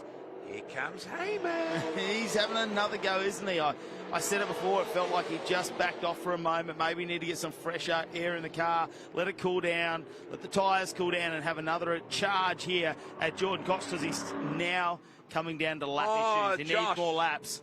Josh Thomas, the temporary fence hire TFH Mustang, goes all agricultural. Now, the margin. Let's have a look at what the gap is. 0.29 of a second. It's probably less than that into turn one. Heyman ranging up behind him. Oh, he's really putting it to her now. Lap 13 of 15. He's right there. What a race from these two youngsters. They have a different line through there, and that inside wheel out in the dirt won't help him with the drive, but he's right there now behind Jordan Cox. How do they flow it through turns 4 and 5 here at Sydney Motorsport Park? Have a look at this. The tyres are starting to get hot, bit of degradation. Whoa, they both take the rear out a little bit, they slide it out. Smooth though, really, considering. The best person for this is Haynes. He's far enough back that if these two take each other out, he's going to have room to at least get around it. Because right now, it is coming down to the wire. We're almost on the 2 lap to go mark. Who has got the best rubber left in the last couple? Heyman. I would think that Cox at this point has ripped away the rear vision mirror and gone, don't even look. Oh, he's really close now. This is a race. This is a race. 2 and a bit laps to go. Cox and Heyman and everybody on the edge of their seats here. Race 4. The final round is at Calder Park. These guys aren't even in the championship battle, but who cares? It's a race for the ages up front. Oh, we've still got plenty happening down through the field here as well, but the race for the lead. Jordan Cox just holding out Heyman. It's going to be another nail-biting moment as they go into turn number 1. Oh, look at the car slide. He's right on the back. He comes down. No, he's not going to fight down the inside. Cox will cover him off anyway. Oh, he's going to have He goes midline through this turn number 2, though, Cox. It's really gives him some drive, but now the car's loose. He's really got to be gentle on that right foot as he presses it down to the firewall. Can't ignite, or can't light the wheels up too much. They get too excited. I don't know, what do you do? Get the drive. What do you do if you're Heyman? You've just got to send it, right? There's no championship contention situation here. Intimidate him until he makes a mistake. He's just going to have to send one down the inside. There's no other way. But you don't want him to make any contact, but he's got to give Jordan something to think. Oh, what's he going to do next? Oh, look at the oversteer there. So good. Turn 9. He's looking so comfortable in a rear-wheel drive car, though, Jordan Cox. We know him, and that's what he's known for, is all the front-wheel drive vehicles he builds and drives, and, you know, his notoriety through the circuit racing. Very smart. I mean, he said prepared well by the IEST crew. Well, he was the one that actually test drove the IEST cars on Wednesday, not this car. Correct. The IEST team have brought him in underneath this stable. Well, Matty Cav, there's 1 lap to go. It says Crutcher Developments down the side. It's Jordan Cox, though, behind the wheel. He's opened up a bit of ground on Heyman. Maybe Tommy has spent his last buck, because I think now Cox, geez, how good is he on this lap? He's just opened up the advantage to 0.7 of a second. It was 0.2 the previous lap. Well, has he been looking after the car? Who knows? He's very, very Jordan good. Cox, he'll be very coy about what went on to. I'm sure if he takes this out and we talk to him later, he'll play it down a little bit. His phone won't stop ringing, though, if he wins this. Oh, I'm sure of that. Jackson Rice, meanwhile, has got himself up into 4th. We haven't really seen much of that. Haynes is 2nd. Rice is 4th. Back to Josh Anderson. What a drive on debut. Up to 5th. Benny Grice has been fantastic. Dylan Thomas 7th. Zach LaChalpo 8th. Nick Bates 9th. Matt McKeldin 10th. The two Master Series protagonists. Then you go back to Coulter. Good try from Hollinger. Josh Thomas, who went off the racetrack but got back out there. King Fonzie. Chris Formosa up to 14th. Pete Robinson 15th. Anthony Tenkate. You then go back to Gillis, Cleary, Keem and Hadley. That's your top 20. And we are nearing the end. He's just driving away. That's just cruel. It's like he was playing with him. It's cruel, isn't it? It is. Looks very cruel from our point of view, doesn't it? It's like he just said, all right, well, you've given me everything you possibly could. It's not enough. Mark Crutcher will be pouring the champagne over his head somewhere in Marseille, France. What a job. Jordan Cox gets the job done, and the number 4 slows up to get the adulation of the crew. Well done, Heyman. He might not have got the win, but by gee, what a job he's done. Haynes, he throws the shucker out to Heyman. Haynes gets 3rd, Rice, then back to Anderson. That guy, out of the riff, took him 10 minutes to drive here from his bedroom. What a job he's done. Grice should get 6th. We'll then go back to Dylan Thomas, Zach LaChalpo, Nick Bates, Matt McKeldin, Michael Coulter, Johnny Hollinger, back then to Josh Thomas, Chris Formosa, and Pete Robinson. Boy, that's... How did he do that? He saved it all for the last lap, didn't he, Jordan Cox? Put on a show. Josh Haynes, great fight back from him after those incidents earlier in the weekend, which saw him go back to 17th in race number 1 it was, and make his way back over the races to get back into a podium finish in the end. That's great from Josh Haynes, and that'll help him in the championship. Dylan Thomas going back now. Jordan Cox, he's got to celebrate. He's got a bit of SVG about him, doesn't he? He's got to bag it up, no doubt about that. Let's take a look at your final results. Jordan Cox will get the job done. Tom Heyman will pick up 2nd. Josh Haynes will get 3rd. Jackson Rice, Josh Anderson will pick up 5th. Benjamin Rice will get 6th. Dylan Thomas will get 7th. Zach LaChalpo 8th. Nicholas Bates, Matt McKeldin. Good job for Matty Mack. He wraps up a top 10. Michael Coulter will get 11th. John Hollinger picks up 12th. Josh Thomas is 13th. Chris Formosa 14th. Peter Robinson got to 15th. Cody Gillis, been an up and down weekend for him, but he showed some speed along with teammate Elliot Cleary. Anthony 10K got to 18th. Greg Keem out of Gunnedah and the De Beers refinish entry 19th. And Paul Hadley. That is your top 20 on what has been a fantastic weekend for the second last round of the TA2 Muscle Car Series, framed by Hi-Tec DNFs, unfortunately for Gardner and Gertzen. Hayden Jackson too, he was looking racy early.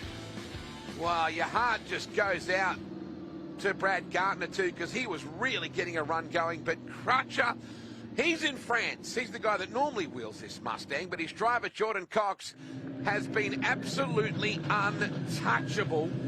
It's going to pull up and chat with Stevie White here very soon. Matt Cav has gone down to join them all. Tom Heyman, that guy's got some talent as well. As we see the TA2 media crew down there about to get some shots as well. What a great result for that team. Haynes, that's a strong championship result. No doubt about that. Dylan Thomas faded. We'll try and find out what was the go with that. What a job for that IES team. Unfortunately, they had a burn down with Graham Cheney. But on the other end, they did the job. Let's take a look at your Hi-Tec Oils highlights right now. I thought Heyman might have had something for Cox on that start. Haynes, too, got an absolute ripper. We somehow got through 1 and 2 safely. They've been driving very well this weekend. Trouble early for Niall, the direct industries entry out of Western Australia. Busy stuff from Haynes. He was working on Heyman, who in turn was trying to run down our leader. Oh, there was the Hayden Jackson incident. So he had axle issues in race 1. Might have been a gearbox or axle issue again later for him. That is absolutely devastating. Great battle going on here between Gardner and LaChalpo. They went at it for quite a while like this. Dylan Thomas kind of settled back in behind them. Gardner just started to look like he had something special. And then dramas. What about Thomas off the edge of the racetrack? That's the pucker factor on that one. Bates managed to squeeze by. There is the stricken Brad Gardner entry. We thought for a while there Heyman had something for the leader. Not to be outdone. Jordan Cox was just too smooth. He never really got ruffled. Every time he'd range up behind, Cox would just be too smooth. And on that last lap, he simply drove away.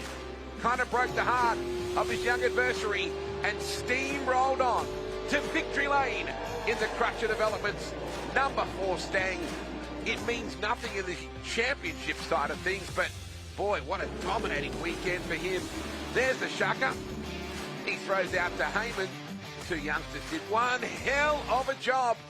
Plenty of smiles down there and plenty of love too and respect from those two that ran 1-2 for most of the weekend. Boy, I can't wait for the championship finale to come up at Calder Park early December, first weekend in December. So make sure you check out the TA2 Muscle Car Series socials and, of course, our Hi-Tec Oils Super Series socials as well, Facebook and Instagram and all those good social media handles. Let's go down to Matty Cav, who's standing by with our podium. Well, it was a masterclass here from Nicholas Bates, who got 1 point in their masters class over Matty McKeldin. You're still fighting for the championship. Absolutely, yeah. I had no idea it was that close. So I was just out there trying to do as well as I could in that race. It's been a bit of an up and down weekend. Got turned around in the first race, and then I've had a bit of speed, and then it's been a struggle. So it's been a bit weird, but that was a great race. No safety cars. Hopefully it was entertaining and good fun. Well, our winners of the masterclass, our trophy presented by George Gambino from Hi-Tec Oils. Thank you. Well, there you go, Nick Bates, ladies and gentlemen. Thank you very much, Hi-Tec. Appreciate it. Thank you. Well, let's move on to our round winners next. In third position here for round number 5 of the Hi-Tec Oil Super Series in the TA2 muscle cars, framed by Hi-Tec Steel Framing, gives George Gambino a little pat. Dylan Thomas, welcome, mate. You had a few issues with the car in that last race. Yeah, no second gear. It was, I came out of 3 and it just went bucket of bolt, and I went, DNF boys were out. Plucked third, and the third was there, and I went, all right, no second. So we did a 36 with no second gear, so I'm pretty stunned that we were able to carry some good corner speed, which is just a shame. I mean, like, to do a 36 with no second gear, I mean, like, we were on for a good end of the race. We managed our tyres really well. Really big thanks to CXC Racing crew. You know, all my boys did a great job. TB Motorsport for kicking me up the butt all weekend and just making sure the attitude was in the right place. And, yeah, all the family and friends that came out to watch. So, on the Calder, let's bring it. It does leave you in the championship lead, though, going into the final round. Good. There we go, big smiley face. Let's get a trophy here from George Gambino. Oh, wow. Dylan Thomas, third for this round here of the Hi-Tec Oil Super Series in the TA2 Muscle Cars. In second position, first time here in the TA2 Muscle Car Series, Tom Heyman. Come over here. Look at the big smile on your face. Yeah, it was obviously a great race. We had a lot of speed, obviously not enough for Jordan, just quiet. But no, the guys gave me a great car all weekend. Got a lot of data going into our round in 2 weeks. So, yeah, looking forward to it. Hopefully we can get a good position. How did you define the battle with Jordan Cox? Oh, it was tough. Just trying to, obviously, no mistakes, just keeping up with him. It was absolutely awesome. He's a great driver, obviously, a lot of credit to him. So, yeah, lots learnt this weekend. So, yeah, great result. Head over to George Gambino from Hi-Tec Oils to give you a trophy. Congratulations, Tom Heyman, second. And your winner for round number 5 of the TA2 Muscle Cars, presented by Hi-Tec Steel Framing, a clean sweep all weekend, Jordan Cox. Big round of applause, ladies and gentlemen. Wow, mate, you got a huge smile, clean round. What is Crutch going to say? Yeah, I don't know. Hopefully he says you're out, you're in for the rest of the year. So, can't thank him enough for giving me these opportunities. It's people like him in motorsport that really give people like myself like a chance to showcase our skills, and yeah, I can't thank him enough. I really appreciate it. So the AEST Motorsport crew did a great job running the car all weekend. It was fast. It was a super interesting race, that last one. Like, I'm quick in places, Tom's quick in places. He's a really good steerer. I was right on the limit, and I thoroughly enjoyed that last race, mate. Yeah. What is the best thing you like about these cars? Oh, you got to wheel them. Man, my shoulders are sore. Like, you got to, the gearbox, the H-pattern dog box. Like, you got to wheel it. Like, it's a proper car. So, look, it's not just one thing that makes the category. It's great people, great cars, well run. Yeah, it's just good all around good around category, mate. Yeah, superb round of racing, a clean sweep. George Gambino's going to give you a trophy, ladies and gentlemen. Your round winner, Jordan Cox, in the Mark Crutcher Developments number 4. Well, I just got a text message picture of his car owner, Mark Crutcher, with a champagne in his hand in Marseille in France. As the Angels famously sang, "Take me away to Marseille." Well, maybe he's the unofficial mayor of Marseille.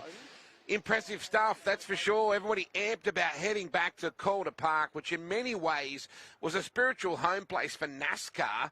And a lot of the similarities in TA2 muscle car racing will make it a really interesting and almost appropriate return to that venue, although not around the Thunderdome, certainly around the street or the road course itself.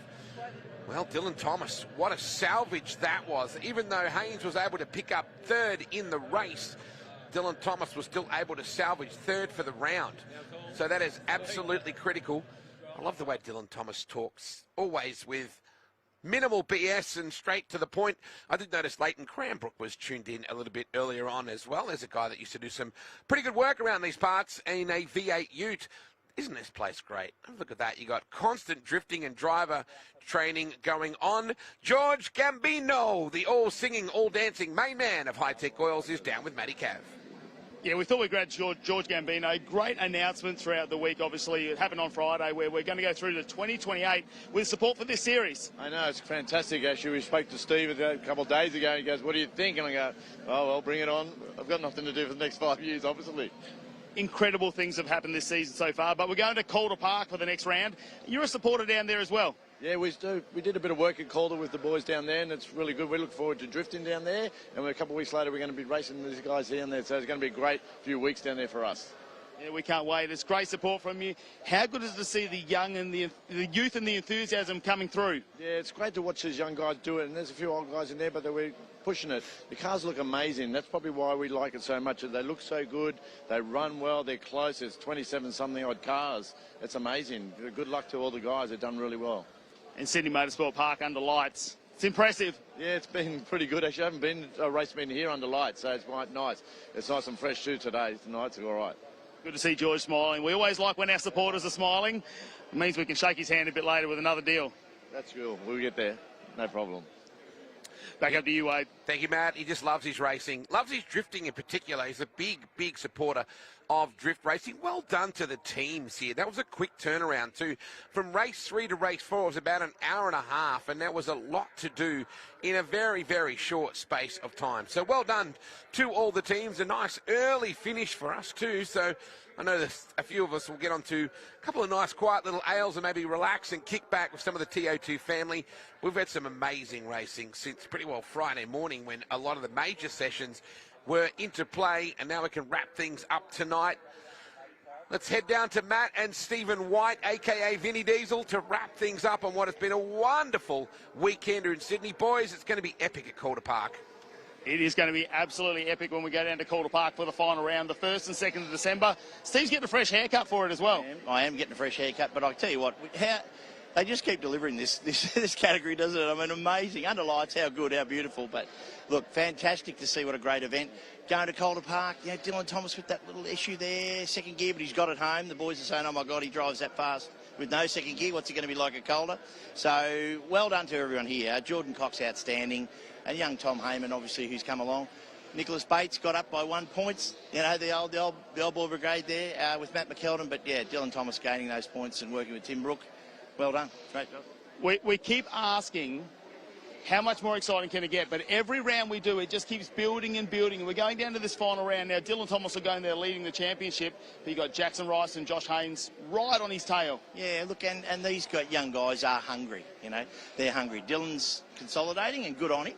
And we've been talking about points for a long way out for Dylan, but you know, those two young fellas there, they're coming, and they're coming really hard. And Josh is hungry, and obviously Jackson is hungry, and that's the beauty of the sport. You know, it's got these types of crossovers where you've got the younger and the older guys, a bit of balance of youthful exuberance, and a really good way to think through the situation of driving the car. So well done to those guys. Can't wait for Calder. Just can't wait.